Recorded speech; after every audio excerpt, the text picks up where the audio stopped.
And last night wasn't the only time it happened.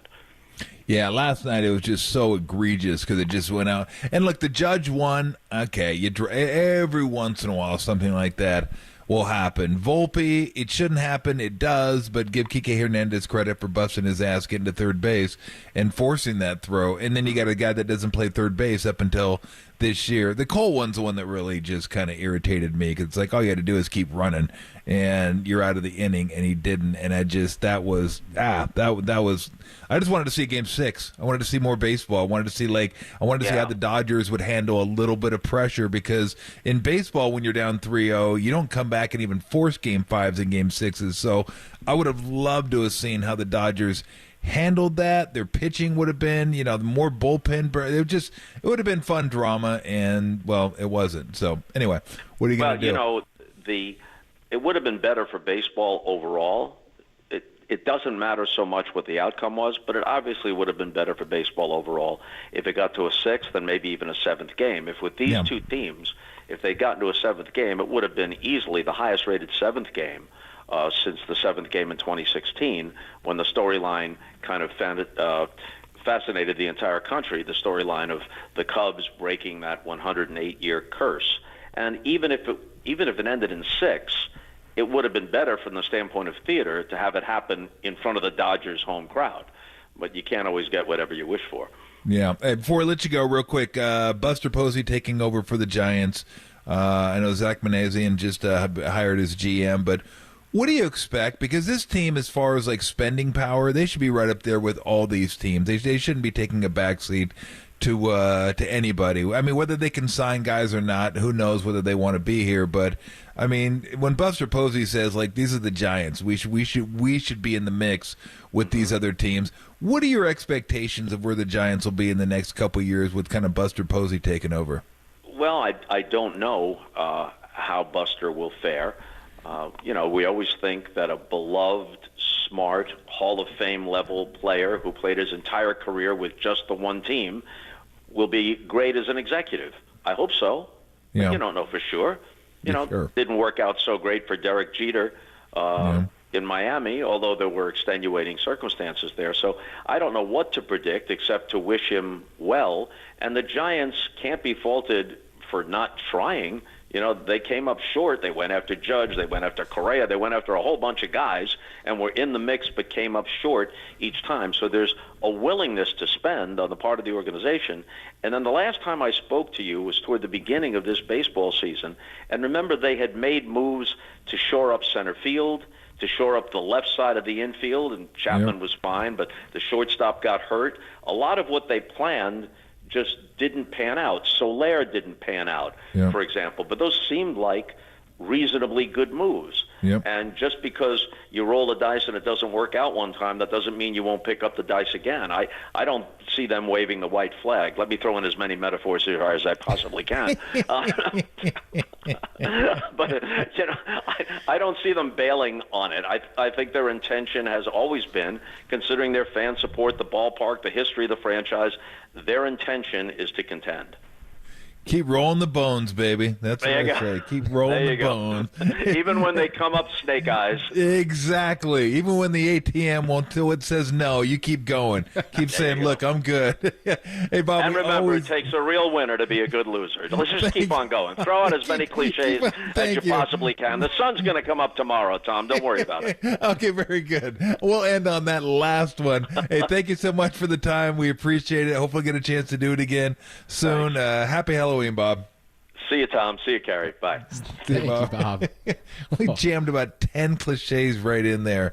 He was right on top of it. So I mean, he's out of opportunities. No more baseball. I mean, think about all the cliches you hear on the air through the years. And Bob, of course, one of a kind. He avoids them for the most part, but you can't help yourself in the midst of a 3.5-hour broadcast. And wow, that was that was true artistry right there. Yeah. That's Bob Costas. That is Bob Costas.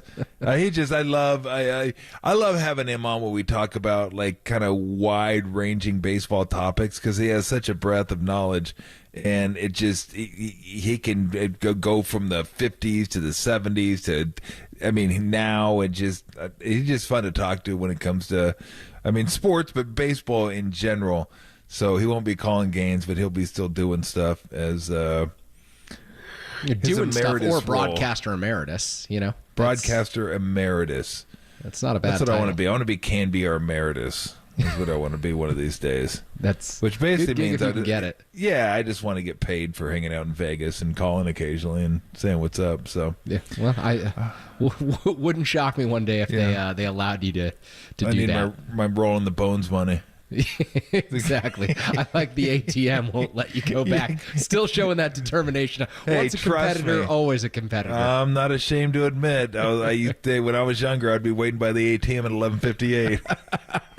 12:01. Stick that card in. We're good to go. That's special stuff. You catch your fellow Arizona Wildcat Rob Gronkowski say that he used to get by at U of A on $15 a week. Oh, stop. Oh, yeah, last week he came out and said $15 a week would get him sandwiches for 7 days and a 30 rack. That's what he got by on at University of Arizona when he was a football player there. What? Please. Yeah. They have training table there. Well, we had that's where training he's table at 88.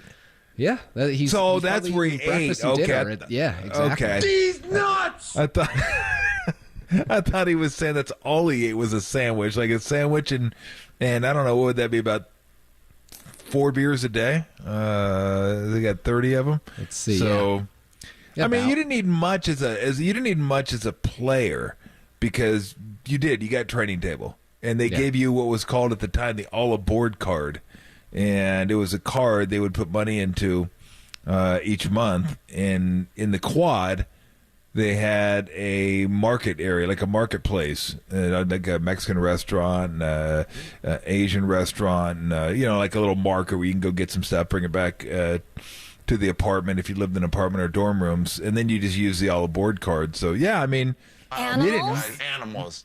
you didn't need a whole lot of money. So yeah, I could see where you get buying $15 a week, $30 a week, but whatever it is, can you imagine what Rob Gronkowski would have made NIL?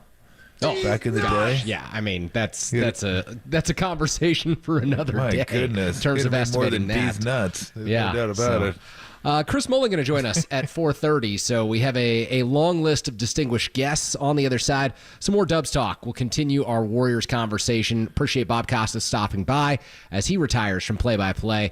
Kerry Crowley, Tom Tolbert, rolling with you until 6 o'clock this evening. You're listening to KNBR, the sports leader.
Golden State Warriors beat the New Orleans Pelicans on a back-to-back 104-89. Buddy Hield scored 20-plus for the 4th time in 5 games. For all your Dubs news, keep it locked on KNBR, the sports leader.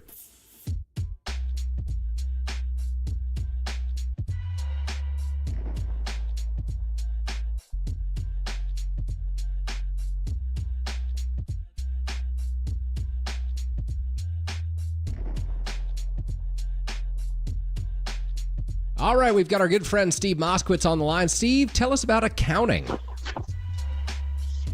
You know, when people think about accounting, they think, that's something I have to do for my tax return, right? Yes, but there's a lot more to it. It's to help you make more money, have better control of your business, and pay less taxes. Because good accounting is the foundation for tax planning. once we do the accounting, we want to do so much more for you. And most of the listeners know that before I was a tax attorney, I was a CPA. And that's one of the ways that our law firm is different from most, because we have both tax attorneys and CPAs. We want to do everything for you. It is amazing what good accounting can do for you. What I'm asking you to do is pick up the phone, chat with us. We'll explain what we want to do for you. And then say, hey, Steve, show me how this accounting is going to benefit from me. And we're delighted to do so. The only thing you have to do is pick up your phone for that free phone call. Thanks, Steve. Call Steve Moskowitz at 1-88-TAX-DEAL. That's 1-88-TAXDEAL. Or find him at moskowitzllp.com.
Play KNBR at your pad on your Apple HomePod. Tolbert and Copes now continue on KNBR 104.5 and 680, the sports leader. We talk about who's having a good start to the season offensively. Draymond defensively has been amazing. And made another three.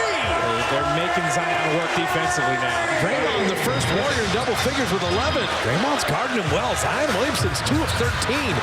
Trace running the floor, laying it up and in. It starts with Draymond's defense. He wants to be Defensive Player of the Year this year. 5 games into the season, the Golden State Warriors are 4-1, and Draymond Green off to a strong start on both sides of the floor, particularly on the defensive end, which should surprise absolutely no one. When he's in peak shape, peak condition, he is still among the best on that side of the floor. Kerry Crowley hanging out with Tom Tolbert until 6 o'clock this afternoon. Tom, Draymond on defense, at this age, is it realistic for him to target a Defensive Player of the Year award, knowing that you've got Wembanyama coming up and a number of young players who will probably play a lot more games than him this season, assuming the Warriors give him the rest that, it's typically accompanies a guy with the amount of years that he's played in the NBA. Is that at all feasible for him?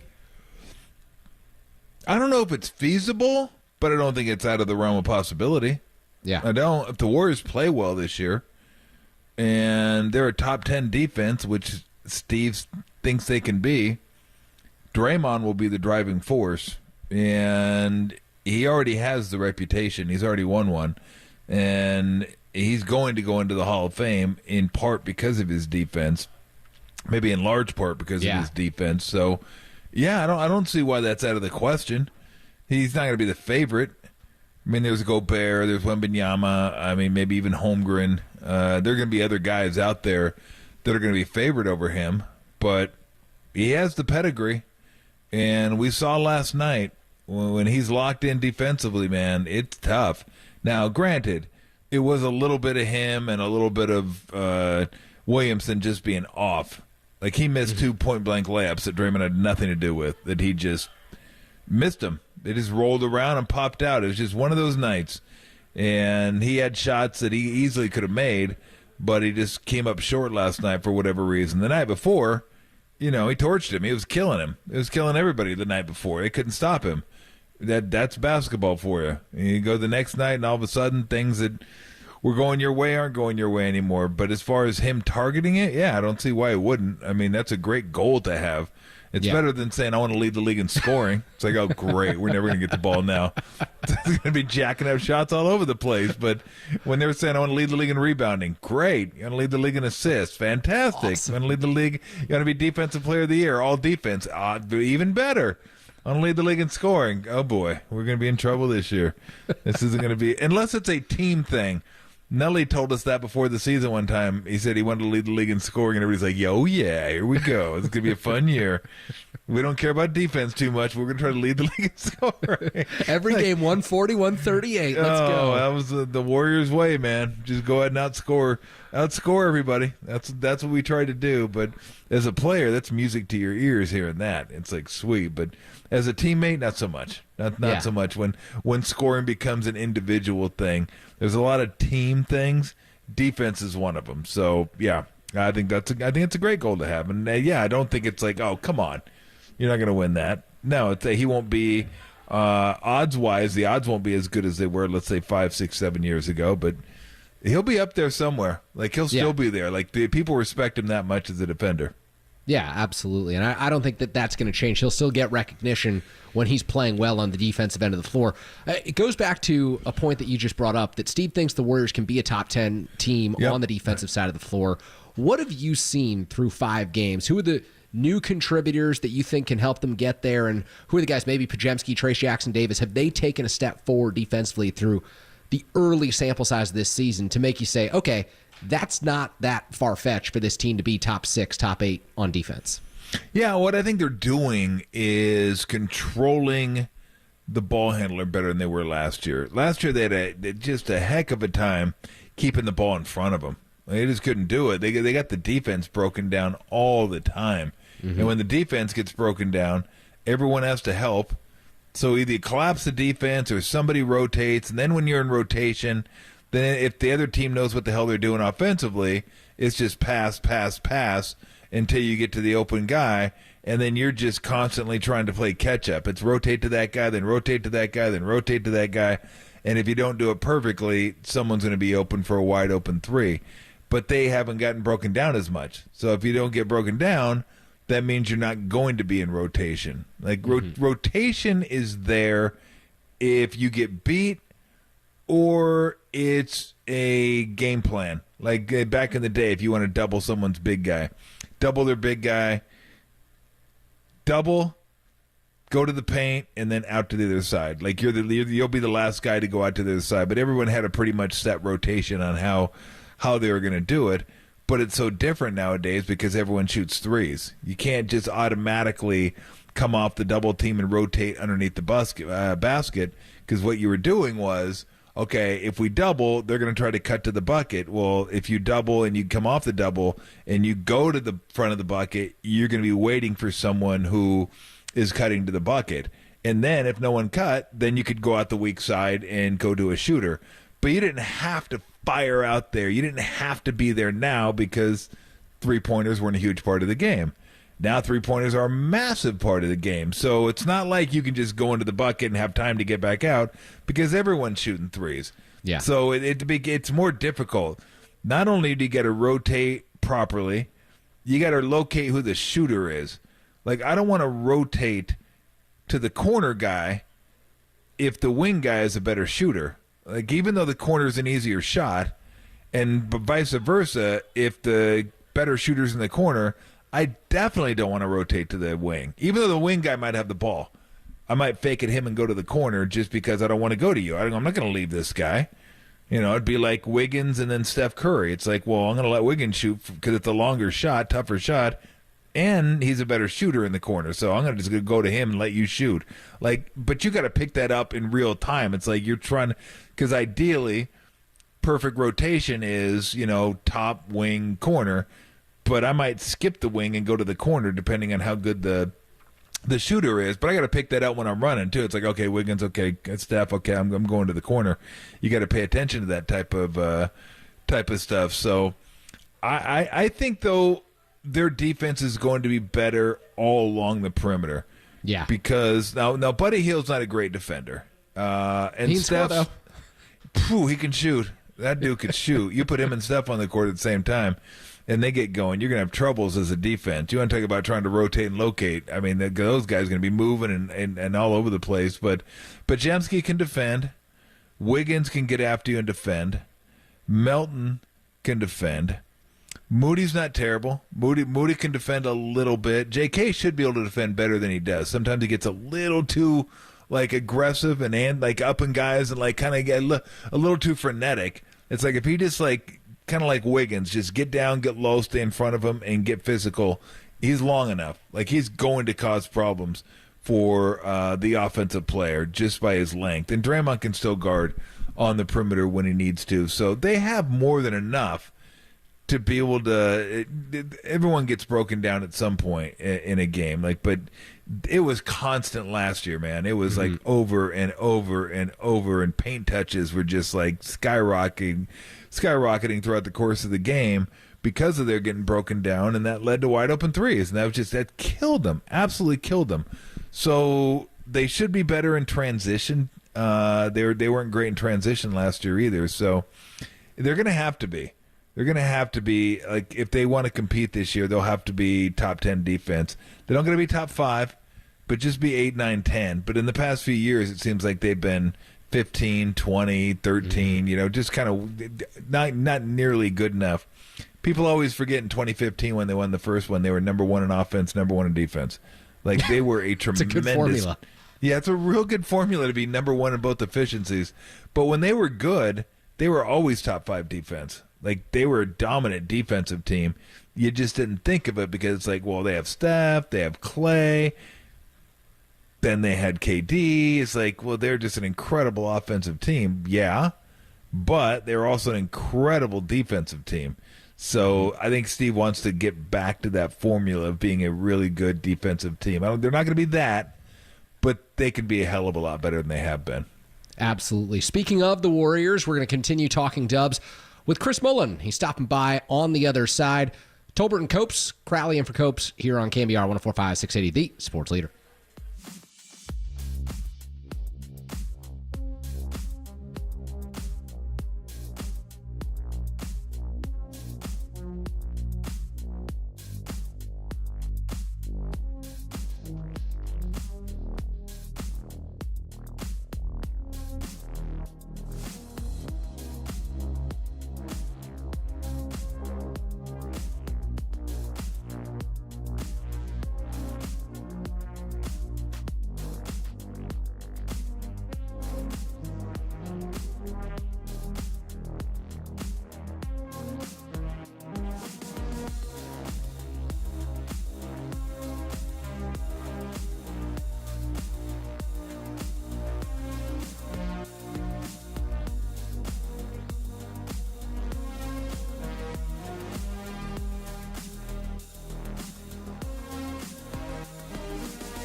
Hey everybody, Mr. T here for Xfinity. Do you know how many devices you have in your home all feeding off the Wi-Fi?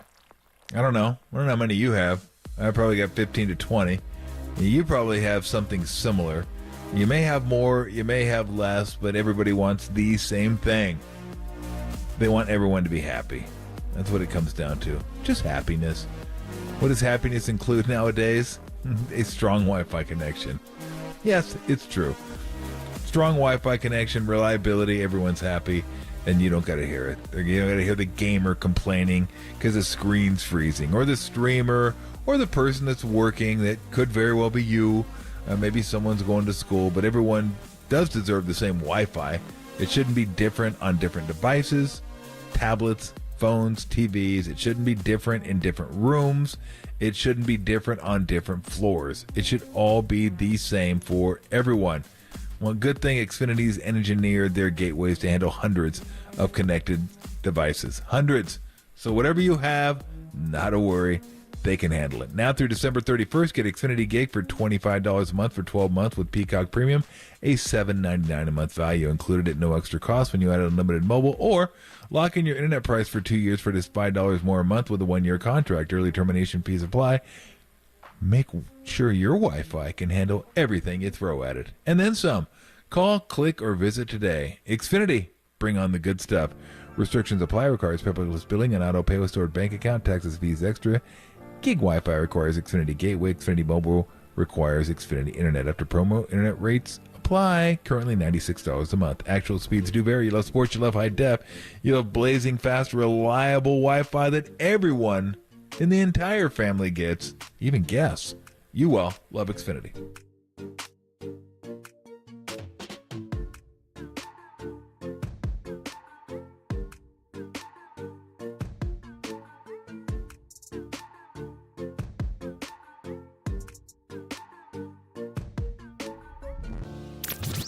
Enjoy KNBR in FM at 104.5 FM. Now back to Tolbert and Copes. Tom Tolbert and Adam Copeland on the Sports Leader.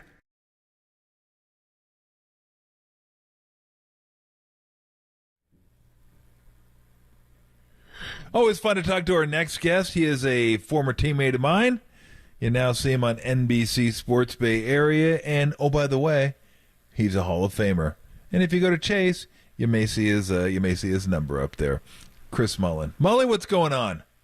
Tommy, always a pleasure. Carrie, how you doing this afternoon? Oh, doing well. Always a pleasure. Looking forward to this. Yeah, my pleasure to be with you guys on Halloween evening. Halloween. You got anything going on? I'll be the doorman here. Actually, Are you handing out candy? Yeah, I'll do it for a few hours. Absolutely. I love it. It's fun. Nah, so do I. I'm a big fan of Halloween. So give us a little rundown of what the candy menu is tonight. What are the kids going to be getting when they come up to the Mullin house? It's funny. Late coming home from the game last night. I just went to Safeway, and I'm thinking, you can't really have that peanut butter stuff. You never know. So I went straight Kit Kats and old school Nestle, Crunch? milk chocolate bars. Yeah, yes. No, straight up. Oh, just straight up. chocolate. Yeah, straight Nestle bars. Oh, wow. Old school, yeah. So, trying to keep it safe, and, chocolate's always good. Yeah. Yeah, see, that's interesting. You don't. I go the peanut stuff just to keep the kids on their toes. Like I want to make sure everybody's paying attention, Molly, is what I want to make sure. Yeah. Keep your head on a swivel, baby. You know what? I've never thought about that, but you read about it all the time. So I'm like, I know. Just stay from the peanut butter. Yeah, I know. It's crazy, man. All that stuff. Tommy, I still go peanut butter and jelly about 3 days a week. That's one of my go-tos. Why isn't it everyone's go-to? I mean, everyone. Now, here's the key question. And hopefully you won't disappoint me. I'll be sad. I'll be crestfallen. Okay. What flavor of jelly do you go? I go strawberry. Yes. Yeah. That's the only jelly to put on peanut butter. With ice cold milk. Yes, of course. That's a given. That's a given. Yes. Yeah. No grape jelly. Get that out of here. Let's go strawberry jelly.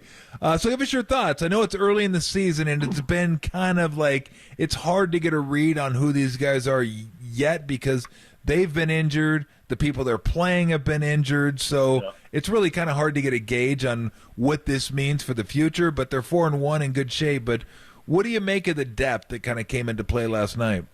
Yeah, I think Tommy and Kerry, I think the key is 4-1 is a great start. Doesn't matter who's playing for you, who you're playing against. It is what it is. It's 4-1. It's a tremendous start. And I think Tommy and Kerry, I think what they really have, they figured out their identity and their formula.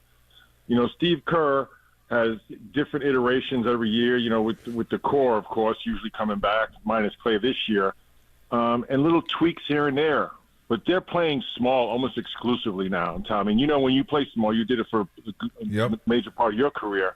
You have to play fast, right? You have to be aggressive. You have to dictate pace of play and style of play. And then with this team, you know, we've seen the success is when they're moving that ball. So 30 assists is a usually good barometer. When you play small, you got to make outside shots. And when in their wins, they've had 30 assists each night and close to 20 made threes. And the depth, I think Steve Kerr could be honest on, especially regular season. I think the regular season you can get away with playing guys, especially if you're playing fast and guys are getting opportunities. So in order to get 5, 6, 7 guys involved offensively, you have to play fast. You have to share the basketball. And that's on everybody. You know, everyone's, you know, there was a little to do about who started. It doesn't, and it really doesn't matter who started. It really Steve made doesn't. a change. Steve made a change because of injuries, and they need spacing. Yep. That was a natural move. But the starters, you know, whoever it is, their job is to start that game full tilt, you know, reckless abandon, both offensively, defensively, and the next group that comes in, bring it up another level, right? So I think during the regular season, this could be really interesting. The Warriors, they play a little different style, so teams don't play against teams like them, so I think they really surprise people. And then, look, when they get healthy and you get later in the season, come playoff time, it'll naturally scale itself down. Yeah. But you can't argue with this 4-1 start. I just like the players that they added, the free agents, Buddy Hield, Kyle Anderson, and who's that third guy there?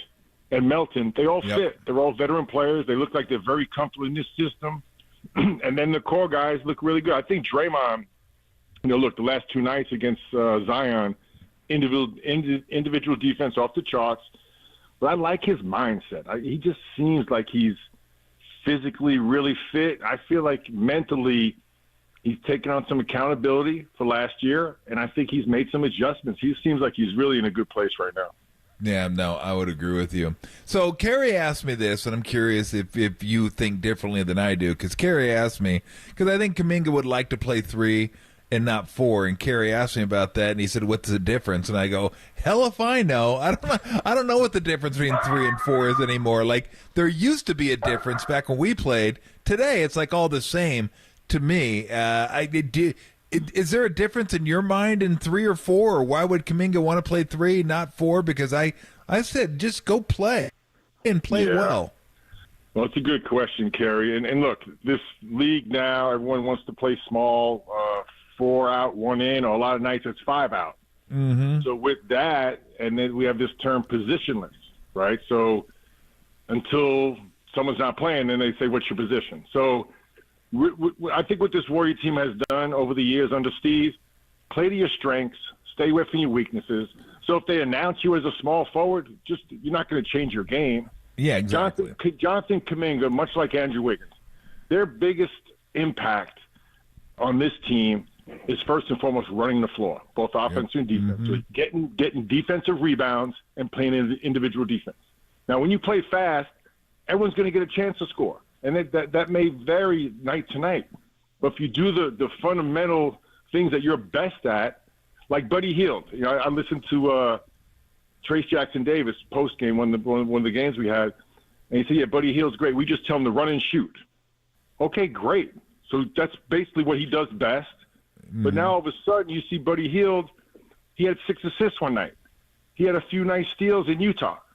So you play to your strengths, and then you know what? Your weaknesses won't show up as much. So that's for Kuminga, that's for Wiggins, that's basically for every player in the NBA, no matter where you're playing. So if Jonathan Kuminga is playing small forward next to Draymond, you don't want him shooting threes like Steph Curry. You still want him running the floor, attacking the paint, drawing fouls, attacking the offensive glass.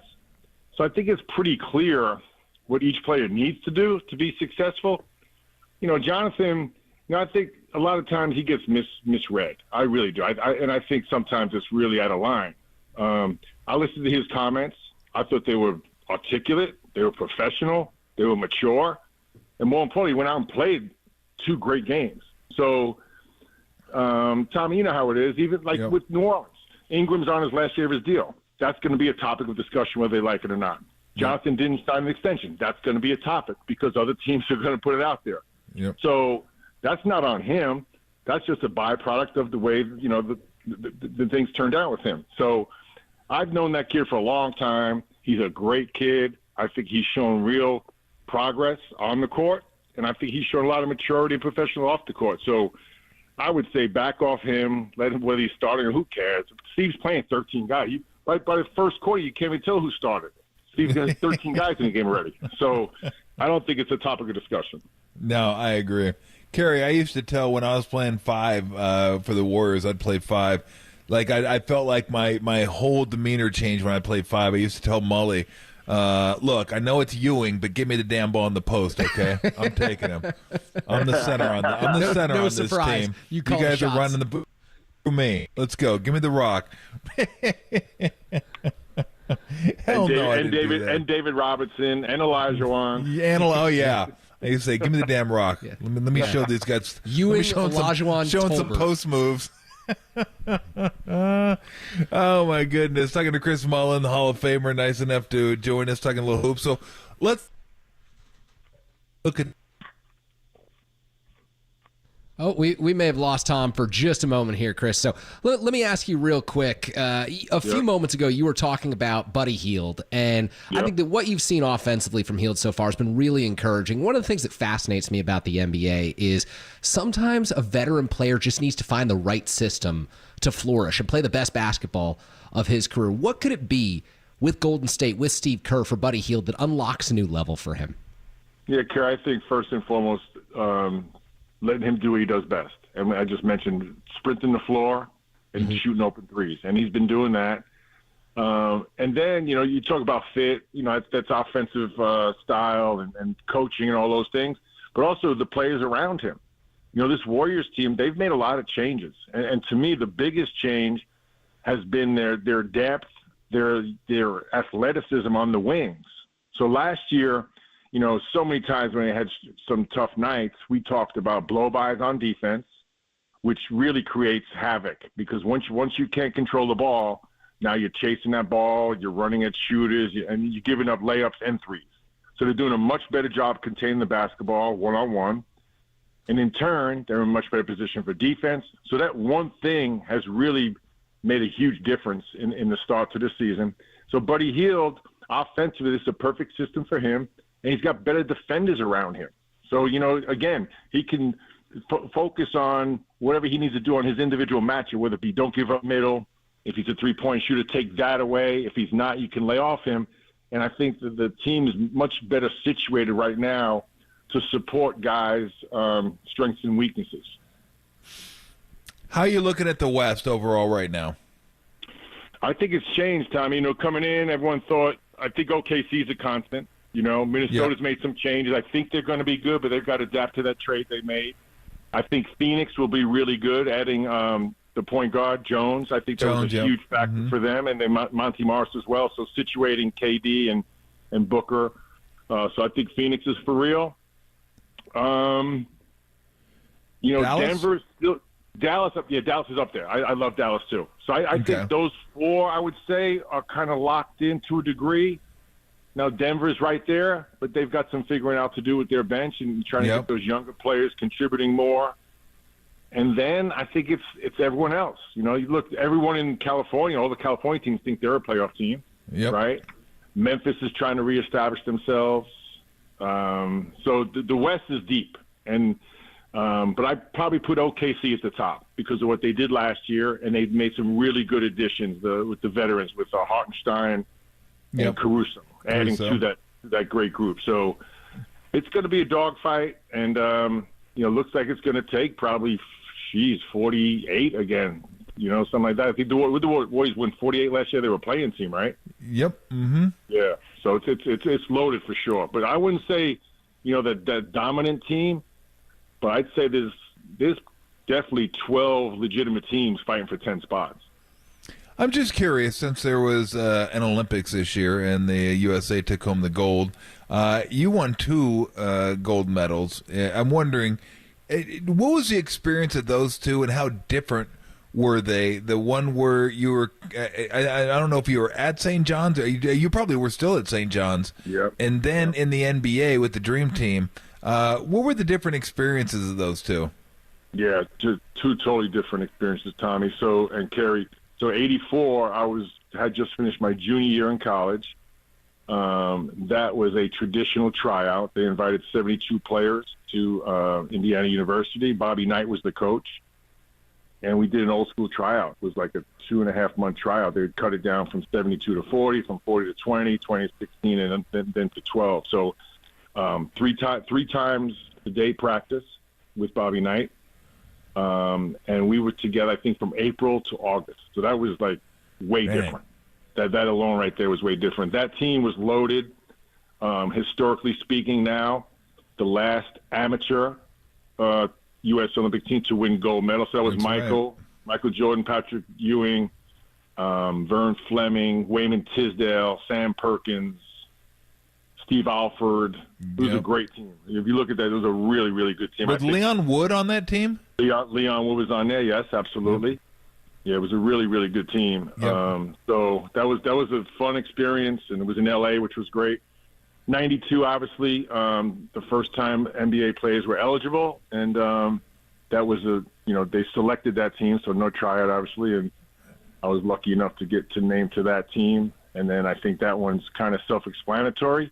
Yeah, but exactly. that experience was a dream come true. I mean, I got to play with Michael and Patrick again in the Olympics, and then playing with Magic and Larry, who I looked up to, as a high school, college player, and then Stockton and Malone and David Robinson, and just an incredible group of guys. So that was the highlight of my career. Those Olympic experiences, if you ask most players, it's kind of separate, obviously, from your NBA career, because it's such a unique experience. But for me, it just sticks out, being able to represent your country. Not many guys get to do it. So those 2 experiences were definitely the highlight of my basketball career. Yeah. April to August, that's a lot of Bobby Knight, isn't it? 3 times a day, dude. That was, oh, yeah. Yeah. And, people always say, and I got along with Bobby. He didn't bother me whatsoever. Yep. We recently lost him, so rest in peace to him. But I got along with Bobby. I really did. I always tell people this, Tommy and Kerry, he had that, obviously everyone knows him as a legendary coach and, would lose his temper and things like that. But away from the floor, he was a really nice guy, very intelligent. Yep. But I got to say this, anytime this was obviously pre-9/11, my dad worked at JFK as a U.S. Customs inspector. And back then, when people came through customs, it wasn't like it was now. You kind of saw someone and whatever. So when those coaches were traveling internationally, they would always, try and find my dad so they can help them get through customs.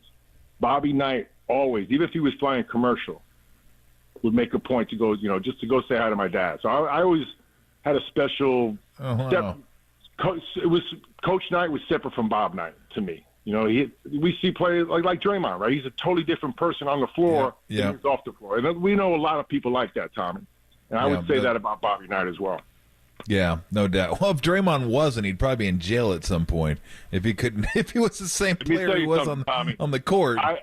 I really feel a change. I do. And I'm not around Draymond a lot. I really do, because I see it both in his play, in his post-game comments, and more importantly, listen to Buddy Hield last night after 5 games, the way he glows about Draymond. So I think he's made some nice adjustments. I really do.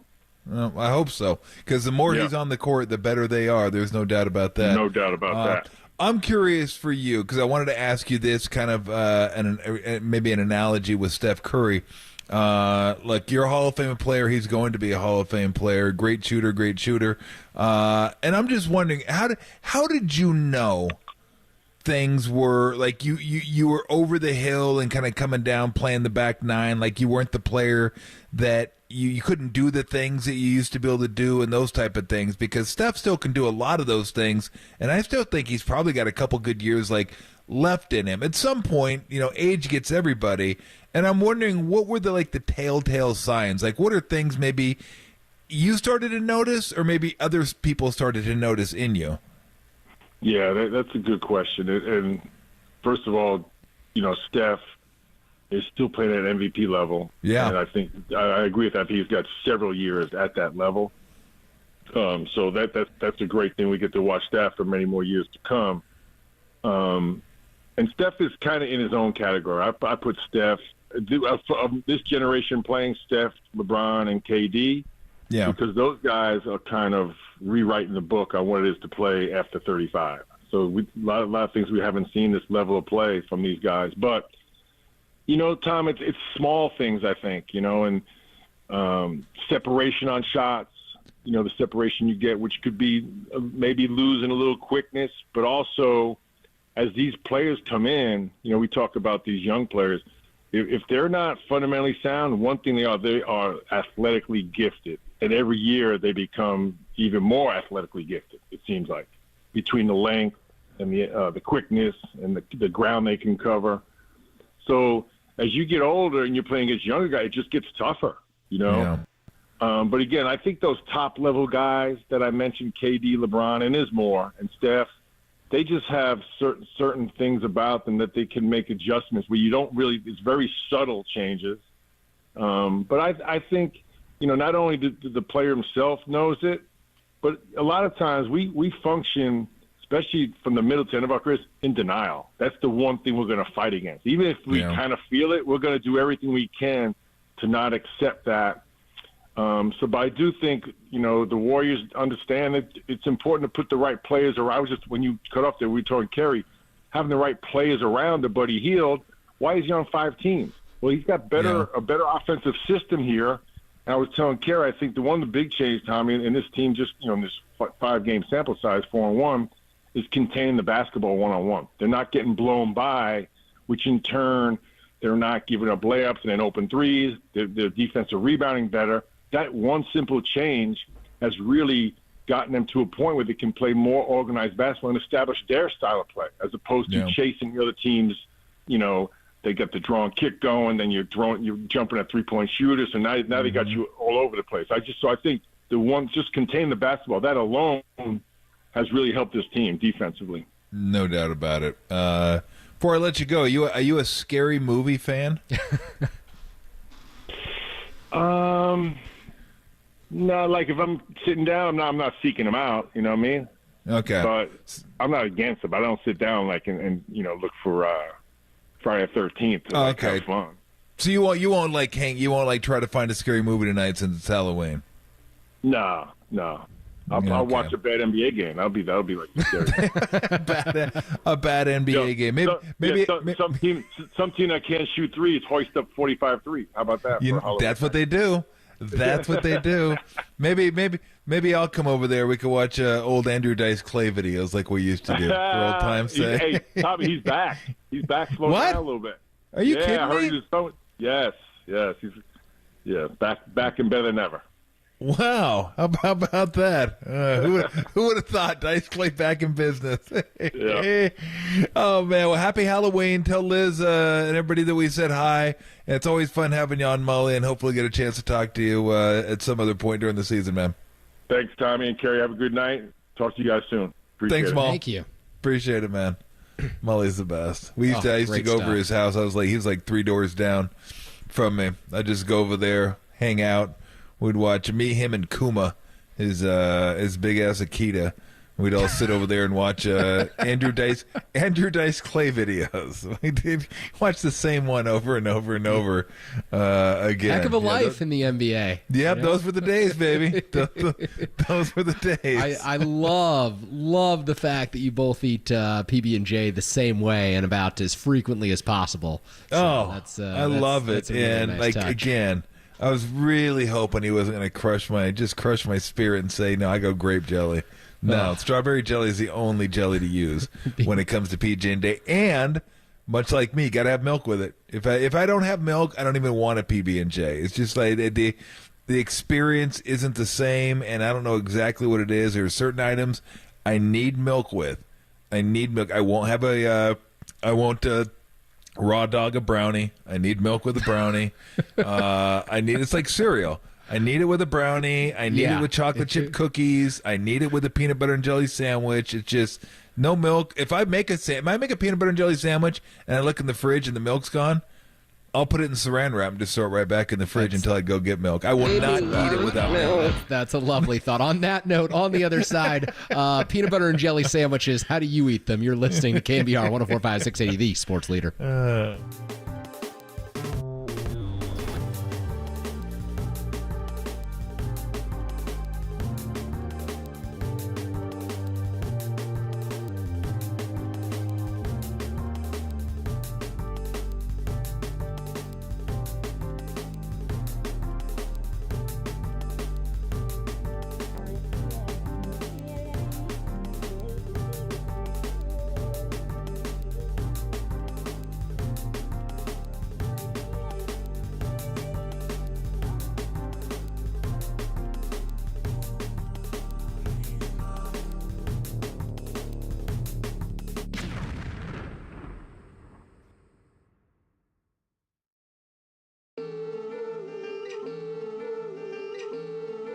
According to USA Today's Bob Nightingale, the San Francisco Giants will announce that President of Pro Scouting Zach Manassian will be promoted to General Manager on Friday. For all Giants news, keep it locked on your home of Giants baseball, KNBR, the sports leader.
It's time to peel some wigs with Mr. T.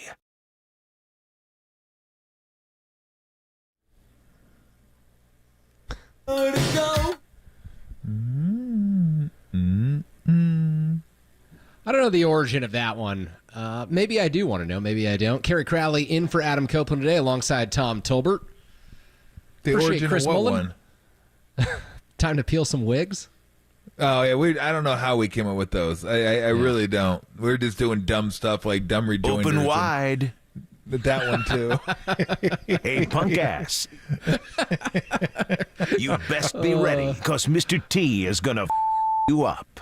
Wow. Yeah, we did that. We just did a whole bunch of dumb stuff, and those ones stuck. Well, they stuck enough to like make it in a file to pop up every now and again. There were other ones there too that didn't even make that file. So yeah, every once in a while Tim will drop those just for the hell of it. But yeah, I feel like those could really punctuate an NBA grab bag from time to time. So they probably could. NBA grab bag. They probably that is could. Quick with the trigger. So let me Tim. ask That's you. impressive. So are you a scary movie guy? No, I'm No? not at all. No, Really? I'd like to be able to lie to you. If Copes was sitting here, he'd tell you I'm not a movie guy at all. So That's true. That's You're the not. extent of my pop culture. Yeah. Yeah. When's the last scary movie you saw? Gosh, what qualifies as a scary movie? Like, does it have to be a horror movie? Does it? I couldn't even tell you. Well, I mean, I guess you could think something scary that maybe most people don't, but that may be a scary movie to you. Yeah, I don't know.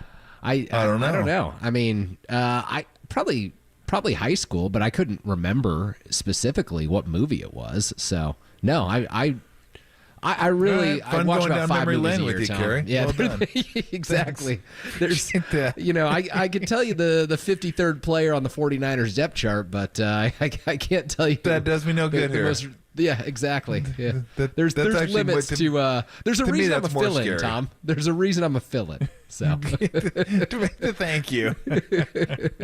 so yeah, Oh my I take gosh. it you are a scary movie guy because I do like scary movies. My daughter loves scary movies. I mean, Okay. she loves watching scary movies. I don't like love them as like I need to watch them all the time. But yeah, I like a good scary movie. Like one of the ones I saw over the last decade or so. It's an older one now, but Sinister with Ethan Hawke. That was kind of creepy. I don't love the gory ones, which I've been watching the last 2 of the Terrifier. Holy smokes. Like Haley told me about that one. She's like, hey, you want to watch this movie? Because we're always looking for like kind of scary movies to watch because she likes them. I'm like, yeah, I'll watch them with you. Yeah. And she goes, what about this one, Sinister? Or not Sinister, but Terrifier. I go, okay, I'll watch it. Because Terrifier 2 was like 81%. I was like, wow. A horror movie that's actually on Rotten Tomatoes got really good reviews. I was like, okay, what's number 1? And it's like 68. And I'm like, all right, let's watch 2. Well, unfortunately, I clicked on 1 without knowing it because you don't even know. 1 could be 2, 2 could be 1. The only thing that's different is the end of 2 leads to 3 that's out in the theaters now. So we watched the first one. Oh, man. I used to be able to stomach that stuff a lot more than I can now. I mean, it was like... Nah, let me give you. I won't give you this in case you see it, Kerry. Well, I don't want to ruin tell you it right for you. now, Tom. There's a 0% chance I see this movie. Terrifier 3, however, 87%. Yeah, it's like So they it's appear crazy. to be getting better. Well, he had one of his victims handcuffed upside down, and I'll just tell you, took a saw. And made one person 2 persons. So and it lasted 45 seconds. It was like, wait. I go, what? I go, what did you get me into? I go, this is like, come on. You're selling me on stop. this. I'm celebrating missing it. Out. I mean, look, I got it through, no pun intended. And then I watched 2, which was 2 hours and 20 minutes, but it was pretty good. Like I'm not gonna lie to you. Like I thought it was fairly entertaining. Art the Clown was pretty funny. I did enjoy that. But yeah, Doctor, I don't like Dr. Giggles. I don't like Dr. Giggles. Stop. I like a good Friday the 13th though, or Nightmare on Elm Street, Halloween. The early ones, the later ones got a little ridiculous, but I've seen I like Halloween the one in there at some point. Yeah, I like the ones that are more psychological. Like those ones that they kind of creep up on you and give you the creeps when you're watching it instead of just the gore, which I believe we've transitioned to a little bit as a culture. Over the last 20 years, because in the 80s, man, it was just like, oh God. You want to talk about formulaic horror movies? First, they were gross. They got grosser as they went on. Like they had to think of new ways to kill all the victims in the movie, like different ways. And then the movies started trying to one up each other. And it's like the Saw movies now, where the Saw movies, you watch Saw movies, and like every kill is like, oh God, and what are they going to do to top that one? That's kind of what the 80s started, but it was very easy plot, right? Bunch of young kids go in the woods or stay at a house, smoke pot because it's taboo. No, not pot. Maybe have a beer. Gross. You got the girls wearing the jean shorts. The one girl, probably the blonde, is going to be a little loose, and she's going to have sex with one of the guys. And then when she has sex with the guy's going to die going to the shower. And then she'll go find him, and then she'll scream, turn around, and then she'll take an axe to the head, and she'll be gone. Pull it out, put it in. I mean, look, you die in a horror movie. You always die after you put it in and take it out. I mean, that's just a given. You know you're going to die after that. So, and then they kind of graduated, but I'd say over the last probably decade, a lot of them are more psychological, and like we're just kind of, again, you kind of get the creeps like watching it, and the suspense kind of builds. I kind of like those more than I like the blood and guts of the 80s. But the classics like the Toolbox Murders, Carrie, there is something to be said for that. Well, I'll have to sit down sometime. I mean, No, Halloween. Yeah, Halloween would be the time, and I have no plans to do so. You don't even have a TV. Oh, I've got multiple TVs in my very small apartment. So yeah, it's usually just reserved for just reserved for whatever Mac game is on that night. Oh, they got Maction tonight. Are you giving out candy tonight? Yeah, exactly. Am I giving out candy tonight? Yes. No, I live in an apartment complex, so okay. There's 0% chance of anyone knocking on the door, and if someone does, something terribly wrong has happened.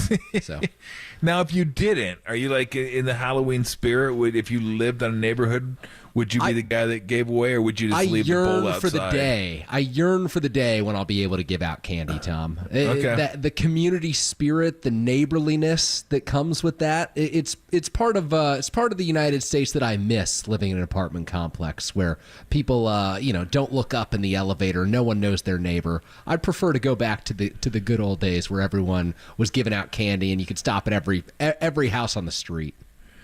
Here, I'm going to show you something that I think you're going to like. I'm going to show you. Hold on one second. Let me show you a football. There we go. This is great radio when you say I'm going to show you something. Oh, my gosh. That's an awesome costume. That is tremendous. For those of you Kai not is going out. Kai's a football. And his dad wore one of my uniforms that goes down to his knees because it's an actual Arizona like game uniform, and it's way too long. And he texts, I don't know what he's wearing. He's got like super tight pants on. It's like really, it's kind of uncomfortable actually.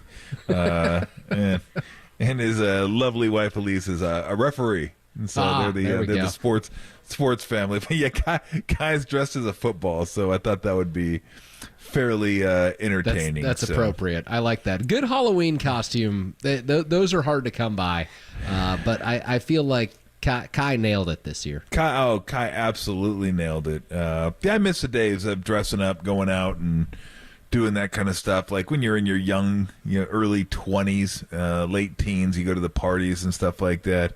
And one of my favorite costumes, I didn't do it myself. I wouldn't have done it myself, but one of my buddies dressed up as Superman. And you're thinking, Superman's a pretty cool costume. But it wasn't. A lot of people didn't find it all that funny because he was Superman, but he was in a wheelchair. Oh, yeah, that's in poor taste. Yeah. Yeah. I think that I don't know if you can gong him 40 years later, okay? I mean, it's been a while now. I don't think that's really see that in 2024. I don't think that's going to affect anybody. No, you're definitely not seeing that in 2024. But yeah, he goes, yeah, that's my costume. I go, all right, good luck with that. Yeah. Hope that goes well for you.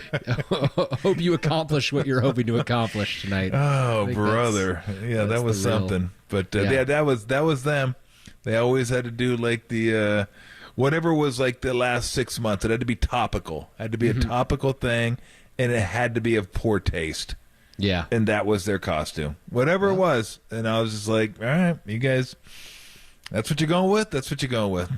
I'd always say good luck with that. Because that was before the phrase too soon. You go, too soon. Hey, nobody did too soon. Nobody knew what too soon was back then. But I could There's mutual respect in society.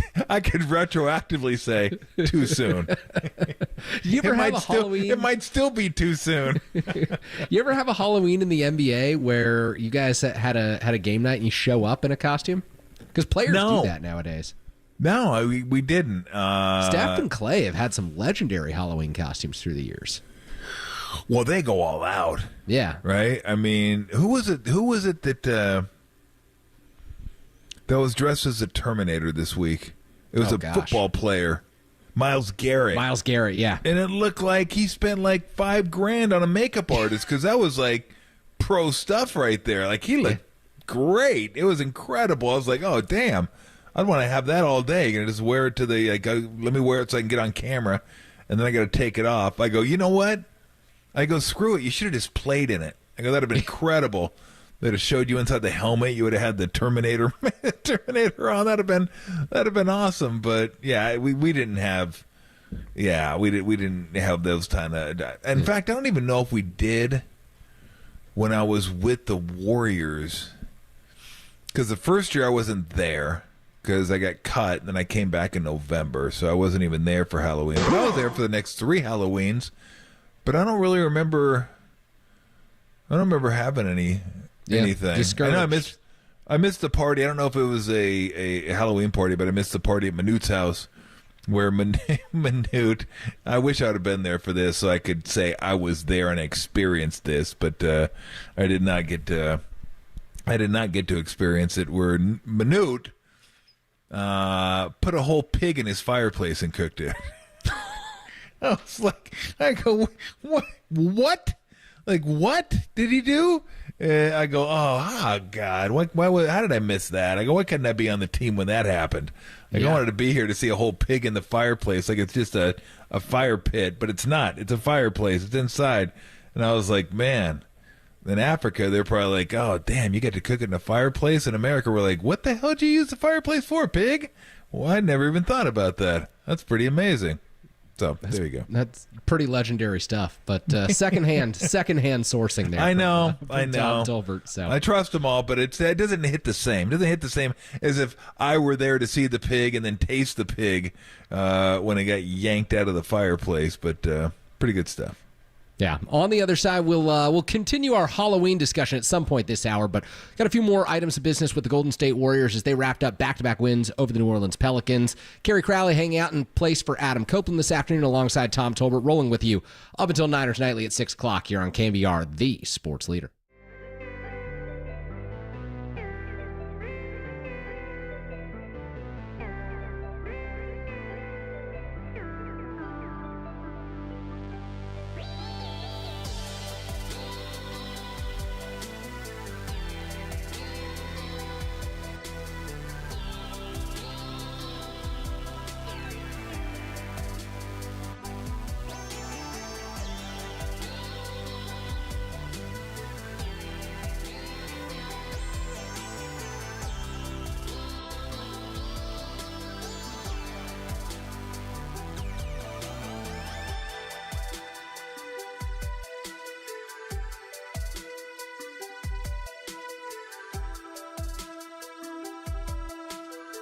Golden State Warriors beat the New Orleans Pelicans on a back-to-back 104-89. Buddy Hield scored 20-plus for the 4th time in 5 games. For all your Dubs news, keep it locked on KNBR, the sports leader.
This is Tolbert and Cope's Sound Soiree. No, I've whipped up this nasty little soiree. The best sounds you might have missed. Soiree, what? Soiree, honey. I think that means party. On the sports leader. A special Halloween soiree here. Tolbert and Cope's Kerry Crowley in for Adam Copeland. The best sounds from around the sports world. And one of the topics we touched on earlier today, Tom, did Draymond Green make a run at Defensive Player in the Year? Last night, Victor Wembanyama took on Chet Holmgren in a matchup of two of the NBA's top young stars, two great defensive players, and Draymond sounded off about the chatter around these two young guys. Here's what he had to say. All summer of watching everyone talk about Chet and Wemby and what they're doing defensively, don't forget about Dre, you know? So I want to be in that conversation as well, and I think I've earned the right to at least be in the conversation. So every game I'm coming out here motivated defensively to get back on the first team on defense. I think I had a really good year last year defensively. I just didn't play enough games. So it's a goal of mine to get back on that team and then put myself back in the Defensive Player of the Year category is a goal of mine. So there you have it. Draymond Green, not believing he's out of the conversation yet, just 5 games in, and giving fans every reason to believe that he can be in it. Well, look, we already talked about this earlier on, but this leads me into something I was going to bring up at some point. Are we sure that Victor Wembanyama is better than Chet Holmgren? Like, I'm pretty sure he is. But I mean, and I understand that Wembanyama has less to work with and more is expected of him in San Antonio, where Holmgren has a stacked team and things are a lot easier for him because he doesn't have to shoulder all the things that Wembanyama has to shoulder. But I mean, he's pretty damn good. I mean, and he's not small. I mean, Wembanyama is I think 7'5". It's incredible that he does what he does at that size. It's just insane. But Holmgren's 7'2". He is. And he does a lot of the same stuff. He's probably not the shot blocker Wembanyama is, but he's a good shot blocker. He's a better shooter. I mean, he's probably got better handles too. I don't know. I'm not totally convinced. It used to be people, this guy's going to be a generational player. He could end up being his bar is going to be the best player of all time. And I'm not saying he isn't. I'm just saying maybe, I'm not 100% convinced. Maybe not even 80% yet convinced. I'm still I think he's better and I think he will be better. But Holmgren's good, man. That dude is really, really good, and it's not a fair comparison yet, but I wouldn't say that for sure that Wembanyama is going to be better than him in the long run. Yeah, he also has the age advantage, going to college for a bit at Gonzaga, so there might be some discrepancy there in terms of what's expected of them at their given ages, because Wembanyama came in the league at 19, so we'll see. We'll see what happens over the next few months and see if Holmgren can make his sophomore season significantly better than Wembanyama. So let's go to this. Up next on the Sound Soiree here, Chris Mad Dog Russo on the morning show with Murph, and I believe it was with Rod this morning as well, talking about whether or not the San Francisco Giants are a desirable location for free agents. Here's what he said. The Giants right now are not a desirable location for the big free agent. First off, they're in the shadow of the team in the South. Secondly, they haven't been good for a long period of time. Thirdly, obviously, the ballpark from an offensive standpoint can be a hinder. So from that standpoint, don't screw around. You realize, we are not. I know they want a big star. I get it. But then they haven't been able to get one. Then you try to get one and you lose out. It looks like we're a second-class citizen. So I wouldn't do that. I would try to build around the edges. You got Webb. I guess you got to bring back Snell. They got the makings of a pretty good pitching staff. I would try it that way more so than the other way. I also would not do the money ball route. Farhan tried that nonsense, interchangeable parts, platoon players, and all that. That was a magical year that year, and then they fell apart in the postseason. So I wouldn't go that route. I would try to build a solid organization. It's going to take a year or two to get that kicked up again, build up my farm system, and get good before I start chasing free agents. That's the way I would do it. We'll see if the Giants decide to do it that way. Yeah, the Moneyball route with a team that's payroll never really dipped below $150 million. Look, I was calling for the Giants to spend, but I don't think they ever tried the Moneyball route in San Francisco. That nonsense. That didn't work. Just drops that one in there. That nonsense. I love that. Look, I've said for years now that these guys, when people compare them, when Farhan was running the team, the way they're running the team, they're really smart and they can, working around the edges and stuff like Tampa. And I was like, stop. I go, you can compare if you want to compare that to Tampa, but that's the only thing. Stop. I mean, this team should be up there top 5 payroll every year. They are loaded, absolutely loaded, and that's the one thing I loved with that Buster Posey said when he took over. I'm paraphrasing there. I'm paraphrasing this, but here's where the sentiments. We're the bleeping San Francisco Giants. All right, I'm tired of this. We should expect to be where they are. We should be competing where they are. We should be spending where they are. We should be getting the same players that they are. In his mind, he doesn't see any difference between the Yankees, the Dodgers, the Giants. That's the Red Sox, all that. That's where they should be in his mind. Whether that's true or not, I don't know if that's exactly true, but they shouldn't be that far behind them. It should be in that same grouping.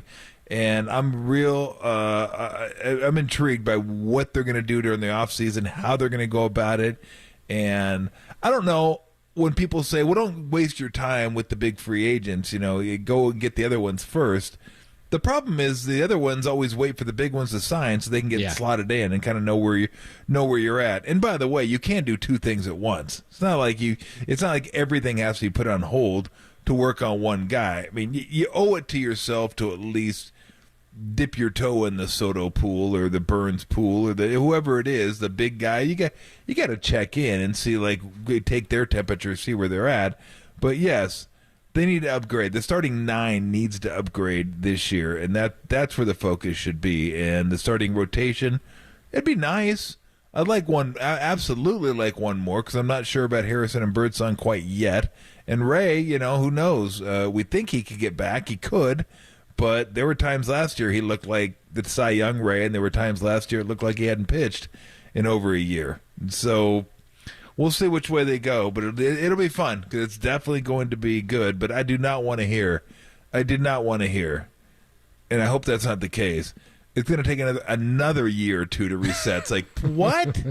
Wait, what? Hasn't that been the last 3 years? 4. Yeah, they've already had 3 or 4 1 or 2 years to reset. I've had enough of the resetting crap. Okay, that's enough. No, compete tomorrow, yesterday. No, 1 or 2 years. What happened to you, Mad Dog? Sad. You want to be able to cheer for the Giants, but if you can't do that, there's another thing you can do. And Buffalo Bills quarterback Josh Allen was out at the World Series doing it this week in New York. Here's what Josh Allen had to say about his World Series appearance. I'm a fan of whoever's playing the Dodgers. I grew up a Giants fan, right? I still love the Blue Jays. But yes, we're 3-0, rooting for the underdog. Obviously, we're the only team in New York, so supporting our local teams, and gotta love it. So hopefully that they can, scratch and claw their way back into this thing. There's a quarterback's way of saying that he grew up despising the Dodgers. Yes. And that's a very, very liberal use of local teams. Yeah. He's in Orchard Buffalo. Park isn't a suburb of Manhattan. I mean, very liberal. But I respect that. Like, I respect that. Like, there was a lot of schadenfreude going on in this series where teams, there were a lot of Dodger fans, a lot of Yankee fans, but there were seemingly as many people that wanted the other team to win because they hated the other team. Yeah. Like, you wanted the Yankees to win because you hated the Dodgers, and that was a sentiment around KNBR and more than likely certainly around the Bay Area. I'm sure there were a ton of people like myself who begrudgingly had to back the Dodgers because they hate the Yankees and didn't want to see the Yankees win another World Series. That there had to be a ton of that. I mean, obviously Josh Allen was firmly in your guys' camp. He despises the Dodgers, doesn't care who the Dodgers are playing. He's not going to root for the Dodgers. And I feel very similar, although I don't think my disgust, hatred, whatever you want to call it, is as deep as your guys' is. Like, because the Angels and the Yankees weren't in the same division. They didn't always meet in the playoffs. In fact, didn't really meet in the playoffs. When the Angels were good, the Yankees kind of like were dwindling down, and the Yankees came back up, and the Angels weren't very good for a long period of time. But it was just, they got whatever they wanted. Anytime someone was in on a free agent, the Yankees got them. You never had a chance to get somebody because the Yankees got them, and I always hated the Yankees. Like, and I grew up a Dodger fan until I was like 15. Now I've shed that. That is no longer. There is not a thread of DNA in my body that still hangs on to any Dodger fandom whatsoever, unless Ron Say comes back. Penguin comes back, then we'll talk and get him back out there at third base. But no, I've always been an Angel fan. And people go, "Really? You still an Angel fan? You sure you're not a Dodger fan?" I go, "Why would I talk about Angel baseball when they're like on their fourth straight ass season? I mean, what do you think? I'm faking it? Like, yeah, I'm gonna throw people off the scent. I'm gonna act like I'm a fan of a team that stinks and has stunk ever since Sosha got let go. So, but I respect that.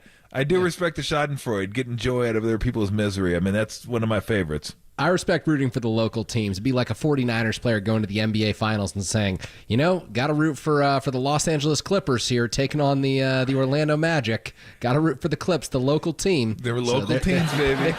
There you have it with Josh. Thank you, Tim. Well done. Let's slip in one more here, and okay. I just saw Jim Harbaugh on the list. So God, I don't know what Jim Harbaugh said, but let's play it. What is this pull it down thing? It's just, pull it in, or you could pull it down, like grab it, and What is it? it's a win. It's a win. Yeah. Or that way. No, just pulling it down. Grab that win and pull it in, I have no idea what was going on there. So you can pull a win in, you can pull a win out, you can do the hokey pokey and pull it out. I don't know. Put it in. Thank you. That's enough. On the other side, it's soup time. Tom's favorite time of the day. Soupy doob. All right, it's Tolbert and Copes, Crowley and for Copes, KNBR, the sports leader.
me, Flo? It's that time of day.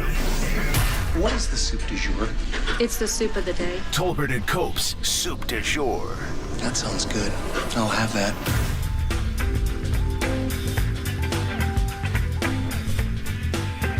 All right, let's get to a little soup before we get you on your way for All Hallows Eve. How do you feel about this one, Carrie? This one, I don't really care because it doesn't affect me. May not affect you. But a woman and her family believe in the power of milk.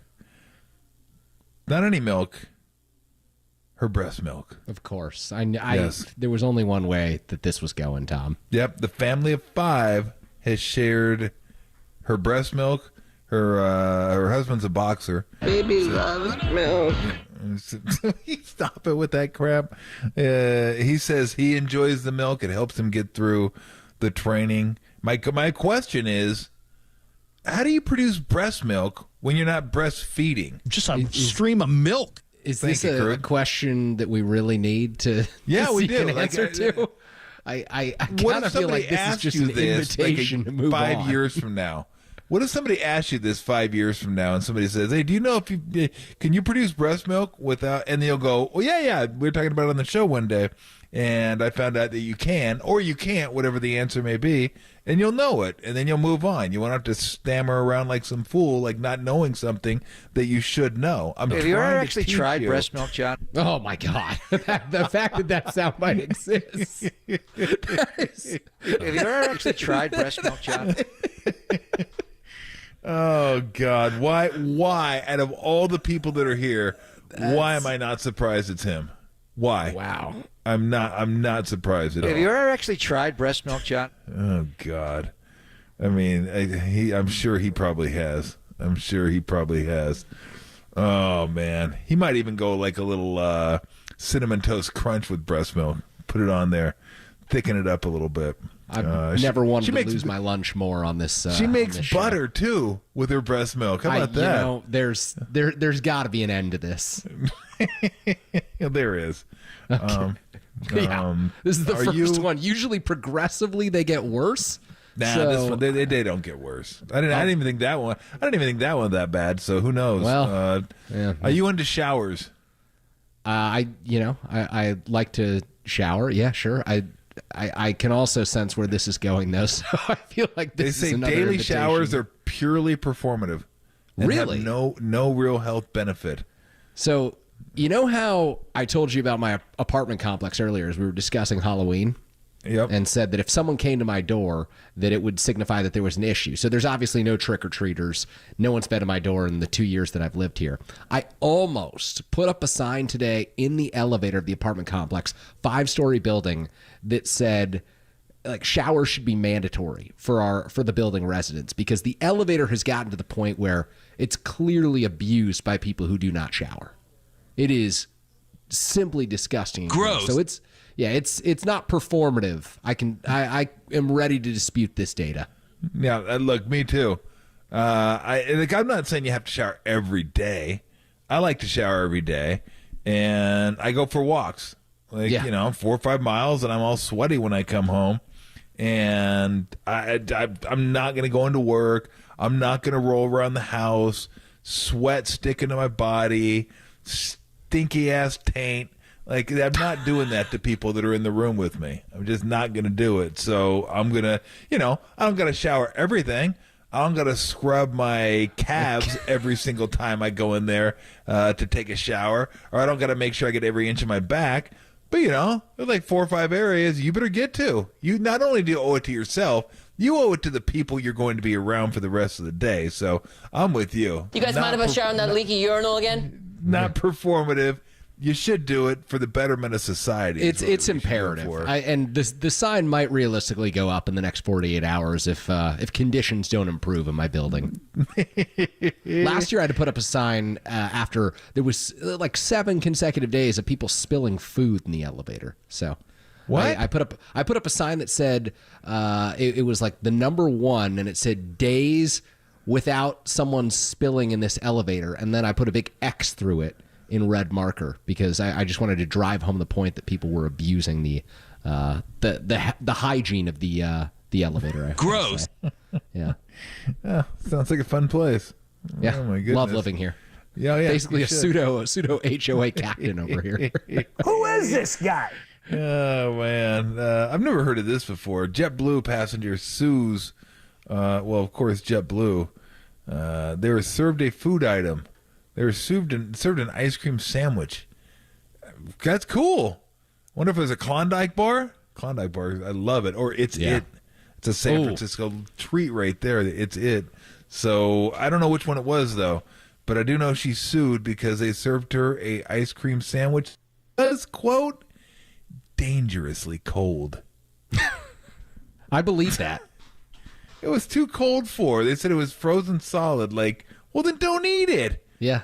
Like, I mean, isn't there a point where you're holding on to it before it actually gets to your mouth that you bite down on it or maybe can't bite down on it because it's frozen? Like, that you just stop and say, I'm going to wait till it thaws out, or you hand it back to the flight attendants and give it and just say, hey, this is frozen, or I can't eat this. I need is there maybe a softer Klondike in there that I could have? Really, you're gonna sue the airline? Like, I mean, really? I mean, can we ship these people off? Isn't there like an island somewhere that's uninhabited, or maybe even inhabited by cannibals? Then just send them there. Ice cream! Tim's unloading the quiver the last couple of days. I didn't even recognize half these things. I will say that the only thing that story does is make me want to fly JetBlue. Because if I know that there's ice cream on those flights, that's going to make a difference in a 6-hour cross-country flight or which airline I choose. Comparable price, I'm taking the ice cream. I do got to know what kind of ice cream it is. I'm just curious which... It was a chomp And it was an size. ice cream sandwich that she was served. Yeah, strawberry better. shortcake ice cream sandwich. Like, Wow. to me, there's only one ice cream to have in an ice cream sandwich. Vanilla.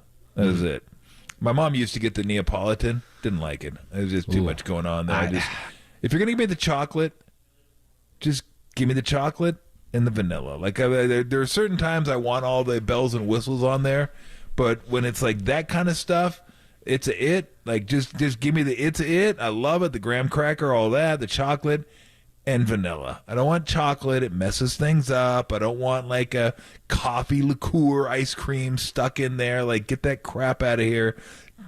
Vanilla. Just straight, old school, old fashioned vanilla ice cream sandwich, and we're good to go. I don't want any meat in my ice cream. Like, I don't even want and I love mint chocolate chip ice cream. One of my favorite ice creams, one of my favorite shakes to have is mint chocolate chip ice cream. If I ever get a shake, I usually get that one. That's one of my favorites. Unless I get vanilla ice cream with chocolate syrup. Don't get chocolate ice cream in your chocolate shake. It sucks. Traditional vanilla ice cream and Hershey syrup. You're good to go. You'll thank me later. I don't want the mint chocolate chip ice cream in my It's a It. I don't even want that. It's not bad, but I just like it. Just give me the plain stuff. Give me the good stuff. That's the original. That's what this country was founded on. That's what it's founded on. Just give me that. I don't need add-ons. I think the coffee flavor in the It's It is potentially the best flavor, and I know here. that I've had a pumpkin ice cream It's It in there as well. No, and those are great too. I don't want any meat in my ice cream. I think you're limiting yourself. Nah, that's when I add the expansive- SH to the second part of the equation there. Yeah, if you get what I say, you get what I'm saying. I do. Don't. Tim goes stop. Say it. Are you gonna say it? No, I'm not gonna say it. But I mean, It's pretty. That by far is the best ice cream sandwich going. The family that makes It's It. The family that makes It's It. The grandson of the founder of the company was my high school football teammate, so we got tubs of It's It's after our games. Yeah, the McDowell family. My. Tremendous benefit of playing with this guy. Great guy. And could he play? Yeah. Oh yeah, he played in college. Yeah, he was great. Did he was really? Tight end. Yeah, George Kittle-esque. I would say at the tight end position. Really? In high Okay. school. Yeah. And after the game, would show up with 2 tubs, dry ice, It's It's full. 100 It's It's in there. So I tried every flavor through the 4 years. It was amazing. That's amazing. Yeah, best Wow, post-game snack you could possibly imagine. Oh man, that's quite a bonus. Yeah. That's an incredible bonus. I'd have been putting those in my pocket, taking some home too. We did. We used to do that. You take like 3 or 4 after the game, and then you know my dad, huge Itzik guy, so he's always like, oh, if I hang around long enough, can you bring me one? Yeah, of course. I don't know anybody that's not an Itzik guy. Yeah, it's as good as it gets. It's as good as it gets.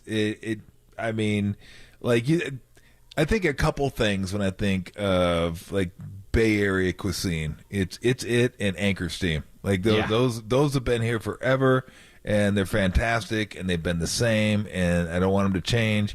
Like Klondike's good, but it doesn't. It's it. It's a replacement level ice cream sandwich. Exactly. It's gonna like get the job Hall of done, Famer. but yeah, like it's 1,000 OPS. There's no doubt. There's no doubt about it. Replacement level ice cream sandwich. I was in Vermont 2 weeks ago and tried creamies, which are some different dairy form of that's like similar to ice cream, but somewhere between like a frozen yogurt. It's maple. Yeah. And you tried the maple creamy in between 2 chocolate chip cookies. Incredible. Huh. On par with Itsit. Really? Yeah. And it's Vermont maple, which is what they're famous for. So Vermont does have pretty good maple. Yeah. I will I also had the Heady Topper IPA, so. Oh. Yeah, one of the best. Went to the Alchemist, so. Did you really? I did, yeah. Did you get a Focal Banger? I did, of course, Focal which I thought was Bangers, better those are than the good Heady too. Topper. So they are good. Like I tell you, I think I'm with you. I like them. They're a little bit lighter, and I might like them better than the Heady Topper. I mean, not that the Heady Topper is not great, because it is. It just how good the other beer is. So, how was the brewery? Was it a cool brewery? I mean, I'd love to be able to go there. It was very cool, like right outside of Stowe, Vermont, I want to say, and it was like a 50-degree day, and it was exactly what you would imagine. It's like kind of out of a picture book of what you would think that people in Vermont dressed like, and how the games outside, huge area with kids running around, and the only beer that they serve on draft there is Heady Topper. So everything else is out of a can, and you can't buy Heady Topper outside of the 30-mile radius of the brewery. So it's very hard, very hard beer to acquire. But yeah, tried it on draft, and it was far better than in the can, which I had later. But the Focal Banger was to me the superior beer. I hate ice cream. So I'm lactose intolerant. It makes me do diarrhea in my pants. Thank you. Thank you. How close is? Have you heard of a brewery called Hillstead Farms? Yeah. Is that close to you? A couple hours, maybe. Probably a couple hours. Okay. So, yeah, because I've heard that. I've heard. No, I wasn't going to say that. Tim's like, "Can you drive for me?" But he was saying it. He was saying it for me. Is what he was saying. Like he was trying to throw me out there, throw me into the bus. But could you? Yeah. I'll consider it. You know. Yeah, no, you won't. If you happen to be in the area, like it looks like it's around a lot of other. No, it doesn't look like it's around anything. Actually, that's why I won't be there anytime soon. Yeah, I'll go there for my scary movie night, Tom. That's what I'm going to do. You're not doing anything Halloween. You're not giving up candy. You roll over there tonight. Roll over there tonight. Pick up pick up a case or so. Yeah, I had some in Philly. There were some pale ales there at Monk's. There's a bar called Monk's there in Philly. Awesome. I mean, just awesome beer. I'd heard great things about them. Awesome beer bar as well. They had Pliny there as well. It was just really, really cool. So, well, you kind of got off the hook today. There really wasn't much. Breast milk kind of light. I got off the hook. Okay, well, you did. Look forward to tomorrow. No, yeah, we owe you. We owe you. Harmony owes you. Yeah, I can't wait. I might call in sick for the last. No, you won't. Absolutely not. We got Halloween traditions on the other side. You're listening to Tolbert and Copes. Kerry Crowley in for Adam Copeland here on KNBR, the sports leader.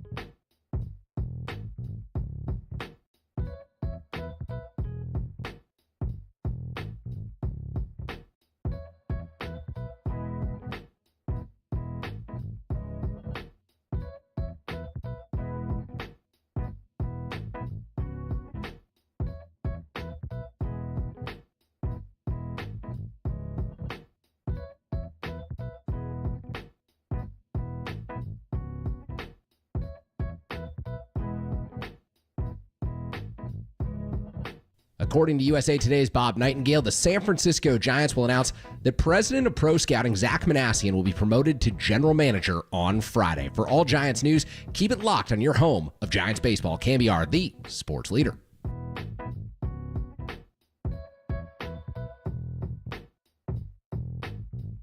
Hey everybody, Mr. T here for Xfinity. Do you know how many devices you have in your home, all feeding off the Wi-Fi? What does happiness include nowadays? A strong Wi-Fi connection. It shouldn't be different on different devices, tablets, phones, TVs. It shouldn't be different in different rooms. It shouldn't be different on different floors. It should all be the same for everyone. One good thing, Xfinity's engineered their gateways to handle hundreds of connected devices. Now through December 31st, get Xfinity Gig for $25 a month for 12 months with Peacock Premium, a $7.99 a month value included at no extra cost when you add unlimited mobile, or lock in your internet price for 2 years for just $5 more a month with a 1-year contract. Early termination fees apply. Call, click, or visit today. Xfinity, bring on the good stuff. Restrictions apply. Requires paperless billing and auto pay with stored bank account. Taxes, fees extra. Gig Wi-Fi requires Xfinity Gateway. Xfinity Mobile requires Xfinity Internet. After promo, internet rates apply. Currently $96 a month. Actual speeds do vary. You love sports, you love high def. You love blazing fast, reliable Wi-Fi that everyone in the entire family gets, even guests. You will love Xfinity.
We are back. Tolbert and Copes, Kerry Crowley in for Adam Copeland here. Halloween evening, Tom. Yes. Got some final questions for you. Yes. When is it too old to go trick-or-treating?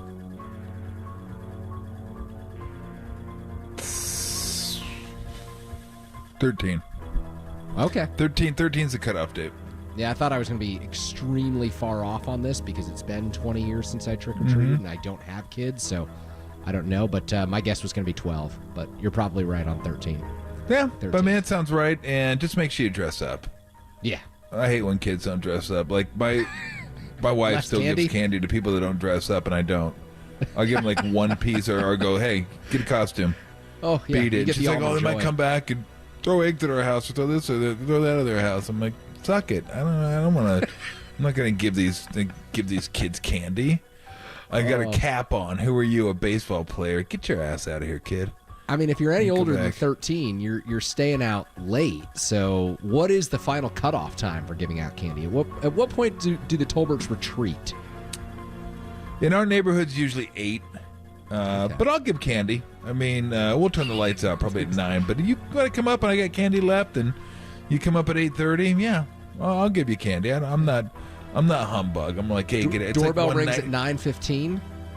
It's a little late, but whatever. It's Camila doesn't have school tomorrow.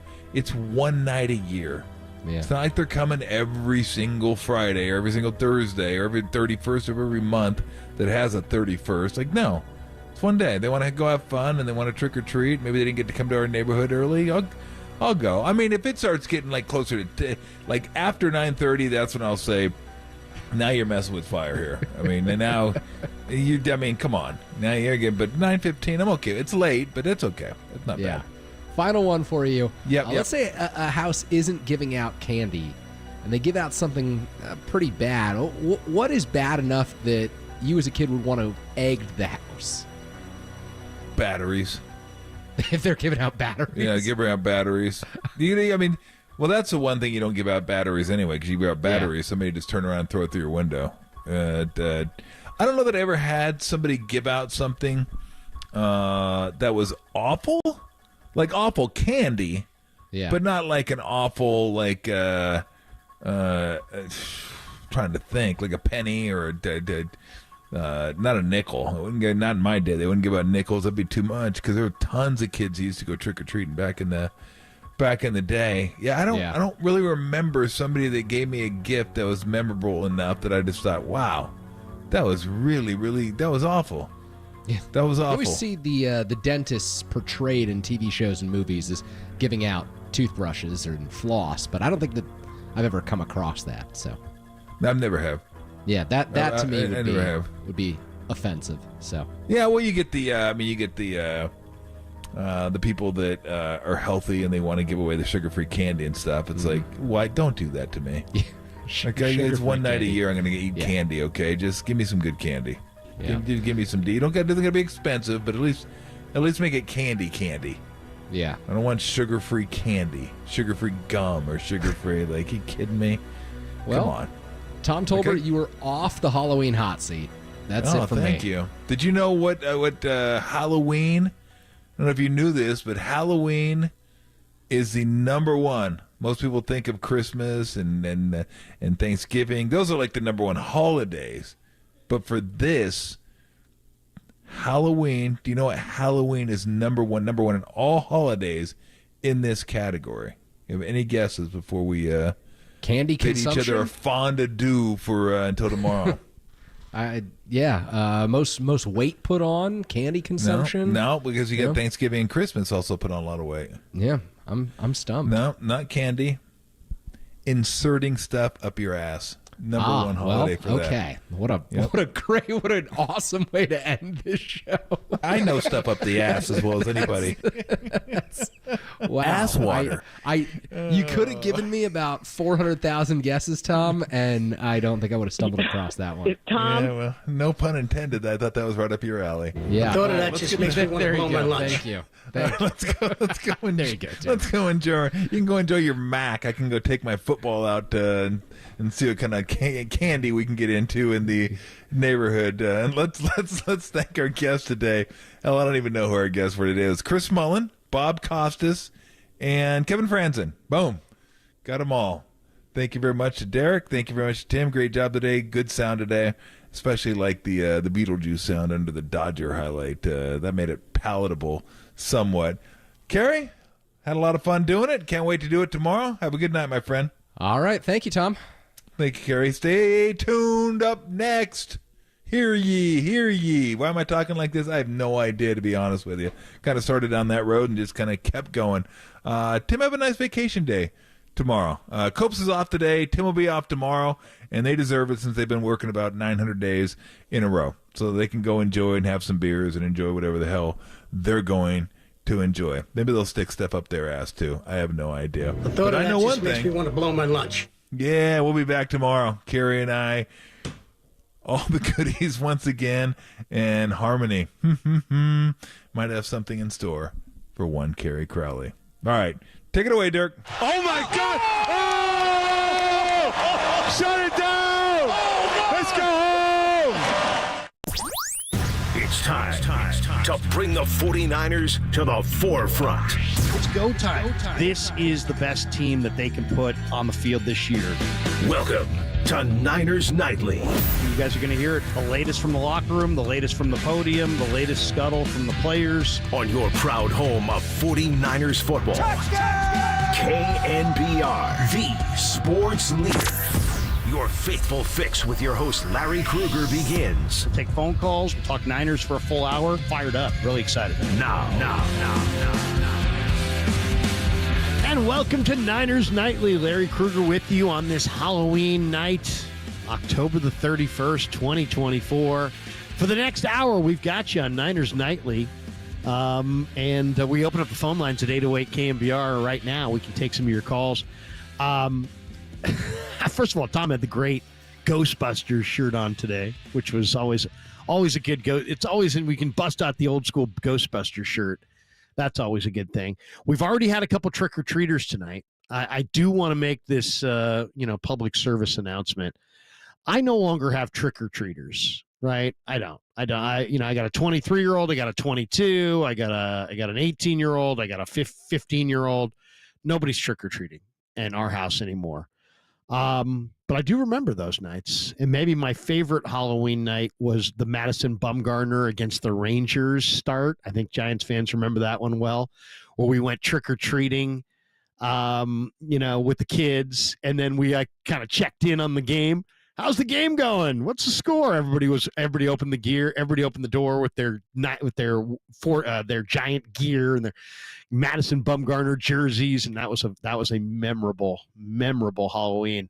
And Halloween has become, at least out here in the burbs, is kind of like a little bit of a wine crawl. You see the kids with their bags, and you see the parents walking along, usually holding a thermos. Something tells me those people are not drinking coffee. So it's turned into a little bit of a. We'll let the kids collect some candy, and we'll have a couple cocktails as we walk. But it's a great holiday. But what I was going to say is, we're in that time of the year and that time of the night where it's just, the glare. I don't know. I don't see as well at night in the fall as I do in the summer and the winter. I don't know why. I think just in the fall, for some reason, it gets the shadows and the sun's in a weird angle. So drive safely. Be very careful tonight when you're driving around because, the way it was to be a little kid. You're running to the next house because there may be some, I'm going to get $100,000 bar. I'm going to get a Reese's. And you're not always thinking that clearly. As a kid, you're just thinking about that candy. And sometimes you have parent accompaniment.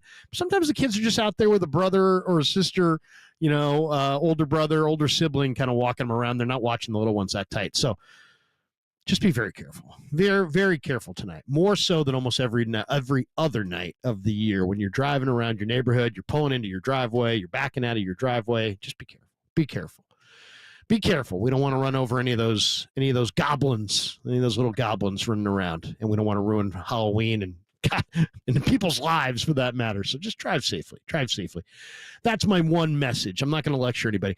By the way, tonight we have a game that is on the surface should be Texans winning easy, right?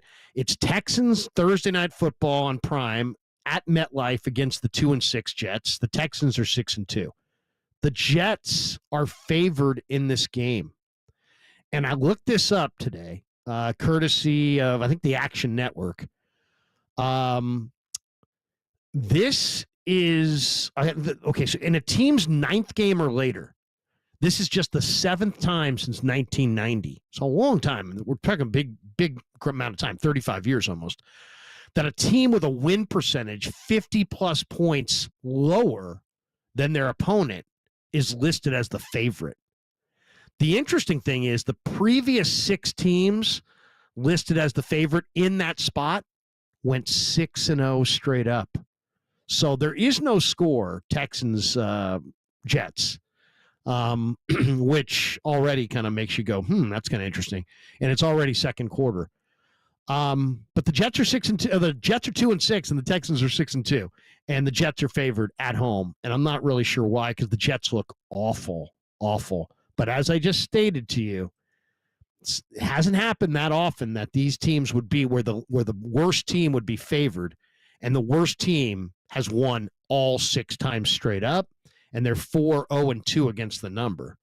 So, and by the way, the Jets and Giants, the 2 New York teams, 4-33 at night in primetime, going back to 2019. So the Jets and the Giants, they get put on primetime to try to engage that New York audience, and then they get their you-know-what's kicked in primetime generally. But we're going to talk Niners here, and 808 KNBR is the phone number. A couple things I want to get into. One, the Niners are 4-4 at the bye week. 3-way tie for first place in the NFC West. There are 9 games left for the Niners coming out of the bye. And I looked at the schedule. I kind of think there's 5 tough ones, right? You got Tampa, be pretty tough. Even with no Evans, even with no Godwin, that's tough. Baker's playing well. Their offense is cooking. They got some pretty good talent on D. Though their defense has not been that very good, believe it or not. But Tampa, I think, is going to be tough. Beating Green Bay at Lambeau, that's going to be tough. It's going to be really, really tough. It's going to be tough to go to Buffalo and beat Josh Allen, who, by the way, came out today and said that he hates the Dodgers. He's a lifelong Giants fan.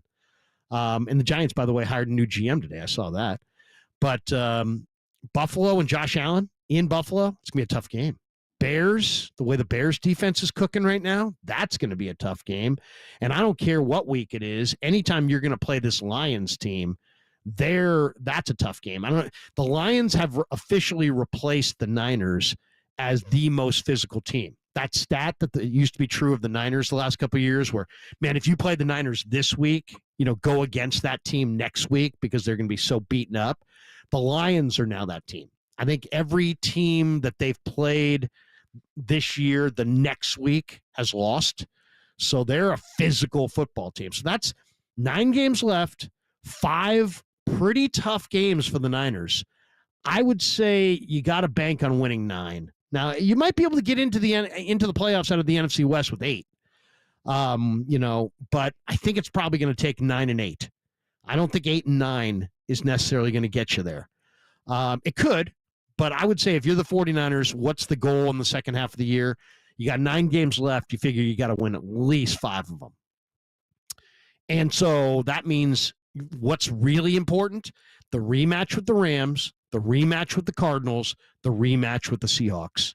Those games almost are going to count twice because they're going to be division games, and they're also going to be, one of their, 3 of their 9 remaining games. A third of their games remaining are going to be against the division. So they got to win in the division, and then they got to somehow battle those teams: Tampa, Green Bay, Buffalo, Chicago, Detroit, Green Bay and Buffalo on the road. Those 5 games look really, really tough. Now, the good news is the Niners are going to get some players back, right? They're going to get probably CMC, probably Greenlaw. Jennings should be back after the bye from the hip. Jake Moody eventually will be back, and they'll have a kicker that can kick it through the back of the end zone. Kevin Givens with the groin strain, probably back after the bye. So they're gonna get healthier. And John Lynch, we know he was asked about the trade deadline. The NFL trade deadline is November 5th at 1:00. So it's next Tuesday. Election day is also going to be trade deadline day. And John Lynch says no trade is imminent, but that they're listening, they're making calls, and they're making calls and they're taking calls. They're listening to what other teams are saying to them, but they're also making their own calls and they're being proactive. So, I said yesterday, to me, the ideal trade would be like Trayvon Walker and Darnell Savage from Jacksonville. But there are 3 other names out there that, to me, are pretty interesting names, and we'll hit those in the next segment. But definitely one of them is a real interesting name. As far as, a lot of people have already contacted me and said, Krug, you're talking a lot about the trade deadline. The Niners probably aren't going to make a deal. I don't know if I would agree with that. In 6 of the past 7 seasons, the 49ers have made a trade in and around the deadline. So they've been as active as almost any team in pro football at the trade deadline during this regime. And you could make an argument that John Lynch has kind of popularized the trade deadline trade with how active he's been and how much success the 49ers have had as an organization. So to me, it's going to be really interesting to see exactly what they do at the deadline. And there's 3 names that I could there's one name that I think's just a home run name. And then there's one that I would say is probably high percentage that he gets traded to the Niners. And then another guy that makes an awful lot of sense. So we'll talk about those 3 guys next segment. But couple other things that I want to get to. One, how do Niner fans view the NFL trade deadline this year for the 49ers? Do you think the Niners, who have needs, right? They got needs like every team. They probably could use a defensive end. They could use a defensive tackle. They could use a linebacker. They could use a little bit more dynamic ability at wide receiver. Heck, if CMC can't come back, they may need another back in the backfield. And you could always use, a veteran DB. I was throwing out Darnell Savage yesterday. But the number that jumps out to me is that the 49ers ranked 26th in the NFL on third down defense. They cannot get off the field on third downs. They're allowing a 44.1% conversion rate on third downs. And to me, I just don't think, and that's the money down in the NFL. I mean, this is the deal. You got to be good on the money down. Offensively, defensively, you want to win in the NFL every Sunday. You got to win on third down. First and second down sets up third down. You got to win on third down. On offense, you got to be able to extend drives. You got to have plays and players that you can go to, things that you can do where you can get a first down. And then on defense, you got to be able to get off the field. If you can't get off the field, it's just like, and then the defenders are all holding their shorts and sitting there and they're gasping for air, and it's just a bad thing, and you start to play even worse than you actually are if you can't get off the field on third down and teams pile up time of possession. So the Niners 26th in the NFL, bottom third of the league on third down defense. Defense used to be it. They used to be, one of the best in the very best defenses in the league, up front on all 3 levels. And maybe when they get Greenlaw back, that will help them on that second level. But 26th in the NFL at getting off the field on third downs. They have to get better. So how do you get better? You get better by adding probably a defensive lineman or 2. You may get better if you can get Greenlaw back and a Fonga back. You may get better if you can add a defensive back. There's 3 levels to your defense. You can add to any of them. And as far as what's the locker room expectation, as far as what are the guys in the room expecting out of Lynch, I don't know that there's a big expectation. But Trent Williams had the quote this week or last week where he said, big trades oftentimes give a team kind of a mid-season jolt of energy and enthusiasm. Just a new look, a new face, a new vibe, a new guy in the room. The belief that your front office is supporting you, the belief that, almost like the front office, if they make a trade, almost challenges the guys, the locker room, the players and the coaches. Hey, expectations are that we're going to win. expectations are that we're going to the playoffs. Expectations are that we're going to the Super Bowl. So whatever your expectations are, our expectations are high. So I think if you make a midseason trade, I think that's the message it sends to the locker room. Like, hey, you know what? John's all in. Kyle's all in. They're going for it. They're in this thing to win it, and we need to dial it up and get ready to roll because these guys are supporting us and they're ready to roll. So, to me, I think they do need to do something. I do think, could they not do anything and make the playoffs? Yeah, I think they could. I think they could stand pat and just get the guys back who are hurt and probably make the playoffs. I think that's doable. But making noise once you get there, can you get by the Minnesotas? Can you get by the Green Bays? Can you get by the Detroits? Can you vault yourself back into the Super Bowl? Can you go to New Orleans this year for Super Bowl 59? I think they need help. I think they absolutely need help. So 808 KNBR, I'd love to hear from you at 808 KNBR. Do you agree with me that the Niners need help to go to the Super Bowl? Or do you think that, they just get healthy, start playing good ball, they get Christian back, and they can make a run? They can make a run without a significant trade addition.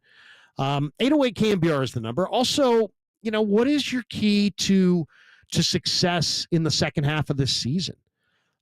Is it that trade? Is it Brock? What is your key to success for the Niners in the second half of the year? And I don't think they can make the Super Bowl without a significant addition. I think they're good this year, but not stellar. I mean, they're not beating Detroit, Minnesota, Green Bay, in my opinion, unless they get a little bit extra help. So we'll talk about three names that are really intriguing next segment. The other thing I want to get your thoughts on, today, the Hall of Fame semifinalists were announced, and there are some 49er ex-49er coaches that are semifinalists for the Hall of Fame. Now, I am super passionate about Roger Craig going to the Hall of Fame, and I would really think that guys like Ray Rhodes and Bob McKittrick absolutely belong in the Hall of Fame. I'd love to see assistant coaches put in the Hall of Fame at some point. I don't think we're there yet, but I think that day could be coming. But three ex-49er coaches, George Seifert, Mike Shanahan, and Mike Holmgren, all up for the Hall of Fame.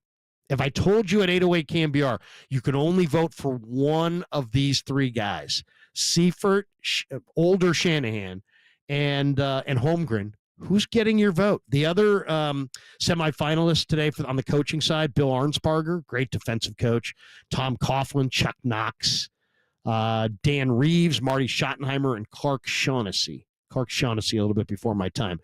But Holmgren, Shanahan, Seifert, you get one vote. Matt Mayoka, by the way, is on the 50-member Hall of Fame board of selectors. So he actually has an impact on this thing. But, there will be one finalist chosen from this blue ribbon coach committee. So out of all those coaches, only one of them is going to get in this year. But if you had one vote for the Hall of Fame, you giving it to Seifert? You giving it to Mike Shanahan, who was the Niners OC when they last won the Super Bowl? You giving it to Holmgren? These guys have very similar resumes, but all three of them you could say are deserving. But who would get your vote at 808 KNBR? We'll come back. We'll talk a little bit about who would get my vote, and I'll tell you the three trade names that I think are really, really intriguing. We've got a couple other thoughts as well. Later on this hour, we're going to have our 49er stat of the day. There's an amazing stat that I will share with you before we get out of here. And bottom of the hour, JD's going to be by.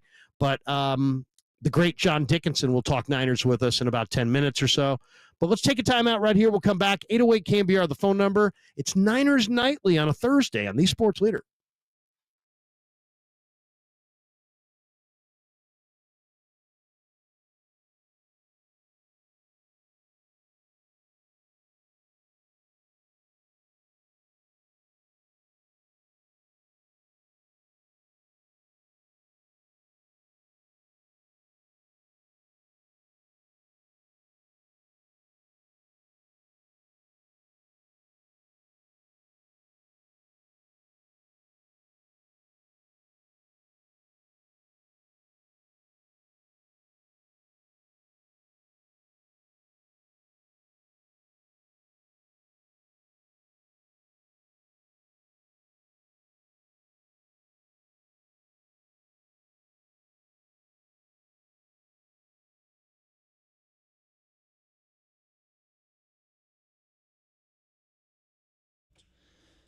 Warriors legend Chris Mullin joined Tolbert and Copes to talk about the Warriors' hot start. You can find that interview on KNBR.com and the all-new KNBR app. Why are you wearing a Steve Nash jersey?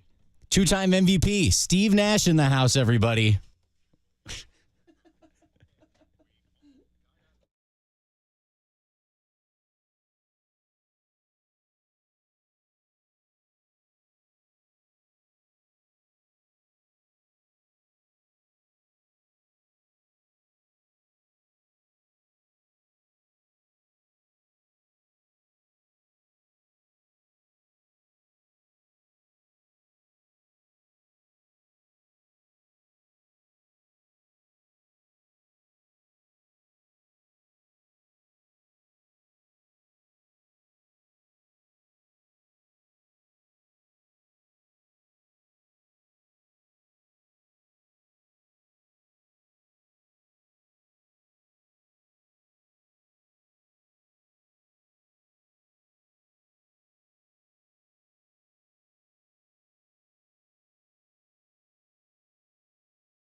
This is where you get your faithful fix. Niners Nightly with Larry Krueger keeps rolling on KNBR, the sports leader.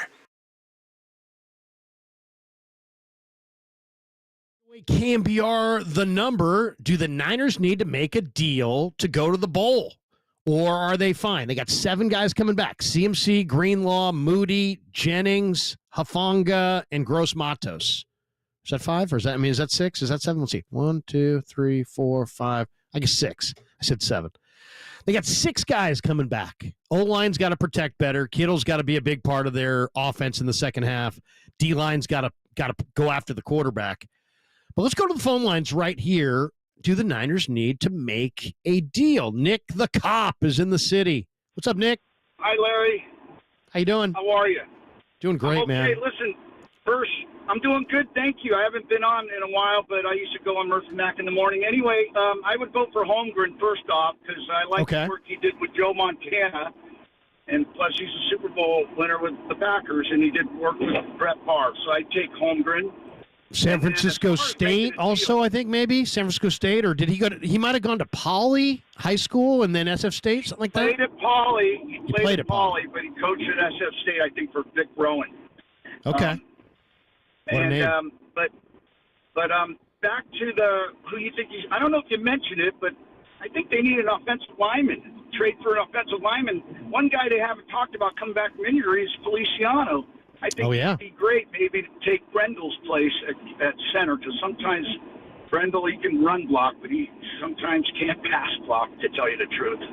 I'm a big Feliciano fan. I love Feliciano. I forgot about that one. That's a good one. And yet they love Brendel. They love Brendel. So I don't get the feeling that Feliciano's going to get that gig over Brendel, but I'm with you. I'd give it to him. He's a little bigger, little stronger, I think, against the big boys. I mean, if you're going to beat Detroit in the playoffs, well, I think DJ Reader might be on the IR, but I mean, they've got DJ Reader on their team. He's a load. So, maybe Feliciano would be better against those bigger bodied nose guards. And that's why they're not getting 3rd and 10, because all of a sudden they send a blitz in and the offensive line can't hold them off, and they're not making 3rd and 10.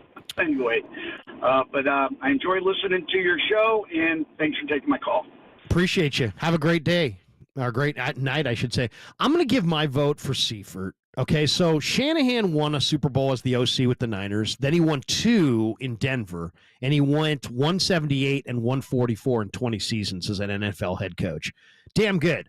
Very close to Holmgren, who went 174 and 122, and he won 2 Super Bowls he had 2 Super Bowl appearances, won one, lost one with Green Bay. He also had 2 Super Bowls as an assistant with the Niners. But I'm going with Seifert. Come on. I mean, Seifert looked terrible in the Joe Montana documentary. And if I saw George, I'd have to be like, what in the hell were you doing telling the great Joe Montana to be not in the locker room just because of awkward feelings? I mean, that's shame on you, George. But George did win 2 Super Bowls. He was their defensive coordinator in 83. He had 8 seasons with the Niners as the head coach. They went 128 and 98. They won 77% of their games. He went to the playoffs 7 times as the head coach, 2 Super Bowls, 5 rings when you consider the ones as head coach and as an assistant. I know he wasn't good in Carolina, and I know I just yelled at him about the Montana doc, but Seifert would get my vote, absolutely, for the Hall of Fame. Bob's in San Mateo on KNBR. Hey, Bob. Claire, how you doing, buddy? Happy Halloween. Hey, you too, man. What's on your mind? I got to go with Seifert too. I think just win. I don't know how he did it. He's dry as heck, but he got it done. That's what it's all about, is getting it done, right? So, anyway. He was superstitious. He was really superstitious. He used to blow through the air through the center of a lifesaver before he would eat it. I mean, he was unique, but he was one of the greatest defensive backfield coaches in the history of the NFL. Right there with Bud Carson, right there with Bill Belichick, right there with Ray Rhodes. I mean, Seifert was a phenomenal defensive backfield coach. Yeah, I'm 60, so this is my era. I mean, him, Walsh, I mean, all of that was just unbelievable times for at least me growing up and being a young adult, I can't even believe we're this many years apart to where we haven't won one, right? So he got really, it done. huh? Let's just put it that way, right? Really hard to he believe. did. Hey, so I wanted to pick your brain. We got all these guys coming back, right? Right. I mean, really, when do you think, like, Greenlaw for starters? How much longer until this guy gets back? Well, okay, it's an Achilles blowout. He blew it out in February. I would say you don't want to get him on the field before December 1st. I think he probably needs a solid. Tomorrow's November 1st. I think he probably needs another 4 weeks. I mean, now I think he's going to try to get out there sooner, but I hope they guard him against himself because he's a badass. I mean, there's no question, and he means so much to their defense. I think I would rather have Greenlaw back than Christian McCaffrey, and I hate to say that over the air, but that defense, third down, it's just cringing. I mean, I kid you not. Something's got to be done in that defense because it's just not what we've been watching for all of these years. I'm just talking about the last decade, let's call it, right? I mean, Greenlaw's a stud. 26. Seriously, Greenlaw is an amazing player. He's played next to Fred. For whatever reason, he hasn't gotten the applause. Any real Niner fan, and obviously you're one of them, knows that this guy's as good as any backer in the league. Everybody who covers the Niners knows that. This guy is underrepresented as far as the All-Pro list and the Pro Bowls. I mean, I don't even care what it says. That guy's an All-Pro. He's an All-Pro. He's a phenomenal linebacker who lives to run and hit. He's got great instincts. He's tough as hell. He's a tone setter. I mean, sometimes I'll ask the guys in the room. Sometimes when I'm fooling around with the players, I'll be like, hey, if something happened in a barroom brawl, all kinds of dudes, it's, guys are throwing bodies left and right. You can have one guy in this locker room roll up and defend you. Who do you want? They always say Dre Greenlaw. They always say Dre. He's a beast.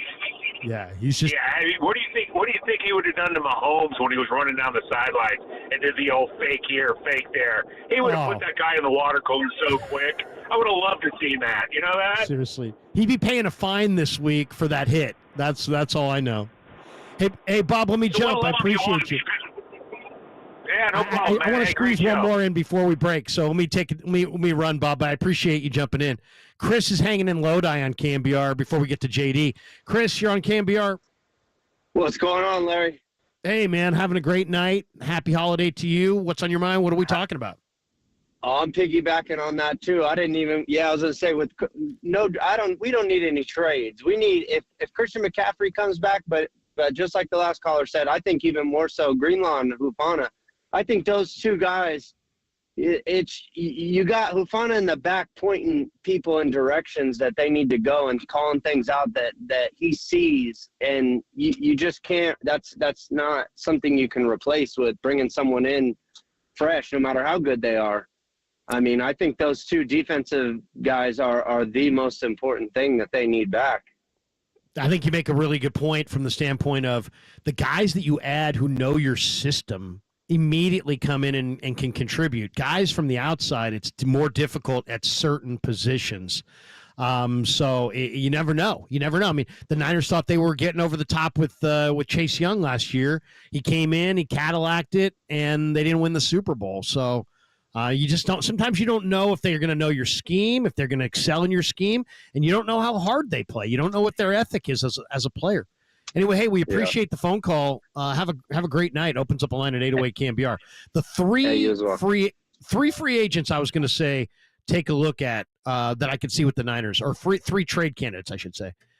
Jadeveon Clowney, who still playing really good football, and he's been on a bunch of different teams, but he's flying off the edge. He's still playing great. Sebastian Joseph Day from Tennessee, the defensive tackle, he's having a career year. And I could see Rand Carthon and John Lynch making a deal. And the guy that I heard that is going to be traded, they say, before Tuesday, that I absolutely, even though it doesn't necessarily make a lot of sense, but I'd be knocking at the door because he's such a difference maker, Tyreek Hill. If the Dolphins want to move Tyreek Hill, I would make the accommodations to try to make that happen because I think he's exactly the piece that the Niners don't have that would get them over the top. All right, let's take a break. JD's going to join us next. We'll talk more Niners with him as we continue with Niners Nightly on the Sports Leader.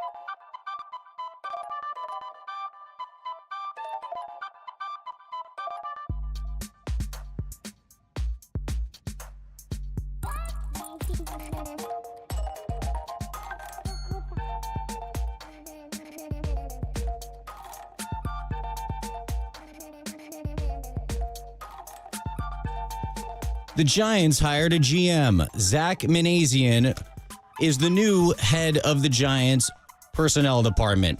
You can hear more about that on KNBR.com and all the podcasts on the KNBR app.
This is where you get your faithful fix. Niners Nightly with Larry Krueger keeps rolling on KNBR, the sports leader. You know, we all know he's the reigning offensive player of the year. He's a special game-changing player for us.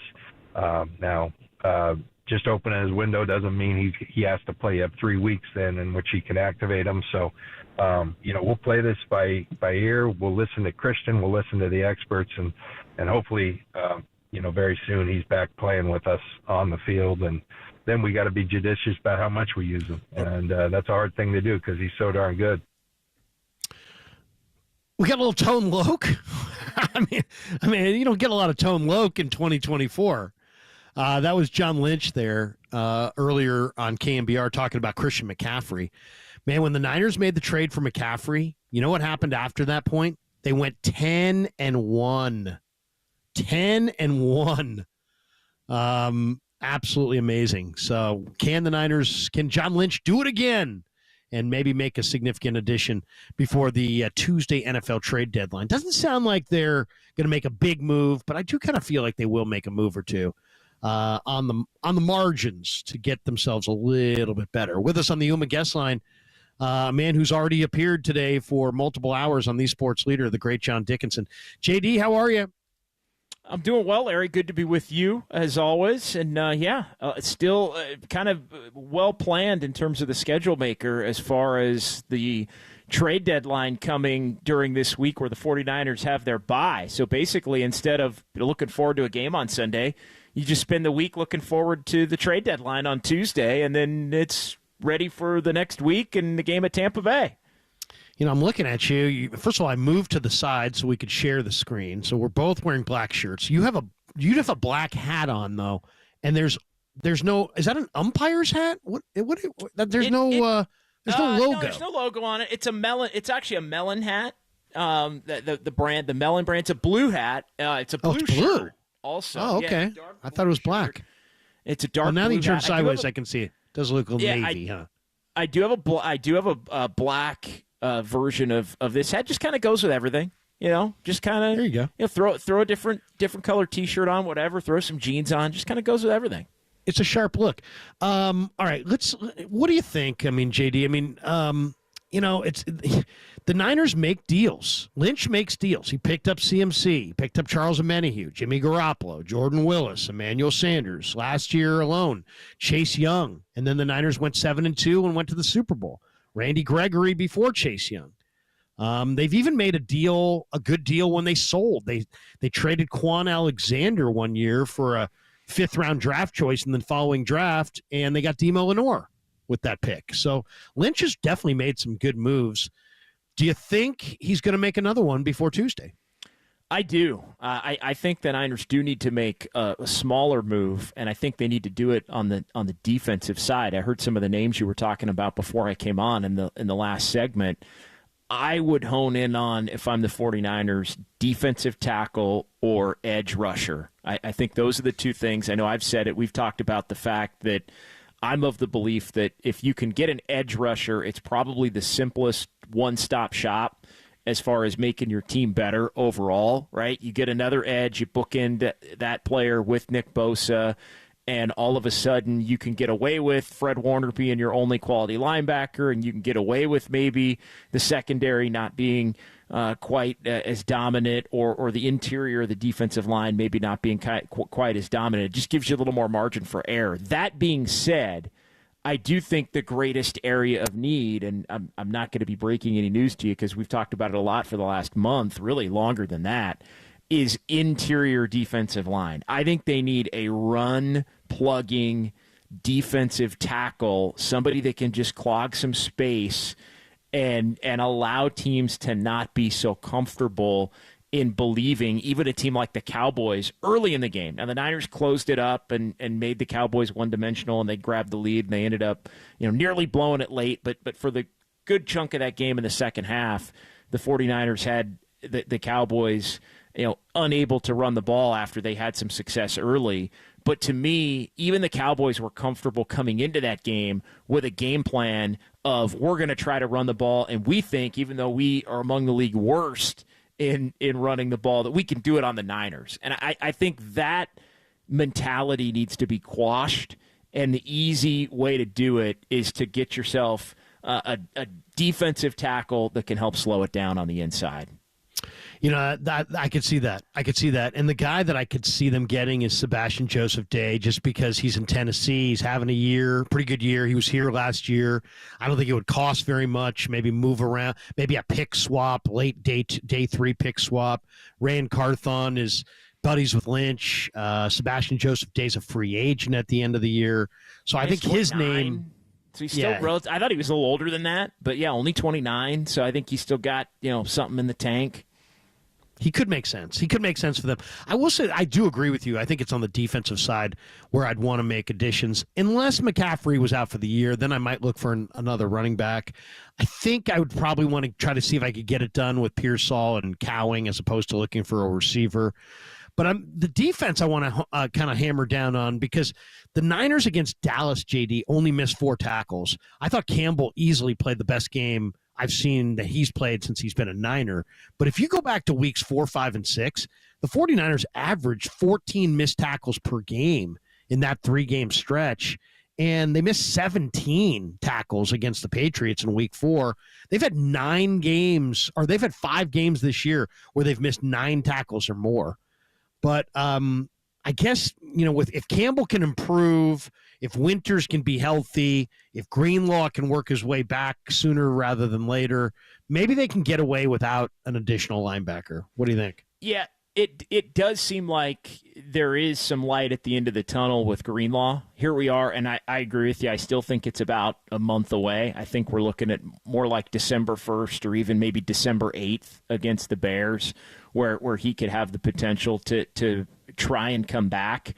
But I do think because it looks like he will be able to come back, you can get away with having Fred Warner and having Winters. And Devondre Campbell was really good in the game against the Cowboys, and he was a big part of those missed tackles, though, in the earlier part of the season. And we've talked about it a lot, the fact that opposing offensive coordinators really look to go at him. 59 and 22 to me were the two guys. Yadam and Campbell were the two guys that teams would really go after among the 49ers defenders. They'd look to go up top. They'd look to go at George Odom, too, when Odom was in there at safety before Malik Mustafa ended up out there with Jair Brown. So I think they've shored up a little bit of that with Mustafa's play.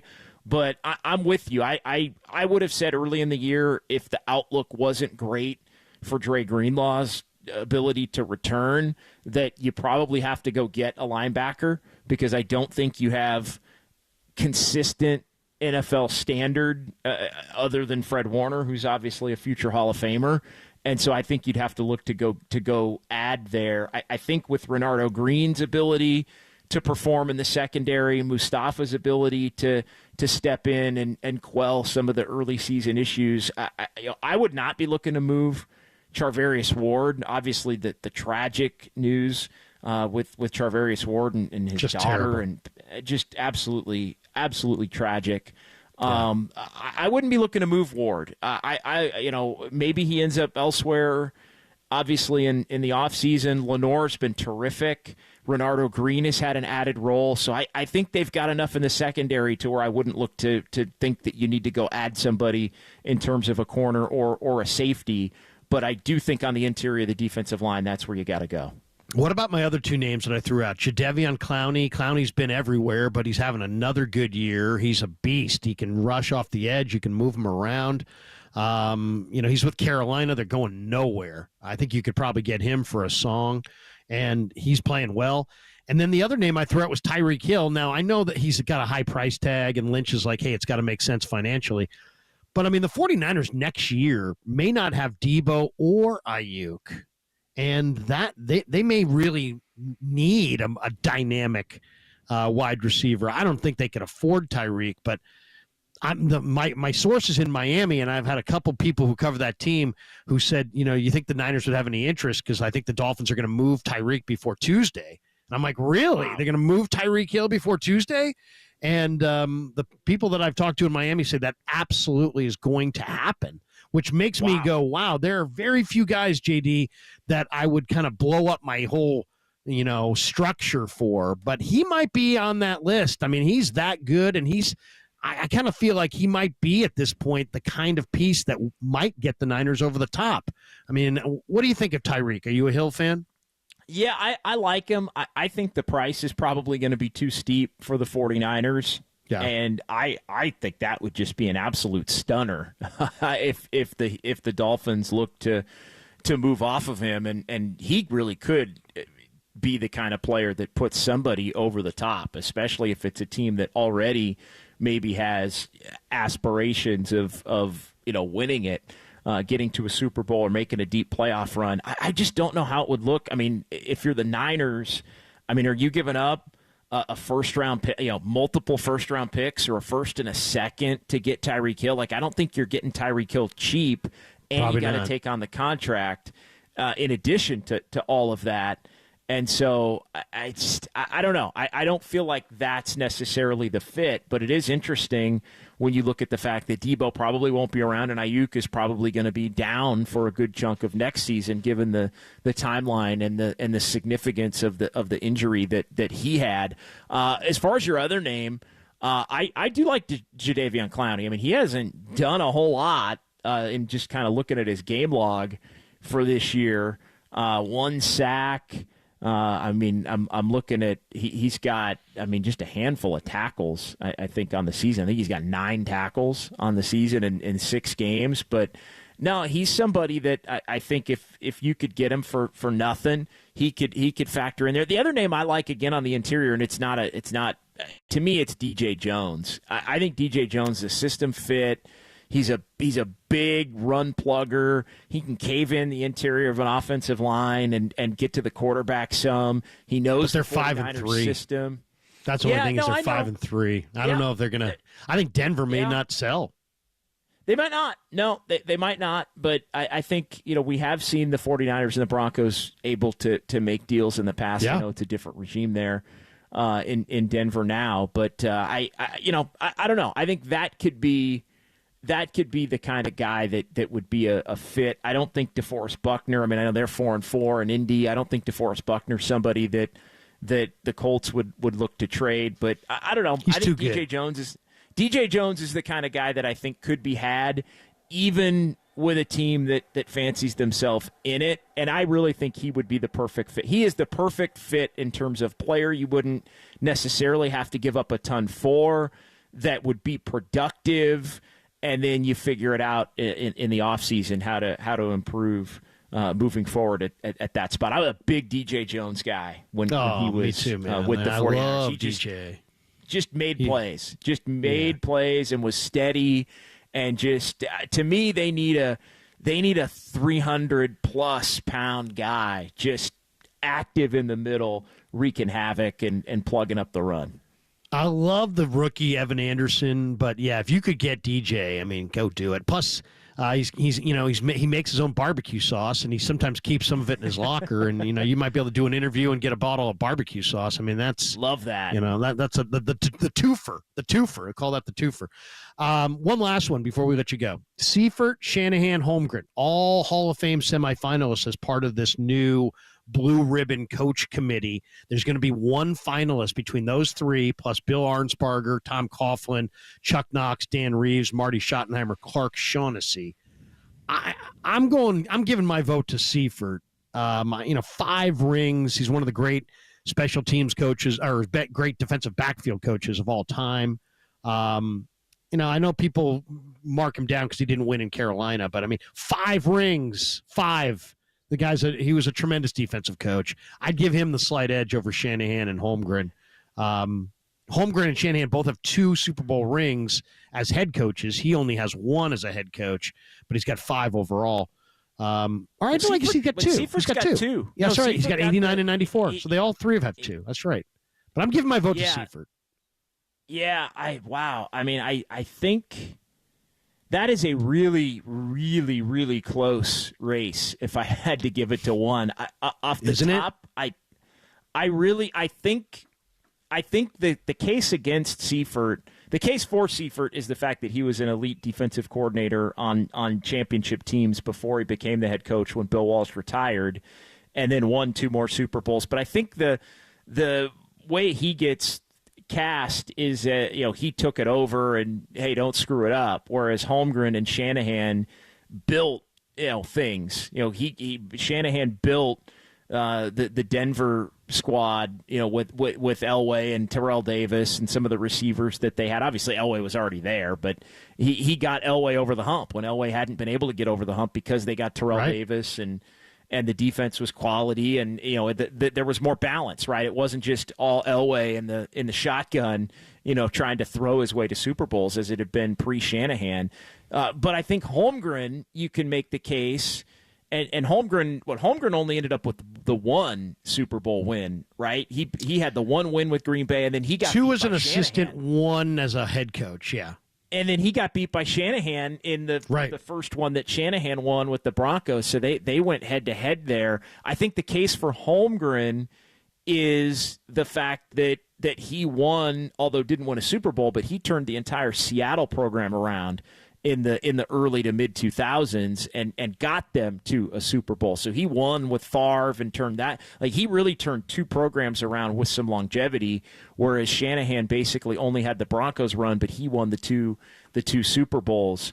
So I think I would probably lean Holmgren if I had to pick one, but man, it is close, and there are cases to be made for everybody. But I think Holmgren, also as a GM too, he was the guy in charge in Seattle of kind of, he got the whole package to kind of build the thing the way he wanted to there. So I think I'm going to lean Holmgren over Mike Shanahan and over Seifert. I wish we had Steve Young here and Steve would tell us who he would vote for, because I'd love to know. Wouldn't you? Wouldn't you love to know who he would pick between Shanahan and Holmgren? He's not taking Seifert. He's either going Holmgren, who coached him, at BYU, I believe, and with the Niners, and then you got Mike Shanahan, who got the best out of Steve in '94. He goes just off loyalty to '94 with Shanahan. I just don't think you can go wrong. I really don't think there's a wrong answer. I mean, I'll give you my pick, but I really had to think about that one between, I do think Seifert off in a different category, but I had to really think about it between Mike Shanahan and Mike Holmgren. Hey, if we had time, we'd be talking Zach Manasian and Lindy Waters and all kinds of things, JD, but we'll cut it right here because Kerry's on deck. But thanks for jumping in, man. Always great to rap with you.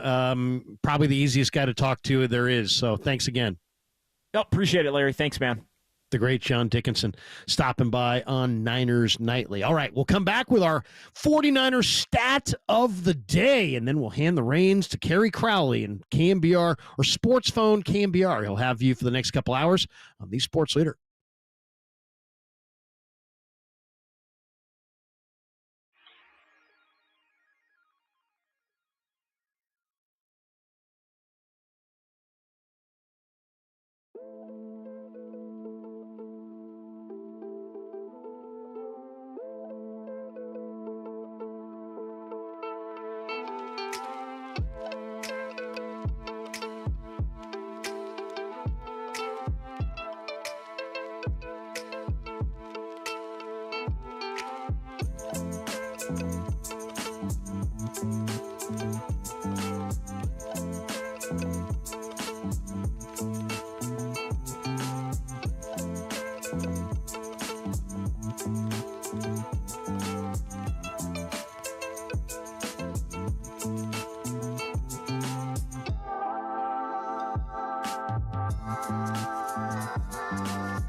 faithful. Time to make some Niners noise on Niners Nightly with Larry Krueger on your proud home of 49ers football. KNBR, the sports leader. All right, we're coming down the home stretch on Niners Nightly. Thanks to John Dickinson. Thanks to Jacob Violante, who's been on the controls tonight. All right, it is time for our 49er stat of the day. And this is a good one. The 49er defense in the fourth quarter is 30th in the NFL in points allowed this year under Nick Sorensen. 30th in points allowed in the fourth quarter. It cost them against the Rams and Cardinals. They lost both those games. It almost cost them against Seattle and Dallas. And wait for this one. Steve Wilks, if you're out there. Last year under Steve Wilks, guess where the Niners were ranked in fourth quarter points allowed for the entire season? They're 30th right now. I'm asking this question to nobody, so why would I wait for an answer? They were number one. They were number one in the NFL last year under Steve Wilks in points given up in the fourth quarter for the entire season. They're 30th in points allowed under Nick Sorensen. There you go. I'm not trying to make a play on Sorensen's job. I kind of like Sorensen, and I don't think I'm not saying that he's not even. I'm not saying he's a downgrade from Wilks because I really don't believe he is. I think he's probably more of a lateral move. But that is staggering. I mean, that is staggering. First in the NFL last year in points allowed in the fourth quarter, and now they're 30th. They got to step it up. They got to step it up in the fourth quarter. All right, that is going to do it for us. I told you before that Kerry Crowley's up next, but that would seem like cruel and unusual punishment because Kerry was already in for Copeland with Tommy, and Mike doesn't do that. Greg Silver is up next. So Greg Silver's got you for the next couple hours. I will be streaming later on tonight around 9:30 on the Krug Show on YouTube with the great Dieter Kurtenbach. So check that out on YouTube later on tonight. But right now, I want you guys all to entertain and be entertained by Greg Silver and keep him company and give him a call at 808 KNBR. And that does it for us. Thanks to Jacob. Thanks to JD. We're back tomorrow night at 6 o'clock. And guess who's going to be in the house? Actually, I'll be on tomorrow with Carrie and Tommy in the afternoon. But I'll also be back tomorrow at 6 o'clock. And Jesse Sapolu, the former Niners center and guard, one of my favorites, will join me. So Jesse Sapolu on Niners Nightly tomorrow night. Have a great night, everybody.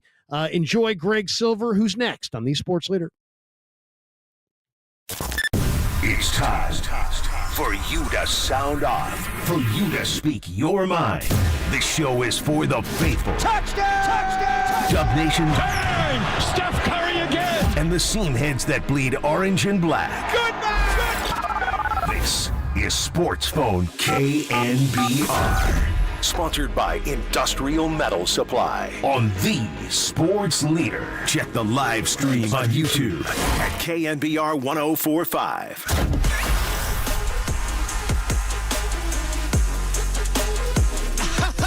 Why not have some fun? Happy Halloween, everybody. Coming at you from San Francisco, I'm Greg Silver with you for the next couple of hours. Big thank you to Larry Krueger for always doing a great job on Niners Nightly. And I got to say, Larry might have been a little in over his head when he said, be entertained by Greg Silver, because Sports Phone KNBR, it's for the people, it's for the callers, it's for you to call in and talk to me and give me your thoughts. I'm just driving the ship with your guidance. We got Jacob Violante in the house tonight. We got Cole LaPelt in the house tonight on a spooky Thursday. San Francisco, great Halloween town, because if you're on the west side of the city, it's going to always be a foggy one. Some good news for sports right now. The Warriors are off to a 4-1 start. The 49ers get a chance to breathe with the bye week. They're going to get a little bit healthier.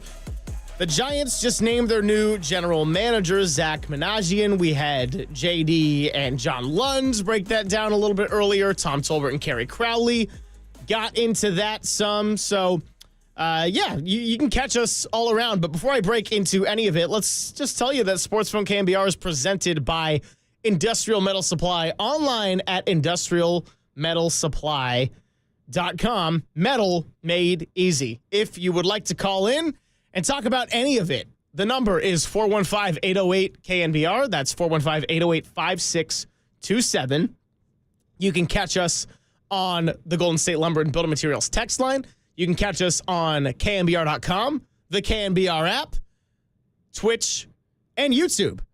And, of course, on the old-fashioned radio dial. And if you're in your car driving around for Halloween, I would like to say hello to you. Happy Halloween, and let's have some fun here up until 9 o'clock. We got a really good show on hand. We're going to talk about that unfortunate, painful World Series, but hopefully not too much. Congratulations, I guess, to the Los Angeles Dodgers. Bleep them, but they earned it. And I wish Freddie Freeman wasn't such a likable human, because that was a well-deserved World Series MVP from Freddie right there.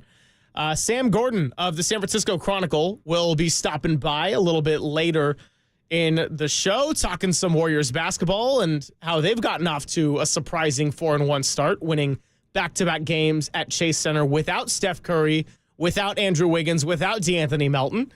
We're also going to talk to John Chapman of the 49ers Rush podcast and discuss some of what has made up the season so far and how spooky they could be, or how spooky their schedule could be leading into it. So a couple of questions to ask you as we kind of tee this up and move forward with the show.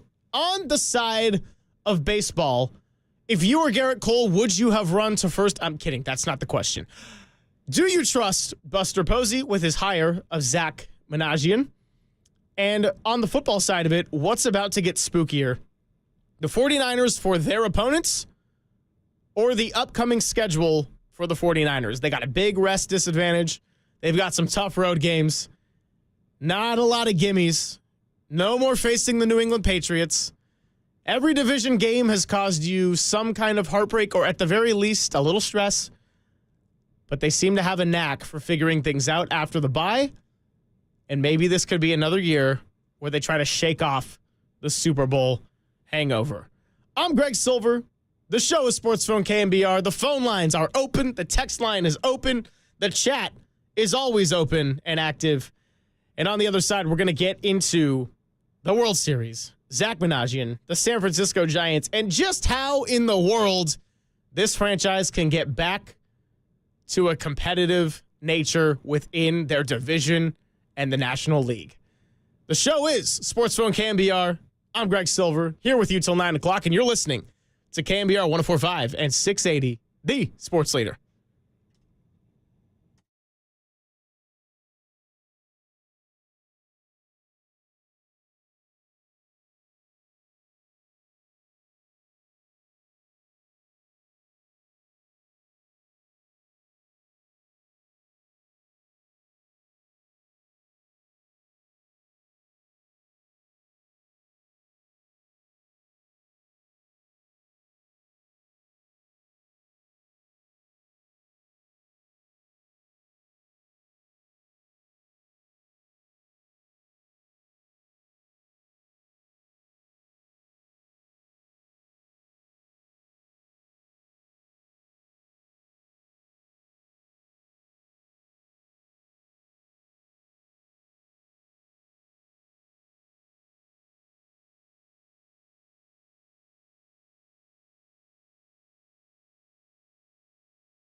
This is Sports Phone KNBR. Dial the digits or send us a text at 415-808-KNBR. We're streaming on YouTube all damn day at KNBR 1045.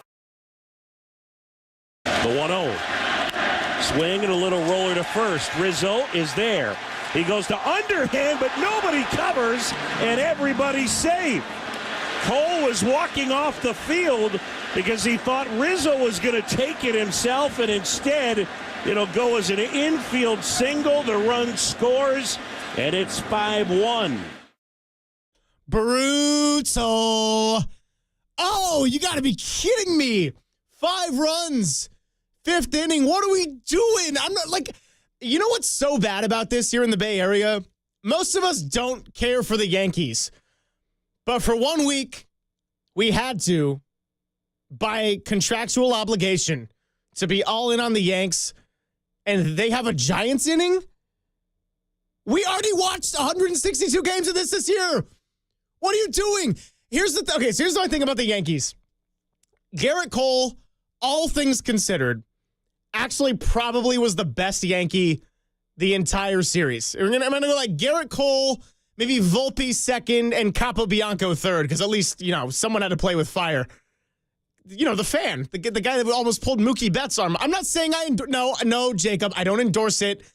Bad behavior, but hey, he contributed to the Yankees' lone win. So, yeah, here's the thing about that play with the Yankees and why it was so brutal. And I'll say this from the perspective of somebody who watched a lot of Cal sports growing up. And Cal, you saw what happened on College Game Day this year. Yeah, that's a microcosm of just what it has been in my lifetime. And the thing that was so bad about that 5th inning for the Yankees is they made 3 terrible errors / mental mistakes. 3. And if you don't have one of them, you could have 2 of them, and all that has to happen is Garrett Cole covers first, then it doesn't matter. It's 5-0, end of the inning. Credit to Garrett Cole in the sense that he was trying to get his 6th out. Like, I'll defend him in that regard. But I know you're gassed. I know you just struck out Ohtani and Lux with the bases loaded. But, bro, you're at home. You're trying to stay alive in the World Series. And to not even go and run for it. And Anthony Rizzo, man, I might be faster rolling myself in this chair, trying to get to first base, pushing off the ground. If you're watching on the stream, pushing my feet back and forth. There is a possibility, as Rod Brooks and Brian Murphy were talking about this morning, that maybe Mookie Betts beats Garrett Cole to the bag. Maybe that happens. Guess what? I want to find out. Can I at least find out if that was a possibility, if it happened? And I do want to get to Mark on the phone lines because he's been patiently waiting and he wants to get into some Niners talk. But before I do that, while we're on the theme of baseball, Jacob Violante, behind the glass tonight, producing the show, doing a great job, is just looking at me with so much pain in his eyes. I know you have a lot to say about this. I'm just going to let you have the floor for a moment. A wise man once said, people spend $100 to come watch you play baseball. They spend $1,000 to come watch you play baseball. The easiest thing you can do is run to first 4 times a game. Make a hard 90 to first base. Garrett Cole only had to go like 60 feet to go to first base. It's the World Series, man. You did all the heavy lifting. Your guys behind you let you down. And you were about to pick them up and get them out of this thing. You got out Shohei Ohtani. You got out Mookie Betts. And you just couldn't run to first base. Yeah. All you had to do was run to first base. Look, it's going to haunt them for a while. It is a spooky reality to know that the Dodgers have a real World Series in the 21st century. They have an HD level, timeless highlight now with Freddie Freeman's grand slam and then like the other 7 homers that he seemed to hit every time he went to the plate. How come they never even tried to walk Freddie Freeman? Every time he was at the plate, I'm like, do you guys ever think about maybe walking this guy? Like, I know the lineup is kind of stacked, but maybe throw some balls and see what happens. I'll take my chances with Teoscar Hernandez, a guy named Teoscar. Dude, Freddie Freeman was on fire. He couldn't miss. He couldn't miss anything. And my Lanta, bro, I don't understand it. Another thing I will say about Garrett Cole, the dude pitched his ass off after that. Like, he stayed in until the 7th. He buckled down. I feel bad for him. But, those damn Yankees, man. I was checked out. They were down 3-0. I was checked out. I didn't watch Game 4 at all. You got sucked back in right then. I didn't watch Game 4 at all. I was like, all right, okay, the Yankees are making this. They didn't even make it interesting. They just didn't go down like a couple of Bs, And then they go up 5-0, and I'm like, okay, now I'm sucked in. And then so I watched the whole collapse. Then like I promised myself I wasn't going to watch the Dodgers win the World Series. I ended up watching the Dodgers win the World Series. And they can never take that away from me. The nightmare of that. And that is Halloween at its finest, and always good to get the intel from Jacob, who has been sitting with us at KNBR throughout the whole duration of the MLB playoffs. So I've seen the emotion, I've seen the dedication, I've seen the financial investments that have gone into this one. Maybe not $1,000 to go and get tickets to it, but still nonetheless. I'll close my baseball thought by just painfully saying the Dodgers were the correct team to win the World Series. The Padres did not shut the door on them. For all the talent they had, they still played with urgency and grit and absolutely deserve this championship. And I hate that the Giants have a long, long way to go now with Buster Posey and Zach Managian to try to make San Francisco a hot place to be again. Let's get to the phones and pivot over to football a little bit, because it sounds like Mark here in San Francisco wants to say a few words on our football team, which is on a bye right now, so we can all exhale a little bit. Mark, thanks for spending some of your Halloween with us. You're on The Sports Leader. Yeah, no problem. Thank you very much, Greg, for taking my call. Just one quick thing on the baseball thing. I didn't watch the game. When I saw that whole debacle go, that was like Bill Buckner times 3. I mean, Little League. I've never even seen a Little League team watch a play that bad. Anyway, it is painful. The one time you root for the Yankees and they couldn't do it right. But anyway, get into the football. I wanted to know what you think about the Niners getting Mason and Guerrero. I think the silver lining about CMC being out is those guys are doing well, and I'm thinking, I don't want to have real high expectations of McCaffrey at this point yet, because we might not be back to full speed. So wouldn't it be wise to maybe have them get used to playing the way he does with his running, catching, and blocking? And then my second question is getting some pass rusher wise. Who's out there that's available? Last year, Chase Young was a kind of a disappointment, in my opinion. Just want to know what you think about that. Thank you for taking my call. Yeah, absolutely, Mark. Thanks for spending some time with us here in the evening. And first point on the notion of Mason and Guerrero. Here's what I do like about having those two guys and the way Guerrero has flourished, is that if McCaffrey comes back, you can run a little bit more of a split snaps, running back by committee kind of thing. McCaffrey's still going to be your guy. He's still going to be the heavy red zone guy, because that's where the juice has really been sucked out of the Niners offense, down inside that 20-yard line. But that doesn't mean you can't give Mason a series or two or a good handful of third down snaps, or even Isaac Guerrero later in games. You don't have to rush McCaffrey into being the guy he was last year, Offensive Player of the Year, but man wanted to play every snap. The downside, and we're all disagree a little bit with what Mark was saying, is, yeah, if Kyle Shanahan was able to use Jordan Mason and Isaac Guerrero in such ways of a multi-threat and basically an NFL caliber receiver who can line up out wide in addition to being the running back he is, I know he would do it in a heartbeat. But the problem is McCaffrey and Deebo Samuel are your two most dynamic talents who probably have more value to Shanahan than they do for any other coach in the league. And so when one of those guys is out, it really shrinks the playbook, or at least possibilities of creativity. And when two of them are out, I think we've seen how the Niners offense has suffered. So the thought on the running backs there for Mark would be, I do think Mason and Garendo can absolutely stay in the fold when McCaffrey comes back. You don't need to immediately go and wear him out. There's a lot of ambiguity with the reporting of the nature of his injuries, but, it doesn't mean it doesn't mean we know he's even going to struggle when he comes back. Maybe it's good, maybe it's not. I don't think it's something that we as outsiders right now can count on. As far as the pass rushing goes, it's a tough one because at a certain point, you're paying a lot of guys a lot of money.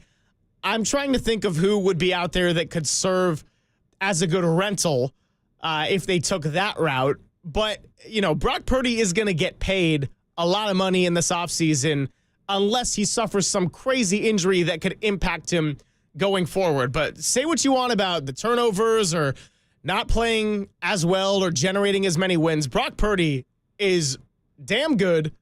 He's getting better in his third year, and he has a lot more circumstances against him than he did one season ago. He is not the issue on this team. He's going to get his money, and therefore it's going to make any decisions moving forward tough. I would say I'm not so much concerned with pass rushers as I am getting that other linebacker back, that Dre Greenlaw back, and John Chapman, who's going to join the show with me in a little over an hour. We kind of talked about that a little bit earlier. You're going to hear his thoughts on Dre Greenlaw possibly being a piece that, although if he's not 100% physically, could have some serious value for the 49ers as they kind of play some grittier road, colder weather, outdoor games moving forward. So that's kind of where I stand on all that. Mark, appreciate the time. Mark out in San Francisco. Don't make this call your last. And I think we've talked before on Sports Phone, so always good to hear from him. Here's the deal. On the other side, we're going to take a quick break, and we're going to get into some fun sound that is a little bit Halloween and sports related. And then we have a 5-to-1 special edition before we get to Sam Gordon, and that's going to be about Halloween sports history. So I hope you stick with me through that. If you're out trick-or-treating, go grab that candy. Our morning show producer, young Tony, is notorious for holding the king-size bars, so please stop by his place if you can ever find it. That 4th of July barbecue was something else, and I have a feeling Halloween, he's going to do just the same kind of number. What's the address, Silver? Well, I'm trying to keep a job here, my friend. And that's my cue to get out. The show Sports Phone KNBR. I'm Greg Silver, and you're listening to KNBR 104.5 and 680, the sports leader.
The nighttime is the right time for Sports Phone KNBR. Let's go on the sports leader. Streaming live on YouTube at KNBR 1045.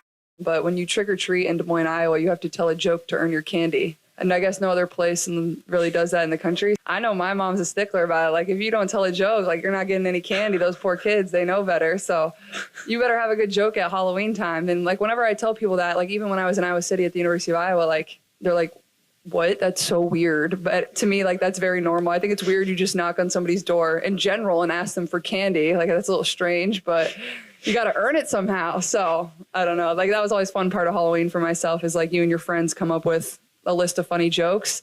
And my mom still to this day will like write all the jokes down on a list in her phone and send it to me and my brothers after trick or treat is over, and we get a kick out of them. So that's where I get most of my jokes. But other than that, I'm just a very sarcastic person. So the music underneath all of this makes Caitlin Clark seem like she is so very much threatening everybody with, yeah, you know, back in my hometown, we tell jokes. And if you don't tell a good joke, I can't promise if you're going to be here next Halloween.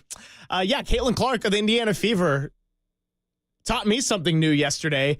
From Des Moines, Iowa, it's a norm. And not just Iowa, just this part of Iowa. It's a norm to go and tell jokes at the door for trick-or-treating. And I started thinking about this, got the sound, and I kind of like it. The weird kind of competitive psycho part of me is thinking, well, yeah, you got to earn your candy.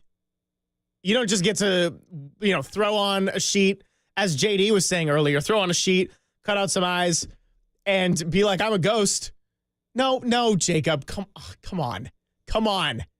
You don't get to throw on the Grim Reaper costume, and actually that requires effort. Never mind. I digress on that whole tangent, but I do kind of like the norm of you have to tell a joke. I think the risks here are that you could just reuse the same joke over and over that's not that funny, and it gets really old really quickly. I think you need to have a good list of 15 on a notepad, pen to paper, old-fashioned style, and they have to be good. You need to be brainstorming these in the works for at least a month, or even if you're at the water park in July and you think of something good, you're like, oh, like, write that down in the notes app, jot it down in the notebook. And that's being used on October 31st when I dress up as the Dwayne Wade statue, one of the iconic costumes of this year. Candy given out today. Right now, we've got the Reese's Peanut Butter Cups, one of my personal favorites. I think generally a popular one. We're going to get to some sounds coming up in the next segment in the 5 to 1 that is kind of mind-boggling about a certain person and their candy taste, but just kind of a sneak peek into that. When I walked in here, it's a good time. It's a Thursday. The bullpen is a great place to hang out here at the KNBR studios. And Michael, our digital guy, we get talking about Almond Joy. And he goes, you know what? I like Almond Joy. There's an acquired taste that comes with age. And first of all, okay, like what kind of aristocracy are we living in here right now with this proper speaking? But it's funny because I get so many reminders all the time that I am getting older or I am already kind of old in certain regards. This was a rare one where I thought, oh, Almond Joy, an acquired taste with age. Maybe I'm still kind of young. Maybe I still got a little youth in me here. And then to top that off, because to get even weirder, our Tolbert and Copes producer, Derek Papa, who, he catches a lot of heat here in the office, even though we love him very much, is talking about the candy Twizzlers, which I think I'll eat them if they're like shoved in my face, if they're right in front of me. If it's like, hey, you want a free candy, take this Twizzlers, I'll be like, okay. But am I ever going to seek out Twizzlers on my own? I don't think so. I think they're a worse version of Red Vines and a little bit plasticky. And Derek proceeds to stick up for Twizzlers and then say that they are a red, rubbery celery, as if that's a good thing, as if that's a compliment. A red, rubbery celery. So I don't really like celery all that much. I'll eat it if you got fondue. I'll eat it if it's like the Thanksgiving snack plate and you're thinking, yeah, I'm going to get some vegetables before I just stuff myself. again, like Twizzlers, celery is another food where it's like, okay, yeah, I mean, it's better than Twizzlers. I'll seek it out. But Almond Joy and Twizzlers being in the discussion of good Halloween candy, that's why I had to just show up with my bag of Reese's and, give out my peanut butter cups to all of you and just kind of give my mental cheers. Jacob, do not tell me you're siding with these guys. Absolutely not, Greg. I'm with you. Twizzlers, trash candy. Celery, trash food item. Celery is unsavable. Buffalo wing sauce can't save celery. Hummus can't save celery. Peanut butter can't save celery. And ranch cannot save celery, Cole. Whack. Celery, unsavable. Worst food, vegetable, anything out there. Complete and utter garbage, just like the Dodgers. Celery is unsavable. Probably one of the better takes we've had on the airwaves today. I'll just be honest right there. By the way, our guy Kyle Chung also hanging out in the studio tonight, and he's walking around with a bag of Welch's fruit snacks. I don't consider Welch's candy by any means. Way better than Twizzlers. Oh, 100%. So anyway, that's kind of my short little rant on candy. But yeah, as far as it goes with the jokes and telling the jokes and earning the candy, this is where I'm very pro jokes. And it's like Caitlin Clark. You realize this is all coming together because you've grown the WNBA, which is going to come to the Bay Area next season. And your rival from college, Angel Reese, signed a sponsorship deal with Reese's. So Halloween might become a holiday taken over by women's hoops. I have a take on this, Greg. So if you tell the joke and it's a good joke, you get the king-size Reese's. You get the Young Tony king-size candy bar. If you tell a bad joke or don't tell a joke, you get the Twizzlers. Right. You get the trash candy. You earn it. I like it. Yes. That's another great point and a great addition to this whole discussion. You have to earn it. Like, we can't sit here with our jobs, complain about the 49ers and their red zone offense, and Nick Sorensen's not a good defensive coordinator. Yeah, Nick Sorensen right now probably gets, I don't know, a couple of lemon heads for the fourth quarter defense being ranked 30th in the league. But Brock Purdy, although he's had some more mistakes, I think Brock Purdy can get, like a full-size Snickers bar or something like that. So I feel like this is so Colin Cowherd right now to be taking one world, a holiday, and creating all these analogies and bringing it to our Bay Area sports teams. What candy is Buster Posey and Zach Manassian going to get in this next season? There's a little pivot. What candy are we going to be throwing toward the San Francisco 49ers? And what candies are the Golden State Warriors going to have after this tough 5-game road trip? Because after their 4-1 start, Buddy Hield's getting all the king-size things. Warriors winning without Steph Curry. And the role players, the second unit of Podziemski, Kevon Looney, Gary Payton II getting some spurt minutes, and the way Kuminga played the last 2 games, this is real depth. This is not the depth that was advertised to us last year when it fell apart. This is real depth. It's not going to be long-term sustainable without your best player, but in a Western Conference with a bunch of teams that'll be fighting to be in that top 10, you have to win as many games as you can, especially against like opponents. Let's pivot. Well, you know what? We're not really going to pivot. We're going to keep the sports and Halloween theme going, but we're going to pause and do our 5-1 on the other side, where we tell you some of the iconic Halloween moments that happened on October 31st throughout sports history. That's up next. I'm Greg Silver. Show is Sports Phone KNBR. We got a great hour and 17 left in this one, if I haven't already spooked you away. It's KNBR 104.5 and 680, the sports leader.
Cub Nation, dial the digits and dive in. 415-808-KNBR. Sports Phone KNBR continues right here and on the all-new KNBR app. Nothing like a good Ghostbusters theme here on KNBR, the sports leader. Greg Silver here with you up until 9 o'clock. We've had a lot of goofiness. We've had some sports talk. We've talked baseball. We've talked football. We talked a little hoops. And we're going to have Sam Gordon joining the show up here in about 15 minutes. Then we're going to have John Chapman. And then we're going to round out a nice Halloween Thursday night show just for you all. If you've been tuning in tonight while you've been either avoiding Halloween, hanging out at home, waiting for kids to come by, text in some of your favorite costumes. We had one text on the Golden State Lumber and Building Materials text line a little bit earlier. 408 says, JD should have his own show. This is awesome. JD's got his show, man. It's Dubs OT, and the two of us have a blast doing that. So we'll be on again Saturday night after the Warriors take on the Rockets in the first of their 5-game road trip. But right now it's time to talk some iconic Halloween moments. And if you've tuned into any of my shows before, you know that we like to do this thing called 5 to 1, and we count it down. It's pretty simple. Let's hit it. 5, 4, 3, 2. Let's count it down. This is 5 to 1. You know why? Because I'm number one. On Sports Phone KNBR. Ah, yes. With the old music bed to keep it going. Well, the World Series is depressing. There's no way around it. We ranted about Garrett Cole. Jacob ranted about Garrett Cole, even though he was good, but they had 5 runs allowed in the 5th inning, and this is 5 to 1, which seems to be a cursed number. And our first item is actually here to try to reverse the curse, because it is the 14-year anniversary of the Giants' World Series against the Rangers, Game 4. Now, Game 4 was not the clincher, and none of the other 2 series went into Halloween, but this game was a big one, and it gave the Giants a commanding 3-1 lead. Madison Bumgarner's coming out party, his monster game, whatever you want to call it, the 21-year-old who was called up that June went 8 innings, gave up 3 hits, and allowed just 1 Rangers base runner to reach second base. He actually would have been the perfect pitcher for this year's Giants team, but that's another story. San Francisco Giants won 4-0. Mad Bum was brilliant, and the Giants went on to win their first World Series in 27,332 years. Let's relive some good times. Here's another kid, 21-year-old Madison Bumgarner. That's on the inside corner, and strikeout number 1 for Bumgarner. And the 0-2 from Bumgarner. Got him, struck him out, strikeout number 2. Becomes the first National League rookie starter to throw 5 scoreless innings in a World Series game. Orland's the man. Here's a ground ball to second. Sanchez starts it out at second.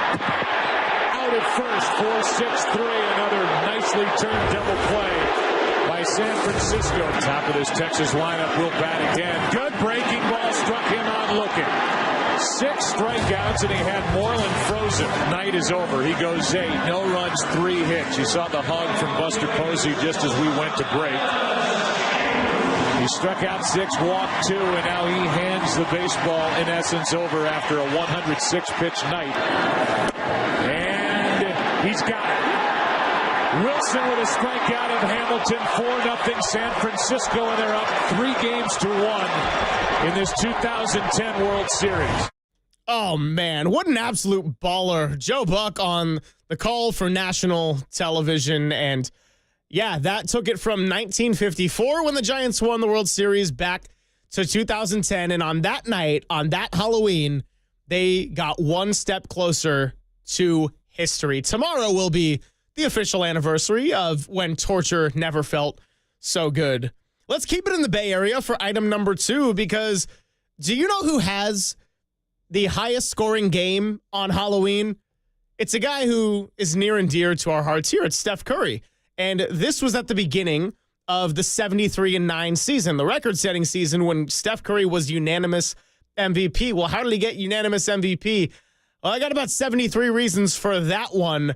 But one of those was because on Halloween, Curry dropped 53 points against the New Orleans Pelicans. Man, the Pelicans are just having a rough week here on KNBR, the sports leader. He set the NBA's Halloween single-game scoring record. It still stands today. An honorable mention, by the way, to Derrick Rose for having tied for the second highest Halloween when he set a career-high 50 on 2018 Halloween. But right now, this is all about Mr. Curry and a year that we'll never forget. Roll the tape. There is no place better to celebrate Halloween than New Orleans. Curry, quick catch and shoot. Not a bad setup by Draymond Green. It'll be Curry again. Space. Another turnover. Curry on the run. And behind his back, the magician putting on a display here in the third quarter. Steph Curry's got 37. And that'll do it. Thank you very little. Steph Curry with another 30-footer or more, and he's close to his career best of 54. So the Pels fall to 0-3 in a 14-point setback to the world champs, who are now 3-0. But the story tonight, the brilliant display we witnessed from one Stephen Curry. And that's about all he did that season. And yes, I know the finals did not end the way that we here in the Bay Area wanted it to, but that Halloween was epic. Still the career high on Halloween. So next time somebody goes, well, you know, Steph Curry statistically struggles on Christmas, just throw it back in their face. Yeah, but you know who's got the career high on Halloween? Number 30 for the blue and gold. All right, number 3. Can you tell I'm a little bit salty? Guess what happened? In 2001, Derek Jeter earned the name Mr. November with a walk-off home run in the World Series. I wish they could have punished, and they, of course, the New York Yankees, could have punished the Los Angeles Dodgers instead of the Arizona Diamondbacks here in this case. But nonetheless, still an iconic moment in sports history. And mostly I just wanted to acknowledge that, hey, guys, the Yankees did do something on Halloween and this time of year. Let's hear from Mr. November 23 years ago today. For the first time in the history of baseball, this is November baseball. A right-handed can go with it right into right field. Jeter is great at that. So if Kim makes a mistake and gets a pitch up and away, Jeter might ride that pitch to the right field seats. And the 3-2 pitch. Swung on a drill to right field. Going back Sanders on the track at the wall. See ya! See ya! See ya! A home run by Derek Jeter. He pumps his fist in the air as he rounded first. And the entire Yankee team mobs him at home plate. He is Mr. November. There it is, the iconic nickname, Mr. November, because the game went so late into the night that we were talking about November baseball, and Derek Jeter had the walk-off home run there. Couple of more for you here. This one is an iconic one. If you go to Google about sports moments on Halloween, it will certainly be one of the top searches that comes up. But to me, it's timeless. It's a timeless Halloween sports memory. And that's Manu Ginobili literally becoming Batman, swatting, catching a bat out of the air in a game against the Sacramento Kings. I know October is not a month where people are particularly locked in on the NBA, unless you're running Dubs OT or something. But this is pretty iconic here. For all that Manu Ginobili was great at as a teammate, as a winner, as a multi-NBA champion, this may have been one of his most impressive and unique on-the-court endeavors when he became Batman. Here's the bat. He's back. Oh, Manu knocked it out of midair! Manu had enough, and he will walk it off the floor. We've had towels, nets, and all we needed was Manu. Is there nothing he can't do?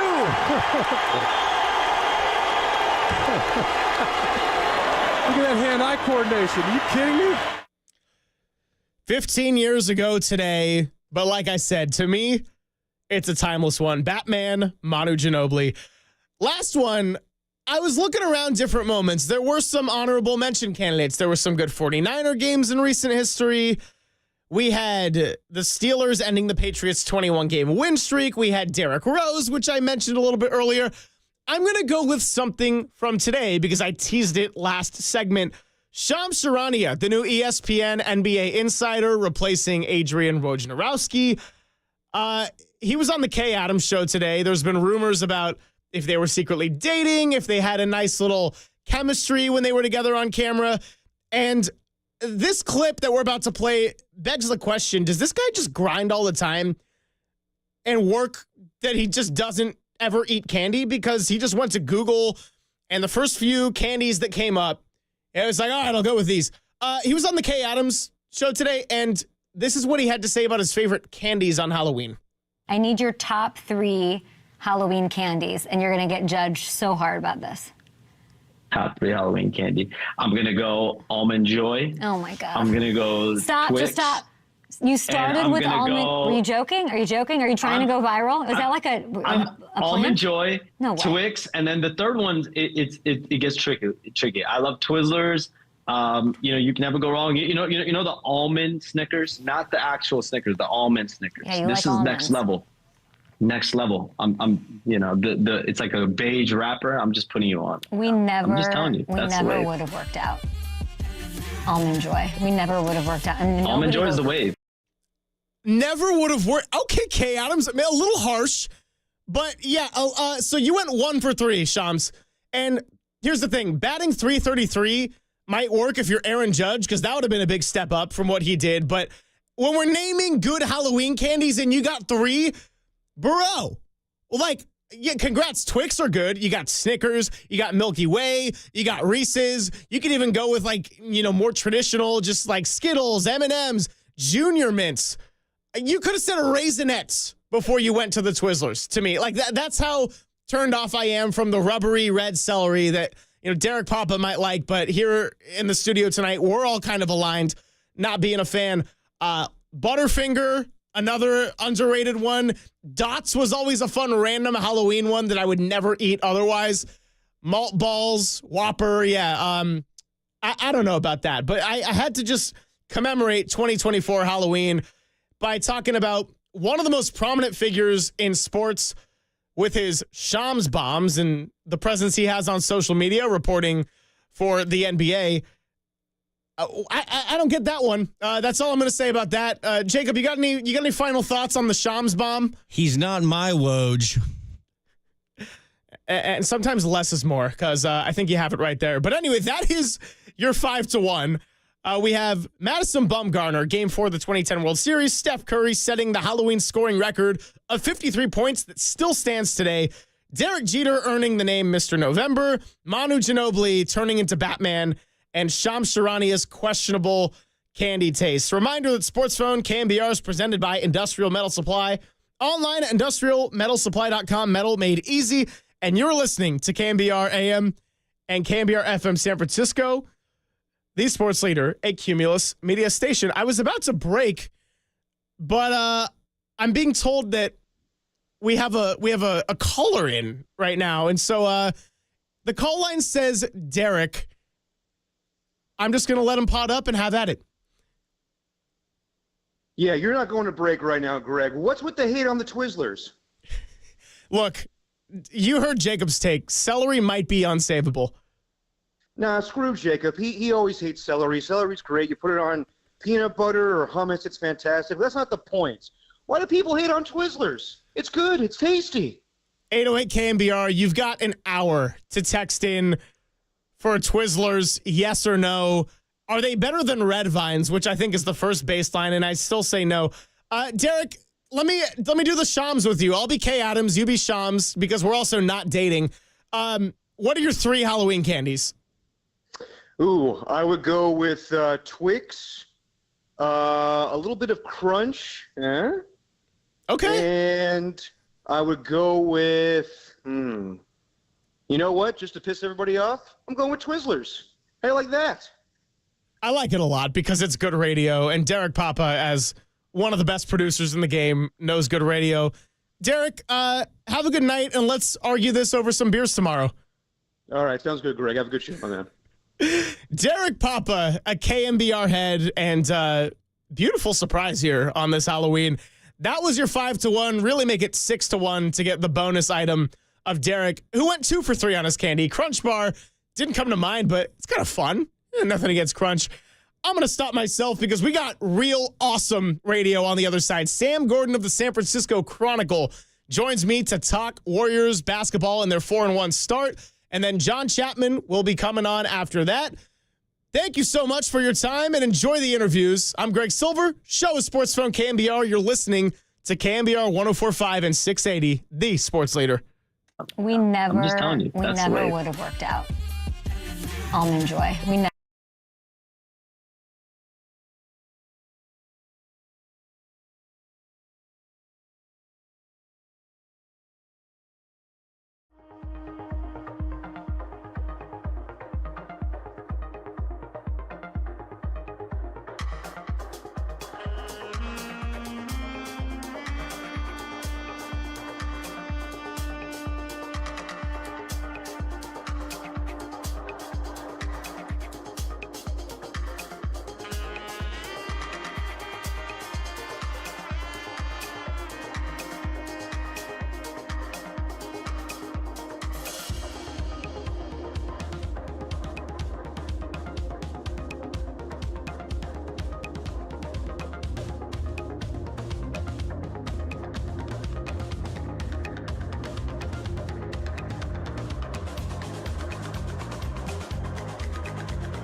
This is Sports Phone KNBR. Dial the digits or send us a text at 415-808-KNBR. We're streaming on YouTube all damn day at KNBR 1045.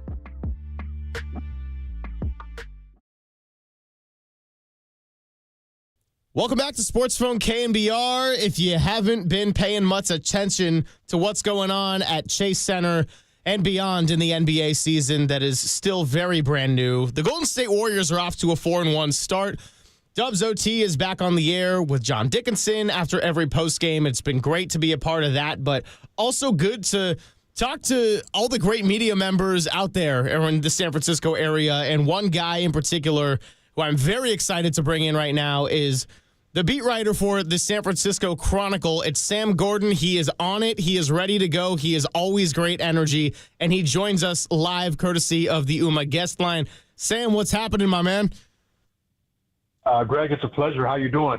Oh, I'm doing fantastic. That was a really fun couple of shows we just had coming off the heels of two Warriors back-to-back wins against the Pelicans. When last year you looked at this team, and when they didn't have Steph Curry, it didn't look like they were a sure thing against any team. And I mean, literally, they lost to the Spurs without Wembanyama when Curry wasn't playing one night. So far the vibes are different. I don't want to get too ahead of myself, just knowing that they also started 6-2 last year, and then things went south fairly quickly. But it looks like so far the depth is not just words. It is really on display.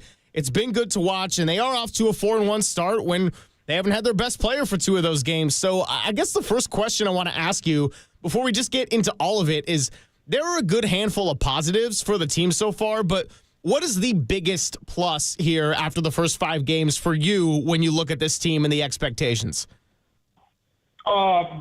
Defense, right? Definitely defense. And I think there's a number of that's multifaceted, right, Greg? It's definitely layered and multifaceted. Let's go back to the end of last season. Mike Dunleavy and Steve Kerr's exit interviews were very transparent about the need to improve this team defensively. And obviously you want to do that with players that can also make plays, make decisions on the offensive end, that can knock down three-point shots, that can space the floor, and that can play alongside Steph Curry. So very much this was a targeted – I mean, the way they're playing right now, the way they're executing, this was a plan. This was a plan months in the making and executed within the margins of where Golden State's at in terms of how they're operating. They put together a roster that is deep with wing defenders, perimeter defenders, guys that can guard the ball, guys that can switch onto wings and that are quick and speedy and that can recover and that can play fast offensively. So that in conjunction with the addition of Jerry Stackhouse handling the defense for the Warriors, obviously Terry Stotts also a key addition on Steve Kerr's coaching staff, working with the offense, but Jerry Stackhouse working with that defense, changing some things up schematically. Now you have the personnel to do that, to send double teams, to stunt, to hedge hard, to switch, to do to incorporate all the wrinkles that the Warriors have incorporated. And I think, that's the biggest thing I think that's informing this 4-1 start. And lest we remember, right, the Warriors, the championship teams, even going back to 2022, they're always great defensively, versatile, great defensively, guarded the wing, guarded the perimeter well. So they are getting back to that, and I think, very much that is working in conjunction with what they're able to do offensively, playing fast, getting three-pointers up in volume, because they're able to get stops, they're able to run, and they're able to kind of dictate the pace offensively. But it's got to be defense, Greg. Second-rated defensive team so far through Thursday's games, and lo and behold, 4-1 with what they're able to do so far. I mean, you're absolutely right that defense was always that unsung element of what made the Warriors dynasty so great. Shooting was the thing that everybody saw because of having the greatest shooting backcourt in the history of the league and how they changed it, and everyone was trying to catch up and the volume of threes, but they were never, ever going on a deep playoff run without being one of the elite defensive teams. And yes, that includes 2022, like you said. Yep. I do want to talk about that other aspect, though, the flashier one, the shooting one. And I got to ask you, is Steph and Buddy Hield enough for this team? Because it's those two guys which are the ones you can bet on shooting threes at a high volume and at least having the potential to go on these heaters. But over the course of an 82-game season, do you think that guys like Moses Moody and maybe Kuminga and Wiggins and DeAnthony Melton and all these other guys that, could theoretically shoot a 36, 37 into the 40% clip from three, at some point, is their shooting going to be needed? Yeah, but I think you're banking on the depth and the variance there, right? Andrew Wiggins, throughout his tenure with Golden State, been a very, very steady three-point shooter, right? And Lindy Waters, in his minutes, has been shooting the three ball well. We know Moses Moody's emphasized that part of his game, developing his three-point shot, shooting off movement. So he's incorporating that, that element of his game into the Golden State's offense. And then, obviously everybody who's coming back beyond that, other young players, Brandon Podziemski, so on and so forth, Jonathan Kuminga, there's an understanding of the way the Warriors want to play. Now, to your point, I think playing off their defense, playing fast, playing stylistically the way Steve Kerr wants to play with a lot of ball movement and player movement, that's how you're going to maximize that variance. That's how you're going to get quality looks, high percentage looks. And again, some nights shots are going to fall, some nights aren't. But I think the hope is, internally with the infrastructure, being able to play off Steph Curry, play off Buddy Hield, play within the infrastructure, the more refined infrastructure, but nonetheless the infrastructure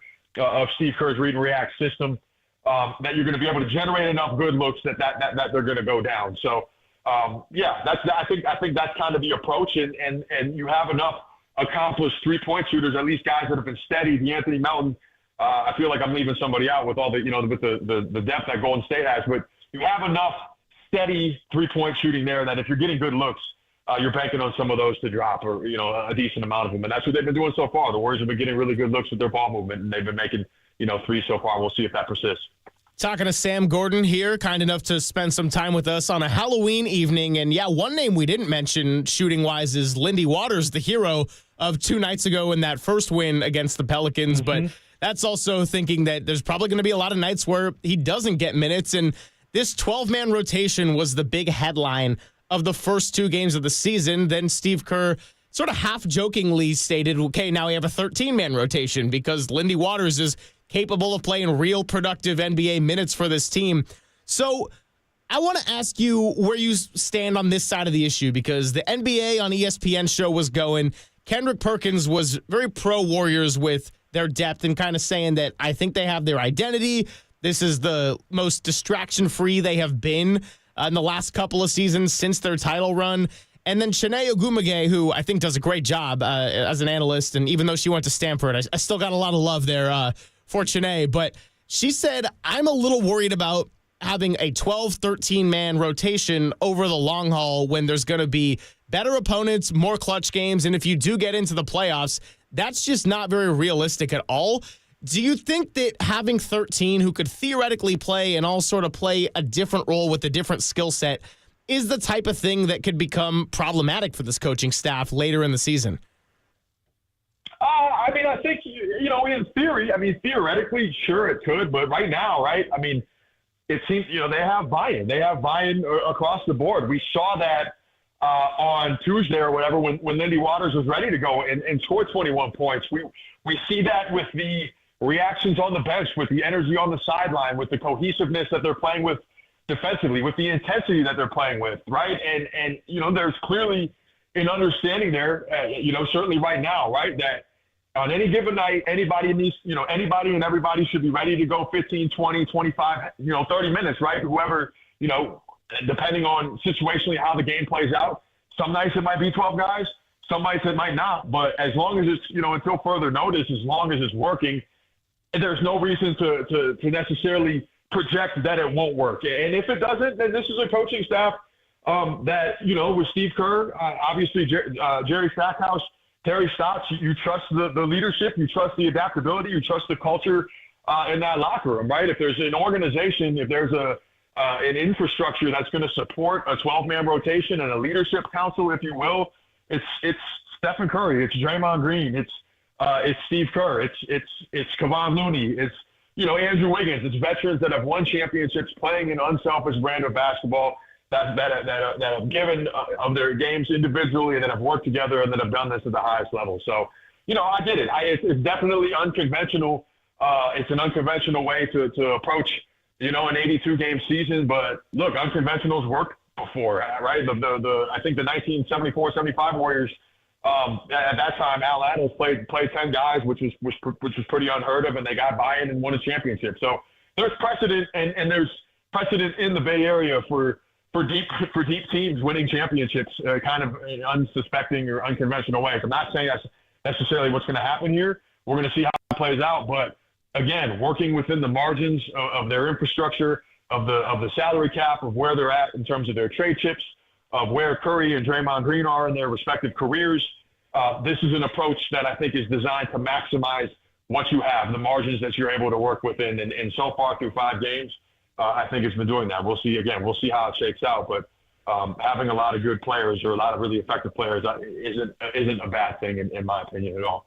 Yeah, that's some great recall there with the 75 Warriors and Al Attles leading the way. And, of course, Al Attles, we all lost as members of the community in the Bay Area over the summer. So it's been really fun to see how they've honored him and his family. And out at Chase Center for the opener against the Clippers, they honored his family, which I thought was a really nice touch from an always classy organization.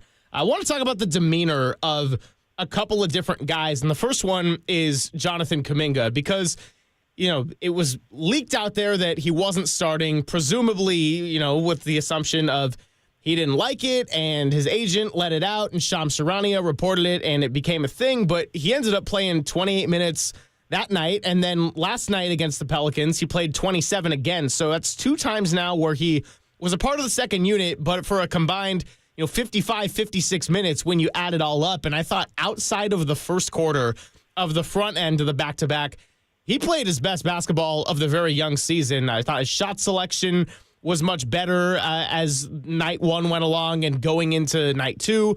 I thought he was really sharp. I thought, the vision and passing, he was doing some things that we're not necessarily accustomed to seeing right now. And I think Jonathan Kuminga has certain skill sets that are a huge asset to the team. And I also think he has another handful of skill sets that need to be a little bit cleaned up and he can work on. But I just want to get your take on Kuminga's development, sort of the vibe of Kuminga around the team, and if there's kind of this sense of urgency that he has to be an all-star or a clear second star on the team, or how much of that might just be fabricated from fans' urgency of kind of wanting the next big star after Steph is going to be retired. Oh, man, that is a great question. Let's look at this from Jonathan Kuminga's perspective, right? And just, 22 years old, coming off of a season in which he averaged 16 points a game. He really took another step, flourished. He's seeing his peers around the NBA, many of whom, right, maybe a little bit more pedigree at this point than he has, right? Cade Cunningham, Scotty Barnes, Evan Mobley, Franz Wagner. Those guys, certainly have developed and advanced their careers and whatnot, but those guys got max money. And Jonathan Kuminga, from his standpoint, right, I can understand where he's coming from a contract standpoint, wanting to get taken care of, feeling like, seeing what his peers are getting paid and wanting to bet on himself and showcasing what he has, coming into the season. He's been here 4 years. I guess this is going into his 4th season. Situationally, right, he's been in and out of the starting lineup. He sat for long stretches. He's been in the starting lineup for long stretches, still kind of unclear with where his role is at. You'd understand why he would want some security at this point moving in this season. From the same standpoint, from the Warriors' sense, you can also understand why they want to see the next steps in his development, what kind of player he can become, how he works with Steph Curry, how he develops defensively and as a rebounder and whatnot, and incorporating, the elements that have made Golden State successful, right? High-level perimeter defense, timely ball movement, pace and transition, working together, quick decision-making, et cetera, incorporating those elements into his skill set. So that's the context of this entire situation, right? You see things from both sides. You kind of understand where things are at. That being said, since Jonathan Kuminga's moved to the bench and, reflecting big picture where this team was at, you got to buy in, right? You mentioned he played his best basketball. He was guarding Brandon Ingram on that wing, picking him up, being physical with him, being forceful and decisive with his drives, catching, ripping, and going, not holding the ball. There's a pace to the way he was playing. And, Steve Kerr said stylistically, without Steph Curry, it's a spacing issue. It's a spacing element. wanting Jonathan Kuminga to work with more space in the second unit. And that, maybe that's just it, right? Like, let's take Steve Kerr at his word, at face value, because that's exactly what happened. The first unit looked really good, or the first unit's half looked really good. Stormed the second units. Jonathan Kuminga's playing great, and so are the Warriors. So we'll see how this thing plays out and continues to play out. But to your point, there's obviously a lot to like about what Jonathan Kuminga brings to the table. His physicality, his force at the basket, his ability to play above the rim. We've seen the improvements with him as a three-point shooter. We understand the defensive upside, what he could do physically, matching on certain wings and switching into certain matchups. And it's just about incorporating those into the way the Warriors want to play, which is fast-paced, which is up-tempo, which is quick decisions. That opens up driving lanes, driving kick opportunities, and, that creates three-point opportunities for the depth of shooters. So we'll see how this thing plays out. But he's no doubt about it playing fantastic. And, the move so far has worked for everybody involved. Yeah, really well said. And Sam Gordon of the San Francisco Chronicle, the voice you're hearing on the UMA guest line, who's going to spend a few more minutes with us here on a nice Halloween evening.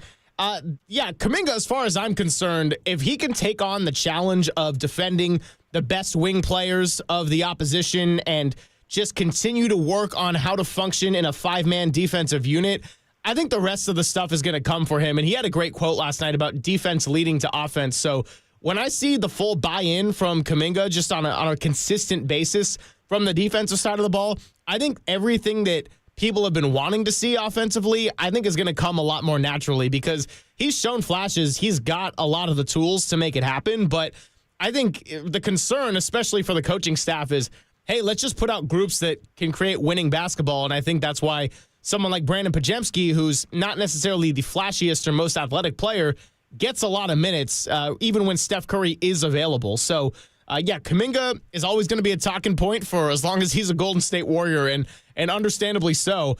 I want to move to one of the older players and a future Hall of Famer, Draymond Green.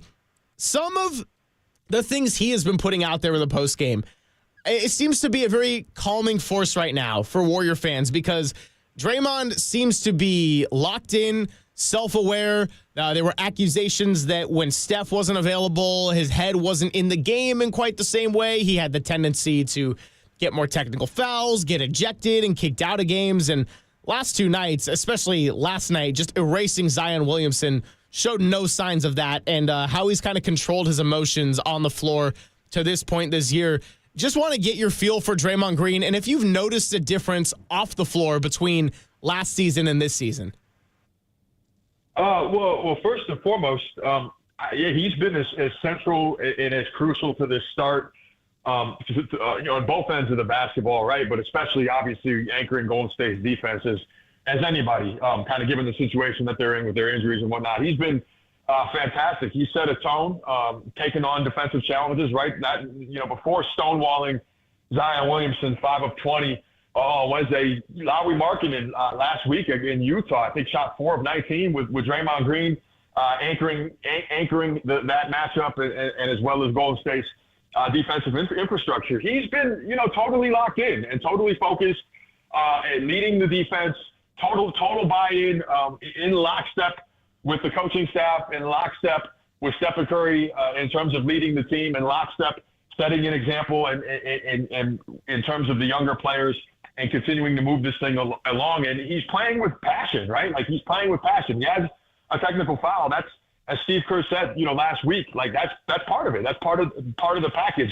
He hasn't, crossed the line, hasn't got ejected. There haven't been any, fouls that have been too hard or anything like that. It's been the right level, and it's been bringing out the best basketball in the Warriors. And, save for on Sunday and, by Draymond's, omission post-game on Wednesday said that, he was in his feelings that game, right? And, he didn't produce, he didn't close that game, didn't play his, best basketball. Other than that, the other 4 games, he's been absolutely at the epicenter of what they've been doing defensively, of the ball movement, of the pace, of the space and whatnot. And showing that there's still a lot there. There's still a lot left. He's in great shape.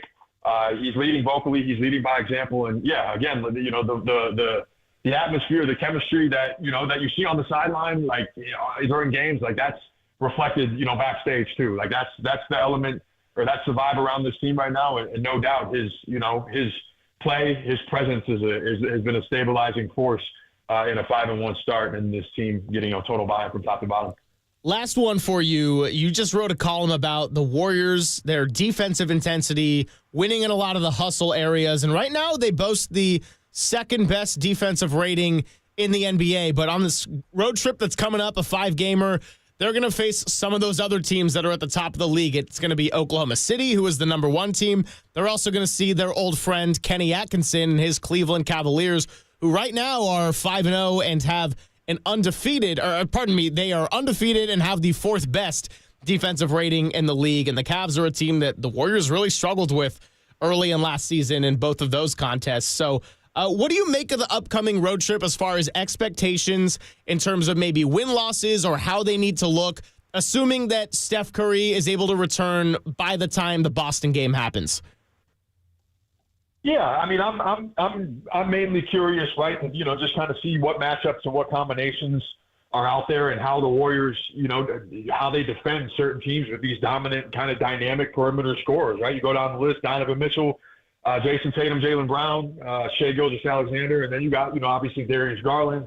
In Oklahoma City, you have Chet Holmgren. So many different offensive archetypes, you know, kind of 1A top dog kind of classic, you know, scorers.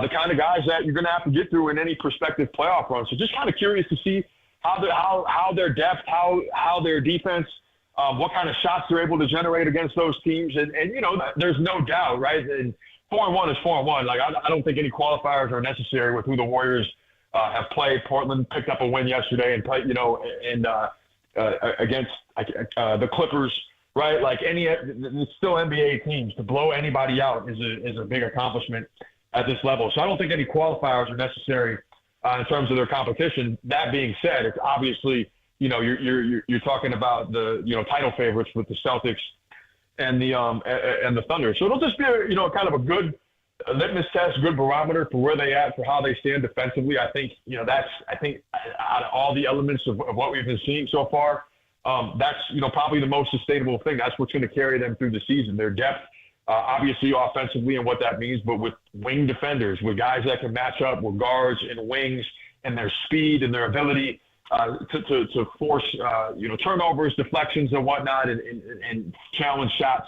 Let's see how that translates against teams with really, really dynamic perimeter scorers. So it's early in the season. This is all, I think, you know, 15, 20 games is kind of where I generally, you know, you start to draw some conclusions on how things are going to go. But right now, through this point in the season, where things are at with the Warriors, there's no reason to think their defense won't translate and that they can't compete with these teams. We'll see how they manage the fatigue of the road trip and that time away from home. But yeah, you expect them to be very competitive throughout the course of this trip, and you know, health permitting with Stephen Curry, Andrew Wiggins, and Anthony Mountain.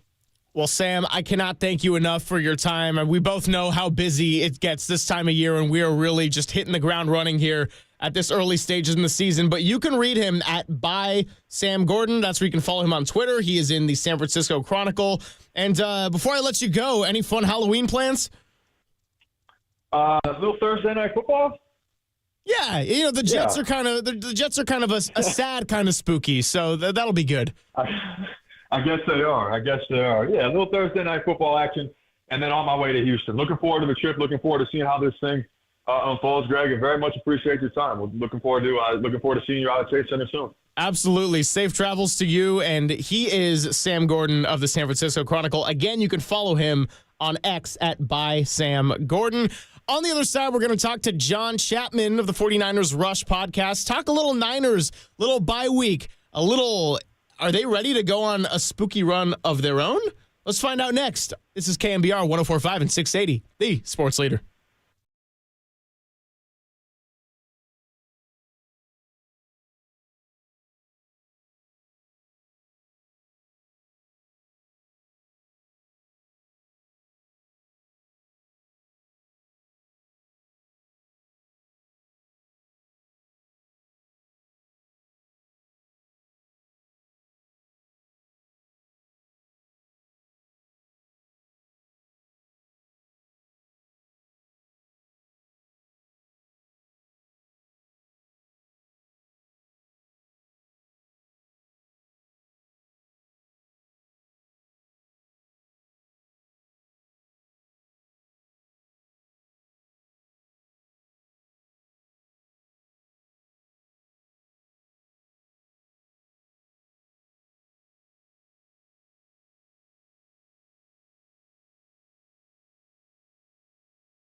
The nighttime is the right time for Sports Phone KNBR. Let's go on the sports leader. Streaming live on YouTube at KNBR 1045. Welcome back to Sports Phone KNBR. Greg Silver here with you for another half hour or so on this spooky Halloween Thursday. And we can never, ever talk enough 49ers during the football season. So that's exactly what we are here to do. And I want to bring in a guy who I've talked to once before and liked it so much that I had to bring him back even on a holiday. And I am very grateful for his time, but because the Jets are playing in primetime, it is understandable why somebody would want to use their time to do anything else. That is John Chapman, of course, of the 49ers Rush podcast, and he is just on it like no other, breaking down the film. You can find him on X at JL_Chapman, and he joins us on the UMA guest line. John, how are you? Man, I'm doing well. I do find it kind of fitting for Halloween. They put the Jets on primetime again. The scariest thing that we could possibly see when we turn on our TV, sadly. Yeah, I mean, as I'm recording this right now, Breece Hall just fumbled out of his own arms and managed to get it back. But at what point can we just be like, hey, this team stinks? Like, this is not a good football team for all the Aaron Rodgers is back and the Super Bowl potential. Like, I'm sorry, Zach Wilson's not better than Aaron Rodgers, but he didn't have that team at 2-6. I agree completely. Yeah, coaching matters in the NFL. And, you can fire Robert Saleh, you can promote from within, you can trade for Devontae Adams. A couple stars do not make a good team in today's NFL, and that's why people love the NFL. It's the ultimate team sport. Got to have 22 starters. Jets just not there. Yeah, and one team that has been trying to figure things out as a team, of course, is the local San Francisco 49ers right here. And our pride of KNBR, your home for 49ers football for the last 20 seasons. I want to make this largely a forward-looking interview because we've all kind of gone through the ups and downs together of the first 8 weeks. But the first question I do want to ask you, John, is what is the 49ers' best of their 4 wins? Because I have a thought on it, and before I share mine, I want to hear yours. I probably got to go with the one single division win that the 49ers have. You played all 3 teams in the NFC West. You lost to the Rams. You lost to the Cardinals, but you beat the Seahawks on the road. I think that's the one I'm going to go with because it's the most significant, and it was a road win. But I'm curious, Greg, are we disagreeing here? You know what? My answer is as sad as it is to say that win over the New England Patriots. And I know that the Patriots are 2-6 themselves. We just ragged on a different 2-6 team that the Patriots beat last week. And that is not a good roster. And, we'll see what happens with Drake May. But by and large, this is a big old rebuild phase for the New England Patriots. However, John, that is the team, that was the game that the 49ers looked the most complete in, regardless of how poor their opponent was talent-wise, because they've played down to their competition other times. And the Seattle win I liked for the most part, but when it got a little dicey there, letting them back in the game, I didn't love how they did it against the Cowboys either, where it just was not a clean shutting of the door. Look, a win is a win in the NFL, and 4-4 is what you'll take at this point heading into the bye week. But I can't ignore the almost blown leads or the just kind of playing with your food metaphor, considering that 2 of their losses were atrocious and a fallout of blowing the lead. It is a very different conversation to me to talk about a 6-2 team that hasn't looked all that perfect but is getting healthier going into their bye week and a grip on their division. And instead, it's a 4-4 team that is getting healthier and their schedule's getting harder and they have a rest disadvantage and they're 3rd in the division. So I think the Patriots one was the 49ers that I have known to see over the last few years. The other ones, it's like this is a weird Super Bowl hangover. Everything's off. Just a reminder that Christian McCaffrey's not there, and I don't like the failure to shut the door clean. And I would say probably one of the biggest differences between last year's 49ers team and this year is 4th quarter defense.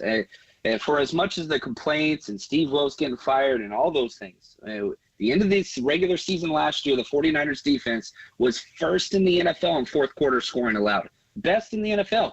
This year under Nick Sorensen, new DC, and there's a lot of other issues. The 49ers are 30th.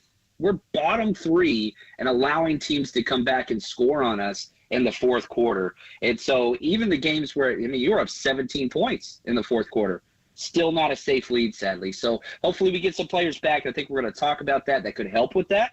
But that is the biggest difference with the team last year. And like you said, that Patriots game was never in doubt. And so that was the one where they were like, okay, we're better. We're ahead. We're going to handle our business. We need more of those wins. Yeah, there's no doubt about it. And John Chapman, the voice you're hearing, 49ers Rush podcast, and joining us on a spooky Halloween. So let's talk about this in terms of looking forward a little bit. The 49ers, statistically, and when I last was on the air about a week ago for Sports Phone, I did a little statistical breakdown of a lot of the key stats, the big stats, some of the Vegas-friendly stats. And between 2023 and 2024, there wasn't a strong difference in a lot of the important metrics. However, the stark contrast came in red zone execution when you're talking about touchdown percentage. That was first in the league last year, and I think 27th at the time of doing the show last week. It was just night and day from what we had seen. And so they didn't go out and get DeAndre Hopkins or Deontay Johnson in a trade. They do, however, have a new piece coming in right now, and that is Ricky Pearsall, who, of course, missed a lot of the beginning part of the season and is now just working his way back. You talked about Ricky Pearsall kind of fitting in, still making some rookie mistakes, but by and large, your breakdowns of Ricky Pearsall through the tape, generally very positive and someone that can do well against man coverage. Is Ricky Pearsall someone that can make that big a difference in solving these red zone woes? I think that he can. And if you go all the way back, like the 49ers were in red zone like you talked about last year, but then you get to the Super Bowl, and kind of the kryptonite of the Kyle Shanahan offense has been really good defensive coordinators like Steve Spagnuolo. Like there's just a lot, Brian Flores. Whenever you go man coverage and you have very good cover corners against your wide receivers and they don't generate space, that's been a problem. Ricky Pearsall, his number one trait is creating space horizontally. He's not like the burner Xavier Worthy that runs a 4-2. No, it's whip routes, it's in breakers, it's out routes, quick outs, speed outs, all those things. So creating that extra space early in a quick time frame when teams do blitz, I think that's going to be paramount. Now, we haven't seen Pearsall used as much in the red zone in his, few short games, but I think it's coming. I really, really do. So that, and if we can pair in some CMC, which I think is probably the number one catalyst to scoring touchdowns in the red zone, those two additions will be gigantic moving forward. So Christian McCaffrey has been a little bit of an enigma since 2 hours leading up to the Monday night opener against the Jets in terms of his health, what his treatment's been. He randomly goes to Germany. Then the headline is he's running on hard surfaces. It's like, wait, like, what are we doing here? Late preseason, he was like, if it was week 1, I'd be playing today. And then, things kept getting re-aggravated. He's been missing a bunch of time. Do you think that Christian McCaffrey is somebody that could be looked at kind of as the season savior at this point? On one hand, I like to think, man, if he comes back and really looks like himself and has 2 months fresher legs than the rest of the league, that's going to be a problem for even the best defenses. On the other hand, I don't know, John. Like, I look at the schedule. They got a huge rest disadvantage. They got to go at Buffalo, at Green Bay. Just brutal games coming up around that Thanksgiving stretch. And by the way, the division, although it is very much up for grabs, it's not theirs right now. He is the reigning offensive player of the year. And so a constant reminder of what he can be for this offense. But every single timetable the 49ers have given on this issue has been off. From it was just a calf issue to, it's an Achilles. Oh, well, it actually might be both Achilles to, he's probably going to be ready week 1 to, nope, actually it's just they keep moving everything back. And even as we're talking today, Greg, on Halloween, his 21-day practice window is still not activated. Still not. So the longer this goes, and every time they talk, I'm just like, maybe he's not ready. Maybe he's not ready. They just kind of keep pushing it back. But any dose of number 23, like if you get anything of him, I don't think we're going to get the 25 touches a game Christian McCaffrey in the regular season, or at least I hope so. But just having him on the field, if we could just use him, you brought up red zone, that's huge. And on third downs, right now Kyle Juszczyk is the team's third down running back, who is not elusive to say the least. If you could replace that with Christian McCaffrey just on third downs alone and in the red zone, I think it could be one of those savior things, because the 49ers offense is humming. And they're moving the field. They're second in the NFL in yards without all these injured offensive players. They're just not cashing it in. So even if you just get a fraction of what CMC can do, and he's not that bell cow guy that gets 20, 25 touches, I think you're going to cash in a lot more sevens instead of threes at the end of drives, and you can put a lot more teams out of commission that way. Yeah, I mean, that's a fair point. And also, that is not to say that when Christian McCaffrey comes back, he's going to be getting every single snap like he seemingly was last year. You can still get a lot of mileage out of Jordan Mason, who's had a really terrific, first couple of months. It's just that he is not Christian McCaffrey, because no one in the NFL is. He is the reigning offensive player of the year. Let's pivot here to the fourth quarter defense and kind of revisit that, because last year they were first, as you noted on your account just yesterday, first under Steve Wilkes in fourth quarter defense in terms of points allowed. Right now, they're 30th. So again, another metric that is a huge flip-flop. And I want to get your take on how much of this goes on Nick Sorensen versus how much of it goes on the players, and maybe even some of the offense putting the defense in tough binds like we saw in the Rams game with some drop passes and such. Like, where's the blame to be distributed for such a stark difference between one season? I think it's both, and I really, really do. There's no doubt that the current defensive roster the 49ers are playing with, it's not as good as what you had last year. The injuries, just players getting paid, moving on. It's not the same team. So for them to be first again, yes, that is not warranted with the roster you're putting out there. However, the strength of Steve Wilkes was always second half adjustments. That's the veteran, longtime NFL coach. That's what he brought. Nick Sorensen, we're not really adjusting very much at the half. This is new to him. And so by the time you're getting, the opposing teams, they're going in and adjusting to your defensive scheme. But almost every third down, probably say about 75%, we go cover one man, and we telegraph it from the huddle break. And so teams know whenever it's third down, we're going to be in man coverage consistently. And teams like the Chiefs, the Rams, and the Minnesota Vikings and the Dallas Cowboys all took advantage of that in the fourth quarter. And so whenever you go against good offensive coordinators with quarterbacks that can manipulate some of that stuff, they're going to take advantage. And you gave up almost 14 points to all four of those teams. Now, you won one game. That was the Cowboys. But whenever you play quality coordinators and they know what coverage you're going to be in consistently, we're just not disguising it very well. So the predictability of Sorensen is an issue. Can he grow into it? I think that's a question mark. I think the players like him. The scheme is fine. It's just you've got to adjust a little bit more than what we're seeing. And maybe the bye week is the time to bring some of that in. And also, I'm going to be really honest with you, Greg, the safety play has been the issue, and that's the miscommunications in coverage, which we keep seeing. Well, you've got a rookie in Malik Mustafa, and you got a second-year player in Jair Brown.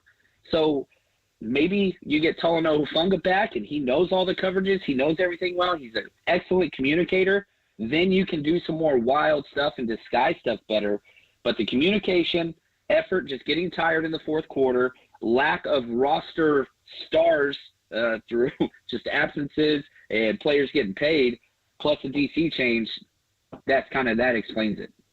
Yeah, it's so tough to make the most of championship opportunities. And not that the 49ers necessarily blew it in a way where Patrick Mahomes made the plays he needed to, but that certainly was a Super Bowl that, however you see it in terms of should they have won, should they have not, there were definitely windows there where the 49ers could have had it. It was there for the taking, and both teams had their chances, and it's a long road back when you fall short to go and do it all over again. Outside of Christian McCaffrey, and then I'll let you go, John, who's the biggest X factor for the second half of the season for the Niners to get into the playoffs and make a push? I want to say Drake Greenlaw, number 57. You just talked about the Super Bowl. The game-changing moment in that Super Bowl matchup was when 57 had the Achilles injury. You remember right before that, it was Chris Kelsey yelling at his coach and running into him, the sidelines and all that stuff. Then the injury happens to Drake Greenlaw, the linebacker. Everything shifted at that point. He is the tone setter, the enforcer, the physical. He brings all the energy, and we haven't had that. So you replace one of the team leaders, Drake Greenlaw, with Devondre Campbell, who is coming off his best game versus the Cowboys. You do have to give him some positive credit. But that is a massive drop. Devondre Campbell is currently ranked the 68th linebacker in the NFL from Pro Football Focus. That's not cutting it, especially whenever you're coming from a top 10 guy that you had there for the past 5 seasons in Drake Greenlaw. So if you can get him back in late November, early December, that's a game changer. That's going to help you in man coverage, going to help you versus the run game, and most importantly, it's going to stop mobile quarterbacks because everybody is terrified of Drake Greenlaw. Yeah, Devondre Campbell, he did have his best game against the Cowboys. I think that's a good point, but Drake Greenlaw, he's the only one that I think is going to get in the face of Big Dom. And I say that like half jokingly, but there is something valuable about being the kind of enforcer that he is. Sometimes he goes a little bit over the line with the penalties that he draws, but the attitude and being dominant in that sector of the field when you have Fred Warner as your counterpart, I think that's an incredible and underrated 1-2 combo, or at least thought it was very underrated before Greenlaw's injury came around. So that's a very good choice. I'm very much in favor of that choice, John. And before I let you out of here, just tell everyone once again, 49ers Rush podcast, where can we find you and where can we hear these great breakdowns that you provided us tonight? Yeah, 49ers Rush podcast, wherever you watch or listen to any content, we're going to be there. We go live every single day. And if you go to any road games, come party with us. We're going to be down in Tampa Bay. We got Frank Gore coming to party with us. If you want to meet and greet, get an autograph, all that stuff, just head to the 49ersrush.com. If you want tickets, come out, party with us. Otherwise, man, really appreciate you, Greg. You do great work. Oh, thanks, John. And look, you don't need to tell me twice to go and get in that Tampa Bay trip and go hang out with Frank Gore. I mean, I might have to secretly ask for some work time off and just set the Warrior shows aside for a second here. I want to go hang out with Frank Gore in the Florida weather. Love it, man. Love it. Appreciate you, Greg. Thanks so much, man. Awesome. As always, thank you to John Chapman, and we are going to wrap things up on the other side. Great show tonight all around. We've hit on the Giants and their new general manager, changes to the coaching staff.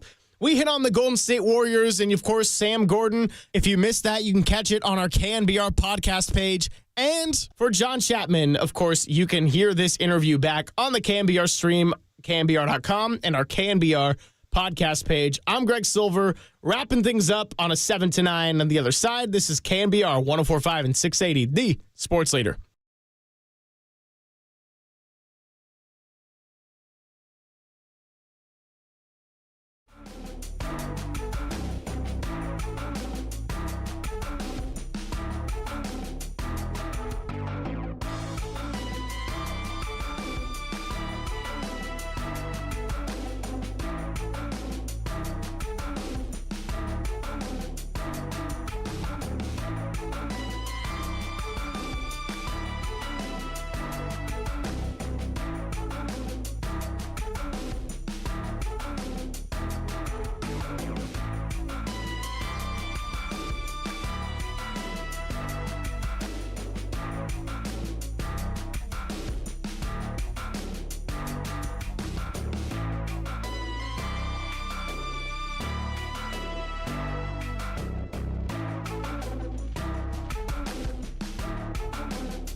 Sports Phone KNBR keeps rolling live from the KNBR Casino Matrix Progressive Jackpot Studios. Casino Matrix Progressive Jackpots are here. Where are you? Just drop in. Please play responsibly. 1-800-GAMBLER. All right, final few minutes here on Sports Phone KNBR Halloween edition. And wow, it's been a fun one tonight. We've gotten to take some calls, read off some texts, hear from the YouTube chat, and of course, had the fantastic guest appearances of Sam Gordon and John Chapman. I want to thank Jacob Violante for doing fantastic work running the board, doing everything behind the glass, dressed as the one and only Steve Nash. I want to thank Cole LaPelt for cutting up some sound here early in the night, making things like 5-1 possible. And of course, I want to thank all of you for sitting through this one. If you are at the age where you went out and did some trick-or-treating tonight, whether with your children or for yourself, well, I hope you had the best costume. I hope you had the best joke if you are out in Des Moines, Iowa. And I hope that you get to collect as many king-sized candy bars as possible. As for myself, I'll be back on Saturday evening for Dubs OT with John Dickinson as the Warriors begin their 5-game road trip against the Houston Rockets. And we're going to be breaking down all things Dubs after each and every final horn. Reminder, you can watch this show back via the YouTube or Twitch stream, and all of the interviews will be uploaded to our KNBR podcast page, which can be accessed wherever you get your podcasts or on KNBR.com. I think that's just about going to do it here as the sports clock keeps on moving into the month of November. Tomorrow, it'll be Murph and Rod Brooks to round out the Marcus Boucher vacation window. And then in the 10 to 2 slot, you'll have John Dickinson with Brody Brazil. Tolbert and Copes will be taking you through the afternoon slot. For the entire KNBR staff, I'm Greg Silver, signing off saying thank you and happy Halloween from San Francisco. The show is Sports Phone KNBR, and you're listening to KNBR 104.5 and 680, the sports leader. Number 8. Let's put it together. Hall of Famer Steve Young, Wednesdays at 5 on KNBR and KNBR FM.